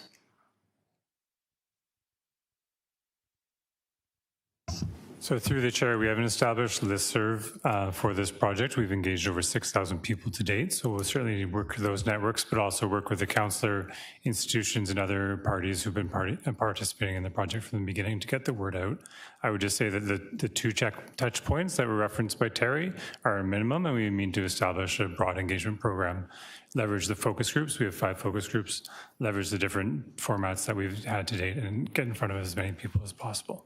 Can I just add to that, that I think one of the things that we've also heard loud and clear is the need for greater clarification around governance more broadly. So I know we're talking about some specific consultations, but in terms of how are decisions made, what are the various roles of everyone who is part of this? And that we will be taking away to come back with something that is crisp in terms of clarity of, because it has changed over the course of the project as well, right? And so we need to, I think, reflect that and be clear about roles and governance and decisions. I very much appreciate both of those answers. Thank you. Councillor Pasternak. Oh, okay. I'm just, thank you. I'm just going to ask a few questions. I'm just going to go back. I can't remember who asked about the partnership office versus parks partnerships. That was you, Deputy Mayor. I can't remember such a large donation that's come into the city in a long time. Who can remember that? And generally, for such a large donation to be part of the Parks Partnership Office, what's the largest donation that you've had to date?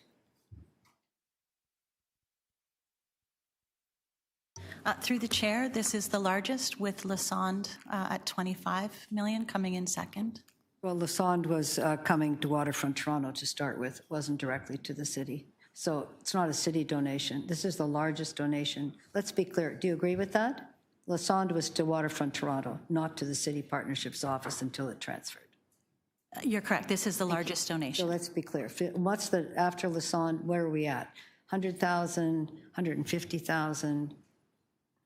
I don't have that number on hand, Councillor. Well, let's have that for council then. I think that's important, that this is tremendously generous and not something, it's not a basketball court. It's not, it's $50 million. So I'm wondering, asking the Deputy City Manager if in future this really, such a donation of this nature would not go to the City Manager's office and the partnership office directly rather than to a division, because now we see that it's parks, it's forestry, it's planning. It actually isn't just a parks project. To you, Chair, that's correct. I mean, this, you know, when you look at the number of divisions that this crosses, right, and the magnitude of this is not simply one division, right? It is of a scale and requires that collaboration across the city. So I'm just wondering where that decision was made and how it was made. We're not going back on it, but for future, how would such a donation come in? It just seems to be mismatched with not the thinking of a partnership office to take in a $50 million donation. So I think you're right, for future, as these are coming in, sort of that decision point early on, given magnitude and scope across the divisions of where that appropriate lead is, while still involving all of those divisions, right? I think it's around the overall leadership.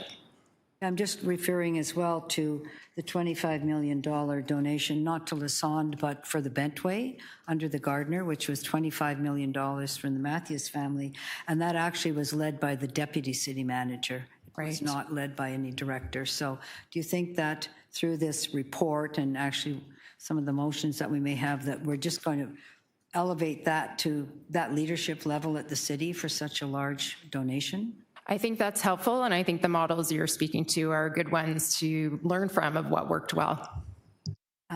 For the just going to appendices 2, my favorite one, the design, which is a concept design, and I've asked a few times just that this is the concept design. Many of the things are already there and some of the features are new, but then this is what will go to detailed design. That these are just concepts that would still have to go to detailed design, again, being informed by the new urban, what's it called?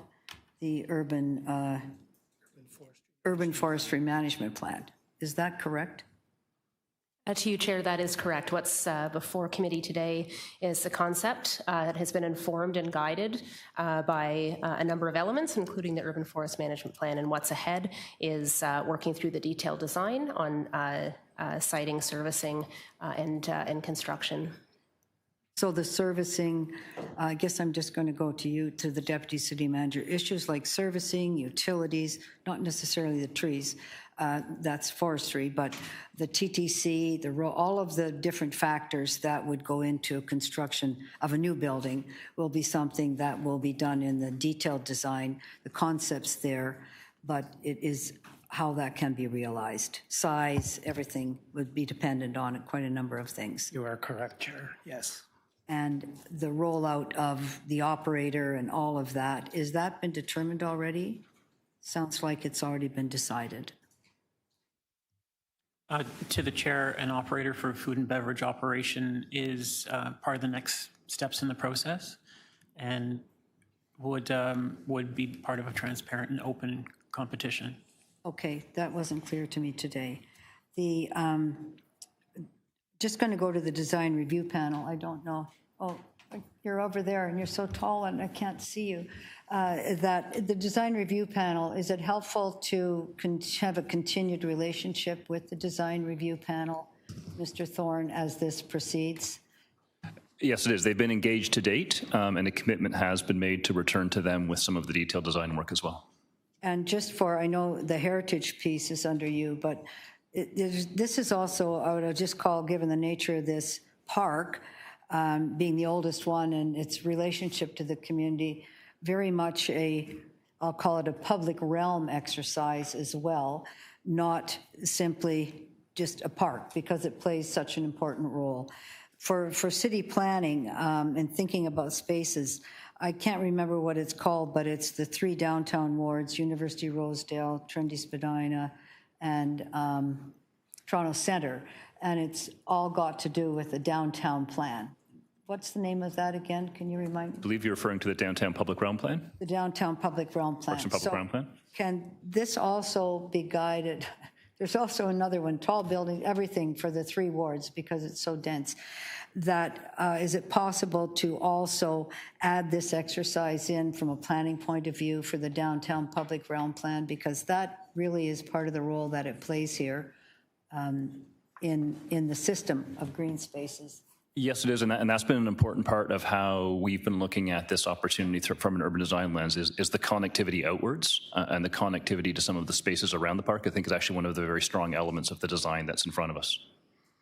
Great, and then just for the public art point of view, and that this is an opportunity, and I've said this more than once, that hasn't been identified yet, and this is a considerable donation, so the storytelling part here, outside of, and I'm not sure they're QR codes or whatever it's going to be, that's still to come in a certain phase. And I just look at the public art. I think that's you, Mr. Tobin. You do public art, or Deputy City Manager. How are we going to proceed on the public art? We have Lassonde, but that came in through the Waterfront Toronto, and the pieces will be developed by the Lassonde family.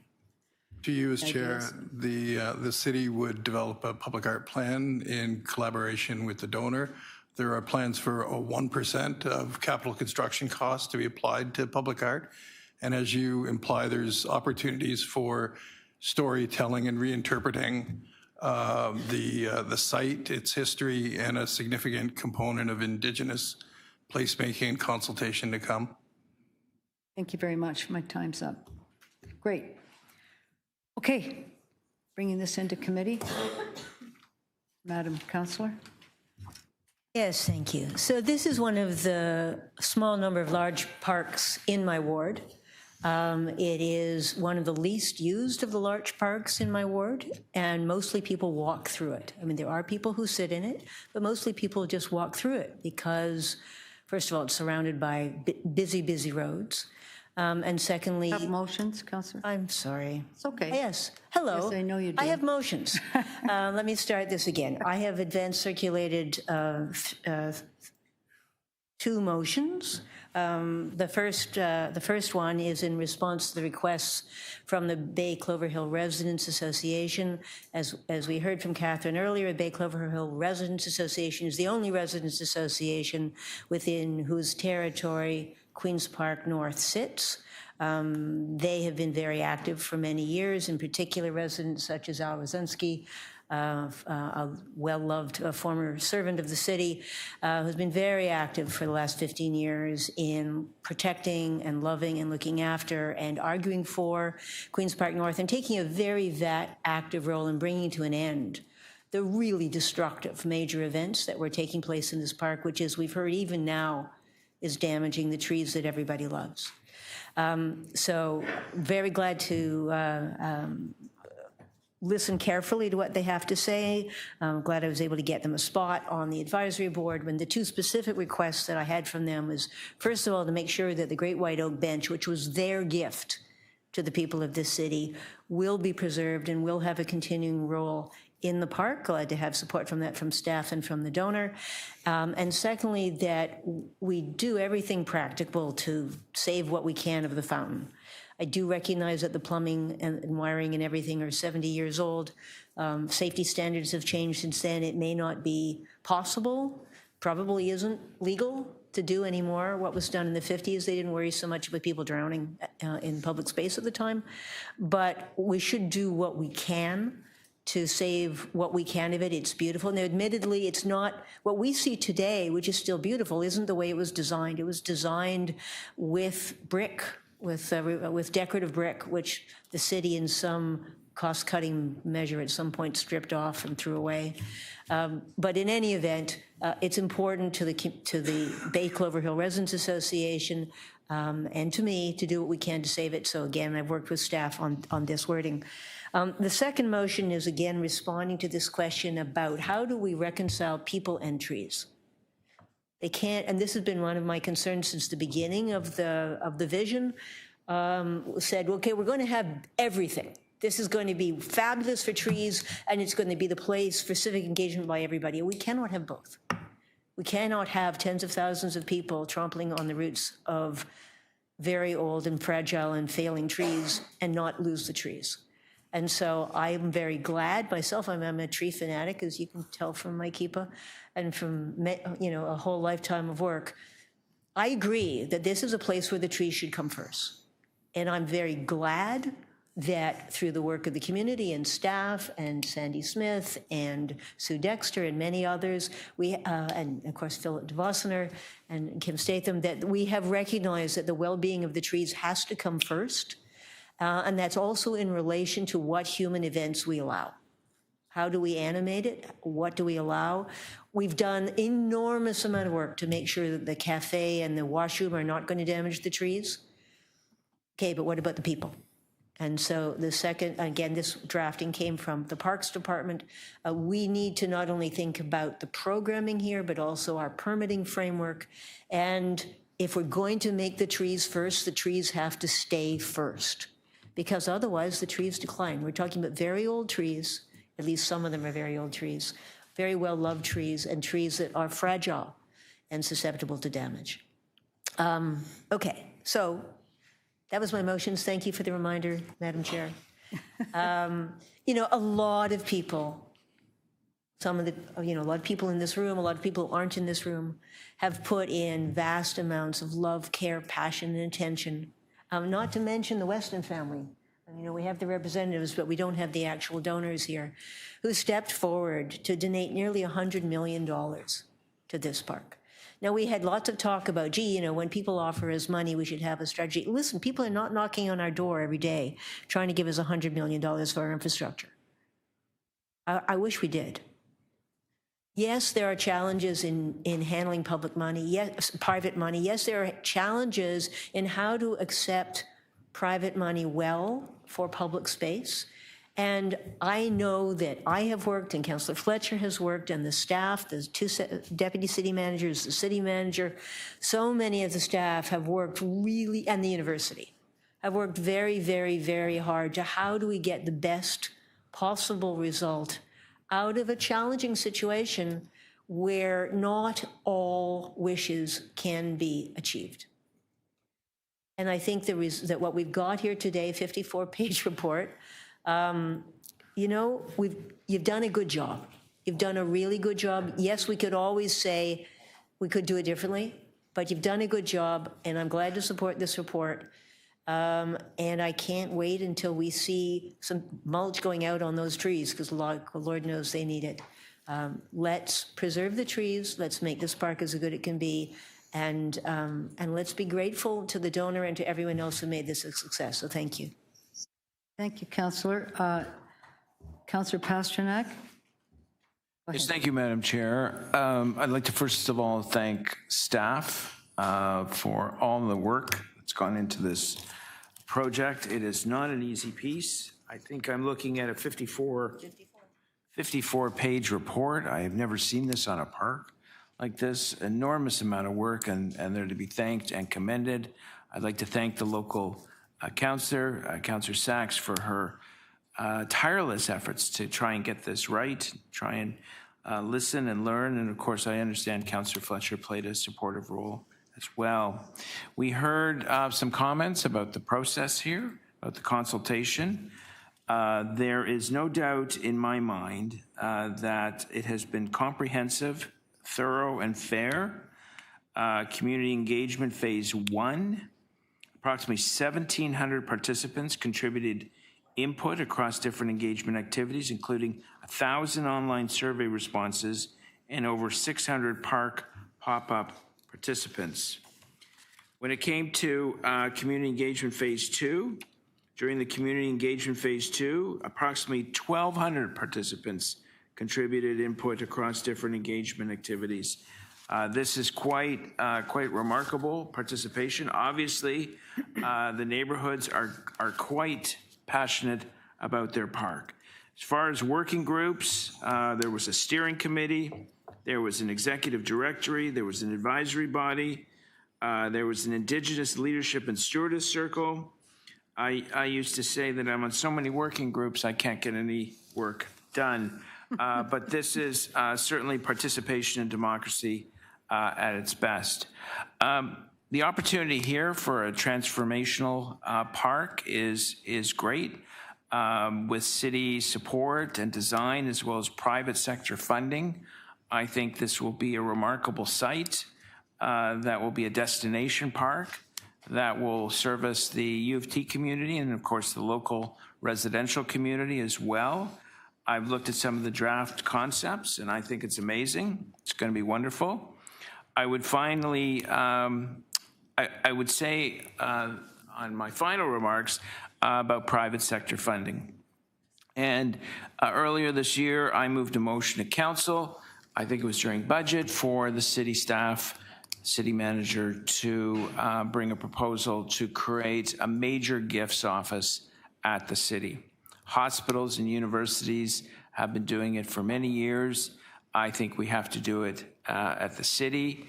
The government alone cannot meet the needs of our local communities to enhance our parks, to enhance our recreational assets. And I think the private sector wants to invest in its city, where its employees live, where it operates, where in most cases it makes lots of money. And why not? Why not invest in a city that's been so good to them. And you know, I had a Jumpstart project in my ward in Earl Bales Park. It was a massive playground, and it is packed every week. Fully accessible playground. It is shaped in a triangle with a red triangle, the corporate logo. And they can sell tires there for all I care. But it is enjoyed by hundreds of kids every week. And this is what the private sector can do for our city. It can fill gaps that we can't fill. We can create transformative projects, and I think this will be one of them. So I'm very excited. I hope I get an invitation to the ribbon cutting. Yes, I invite you. Yes, no, thank you very much. I think it's exciting to go along, and I commend the two councillors that have been involved, the local councillor, and of course city staff for bringing to this. It's a comprehensive report with great recommendations that deserves our support. Thank you, Councillor. Any other speakers? Deputy Mayor Morley. Thanks, Madam Chair. Through you, I want to echo the comments of my colleagues across the table to just congratulate staff and the local community for the important advocacy work that you've done that I do believe has resulted in some really, really helpful updates and procedural improvements in terms of how this project moves forward to ensure that not only the community's very important voice is honored, but also that we are centering and honoring the historical significance of this park, as well as the old forest trees that are growing there. It is no secret to anybody about me either. I'm a big tree hugger, and it's been a privilege and a pleasure to work alongside this committee, and particularly Councillor Sachs with her storied career in environmental stewardship and protection. And it's exciting to see this work being stood up on behalf of the city with a wonderful private donor who's at the table and along the journey to be a collaborator and to make sure that this gets done in a good way. We heard about the importance of historical heritage, and we heard about the importance of recognizing and honoring that. One of the things that I just wanted to comment on is the important ways in which Indigenous communities have always known the wisdom of our natural world, the inherent value that it brings, and the importance to it for our own survival, not just for our enjoyment and our well-being, but this is literally a matter of survival.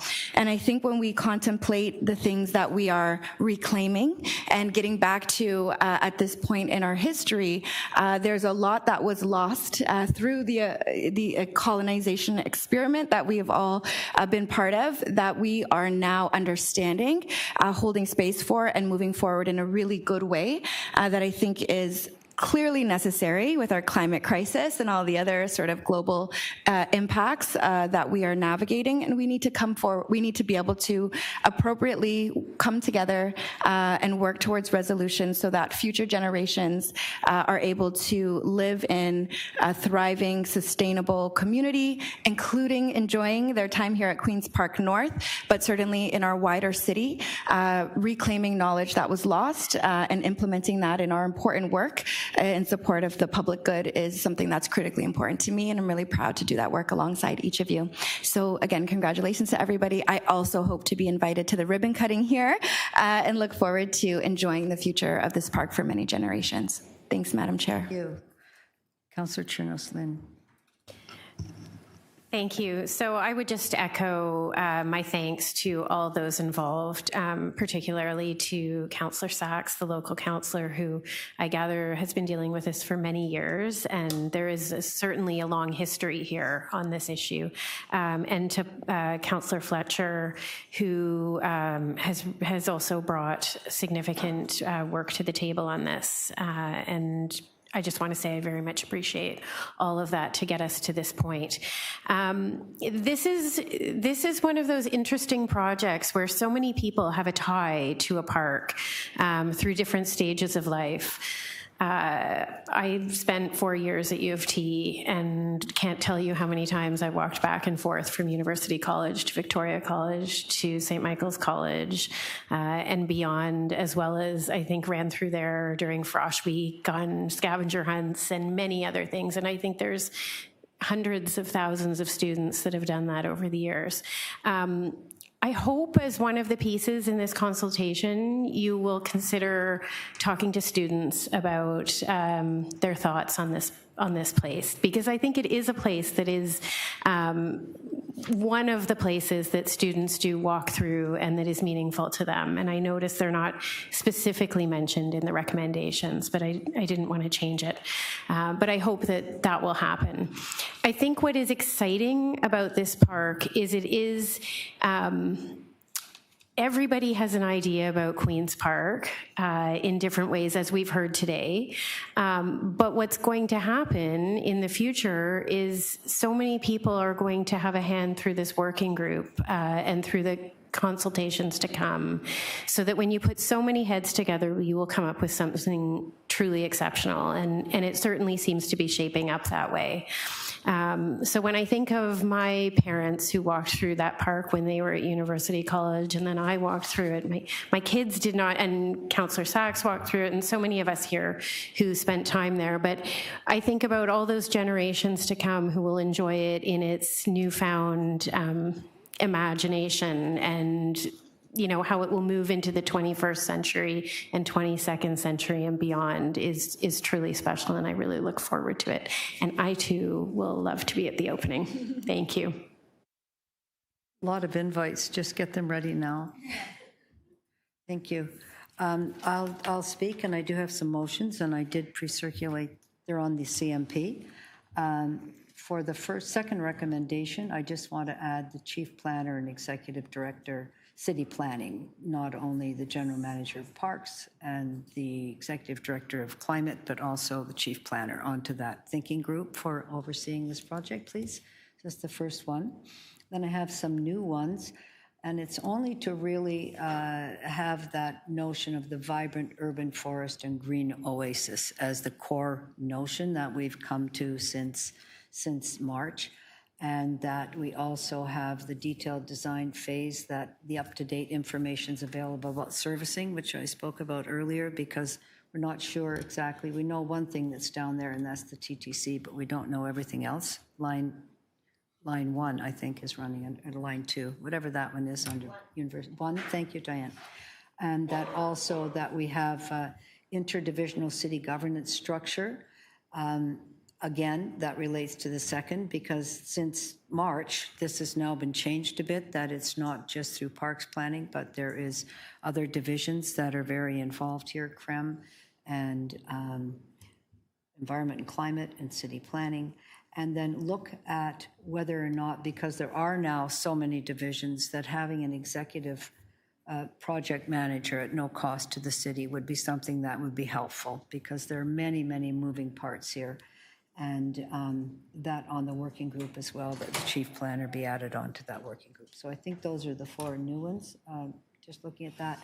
And then also a supplementary report, just to let us know what the approval process will be for the detailed design and the current concept plan. And speaking earlier, there's the concept plan, which is great, but it's the detailed design that the working group will look at. And then any opportunities to really showcase the revitalization. They're on a separate website. I'm very familiar with Waterfront Toronto and Badossa Gay, and just ways of promoting such an incredible signature project. So those are the motions I'd like to place here. And probably wondering why I'm so interested, because I love parks, as we all know, because I've been very involved with major parks in the city, and I think this is a signature park. And because I thought after we had the executive, which was very fractious, that we would try to come together and have a clear pathway today that really honored the fact that this is an incredible opportunity. And as chair of the committee, I don't like to have fights at my committee. I like to have everything fixed before we get here. So I think we're in pretty good shape for that. This is the oldest park in the city. We've learned that. There is a 999-year lease. And I think there's, I forget how many years are left on that, 856 or something, but I've never come across that before. My earliest one was Bridgepoint Hospital with a 99-year lease with the city, which basically meant that they, as the CEO would tell me, that's our hospital, not yours. So there's a certain ownership with the 999-year lease for the city.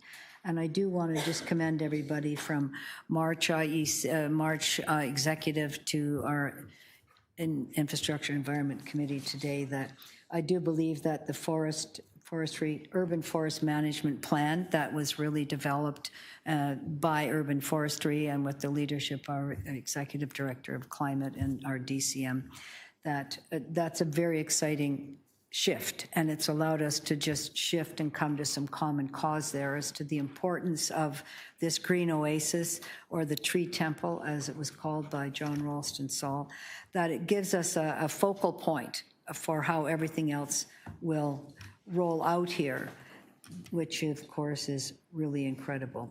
So I would just like to thank the Weston Foundation for that donation. I think Councillor Pasternak, you said 54 pages. I think it's just about $1 million a page. So that's a very big donation. And it also, for me, and I think a couple of us have raised that, whether it's through a special foundation or whether it's through the partnership office at the city manager's office, whether or not a donation of that size would ever go to the Parks Partnership Office. Not that they don't know what they're doing, but it is a mega donation, and it is going to entail not just parks, as we've learned. It's got forestry, it's got planning, it's got parks. So it crosses so many divisions in the city. It would not be the natural starting point just for a park. I've had park donations for my park, basketball courts, baseball upgrades, but this is something very specific, and I think it would have been great if it had started there, because the umbrella for this park revitalization is a very big one, covering a whole number of departments in the city. Everybody who's worked on it so far, from before March till now and going forward, what an opportunity that is to really galvanize and be part of this very, very exciting plan.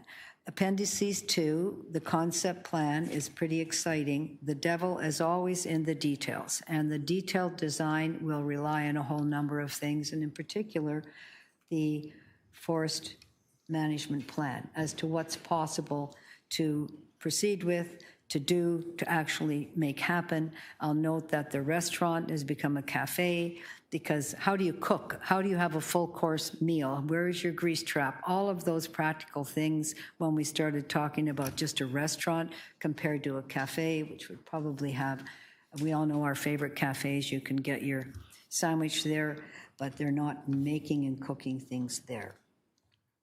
This really is I don't think we have a plan for signature projects or signature parks in the city yet. I don't want to move that, but maybe at council, because it is a signature project. It is a signature park, and we have a number of those. The process for that should be a little different than just my neighborhood parkette or a small park. I am so lucky to, and I think a few of you have come down to Badosagay. That's a major millions and multi-millions of dollar park, with a model through Waterfront Toronto that's very broad wings to get to that. And as I've mentioned earlier, the Bentway, it's another good model, because it was Deputy City Manager John Livy that was the co-chair of that committee. Not that there's anything wrong with what we've done so far, but now we're just going to lift this up to take this across the finish line to be as successful as possible. So a thank you to our deputy city managers and chief planner that have been so thoughtful about this project, the Weston family, all the community, Queen's Park North, and everybody else who so loves this space so much that we have to love it together and make it extremely successful. Just an asterisk for a PPS or a PS is when I heard about the raves that somebody spoke about today, I was shocked by that, but not really, because in Riverdale Park, there's raves, there's call-outs, there's secret ways that people come together, and thousands of people come together. So, Councillor Sachs, you have your idea about permitting. These are not permanent events, and as we're going through this process, I just want to make sure that our MLS and parks operations are totally on top of this space for those types of unplanned events and quite damaging events to a project that we're trying to advance in such a great way. So Thanks, everybody, for all your great work. Thank you, Councillor Sachs, for your stewardship around this project. And those are all of our motions that we have here today. And when we're finished with that, we only have one more little piece of business. So there they are. And I have from our great clerk how we're going to vote on them, because we have 5 things, and so that's it. Are we ready to take those to the vote? Yep. So he tells me, Mr. Green says 2A, the amendment to add on chief planner and executive director. That's the first. All in favor? Unless you have questions. 1A, Councillor Sachs, amend. I don't see it up. We'll just wait for that. There's your first amendment, Councillor Sachs, for the water fountain and for the oak bench, which are very beautiful. All in favor? Opposed? That's carried. Councillor Sachs, your second motion, I believe, on permitting and programming. We should put raves in there, but you could overseeing, making sure they don't happen. There it is. All in favor? Opposed? That's carried. 2B, which is the amendment for, we're waiting. Pardon? The four-parter, the new ones, kind of the elevated structure.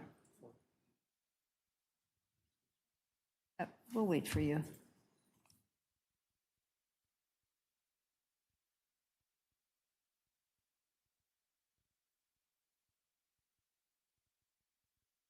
There it is there. Oops. It was almost there. The Green Oasis, City Council recognizing that.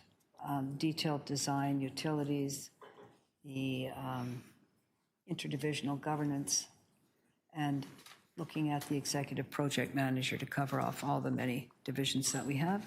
All in favor? Opposed? And that's carried.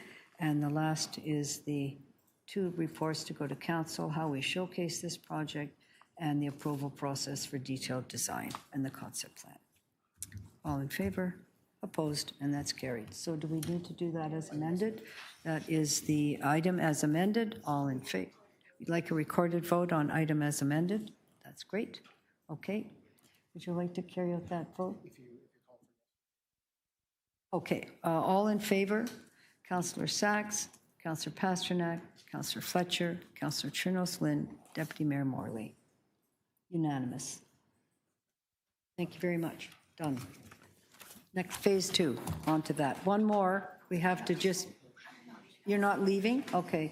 Our last one is the item 7, which is sent to council without recommendation, I think it is. It's pretty simple. It's the one that can be forwarded to City Council without recommendation.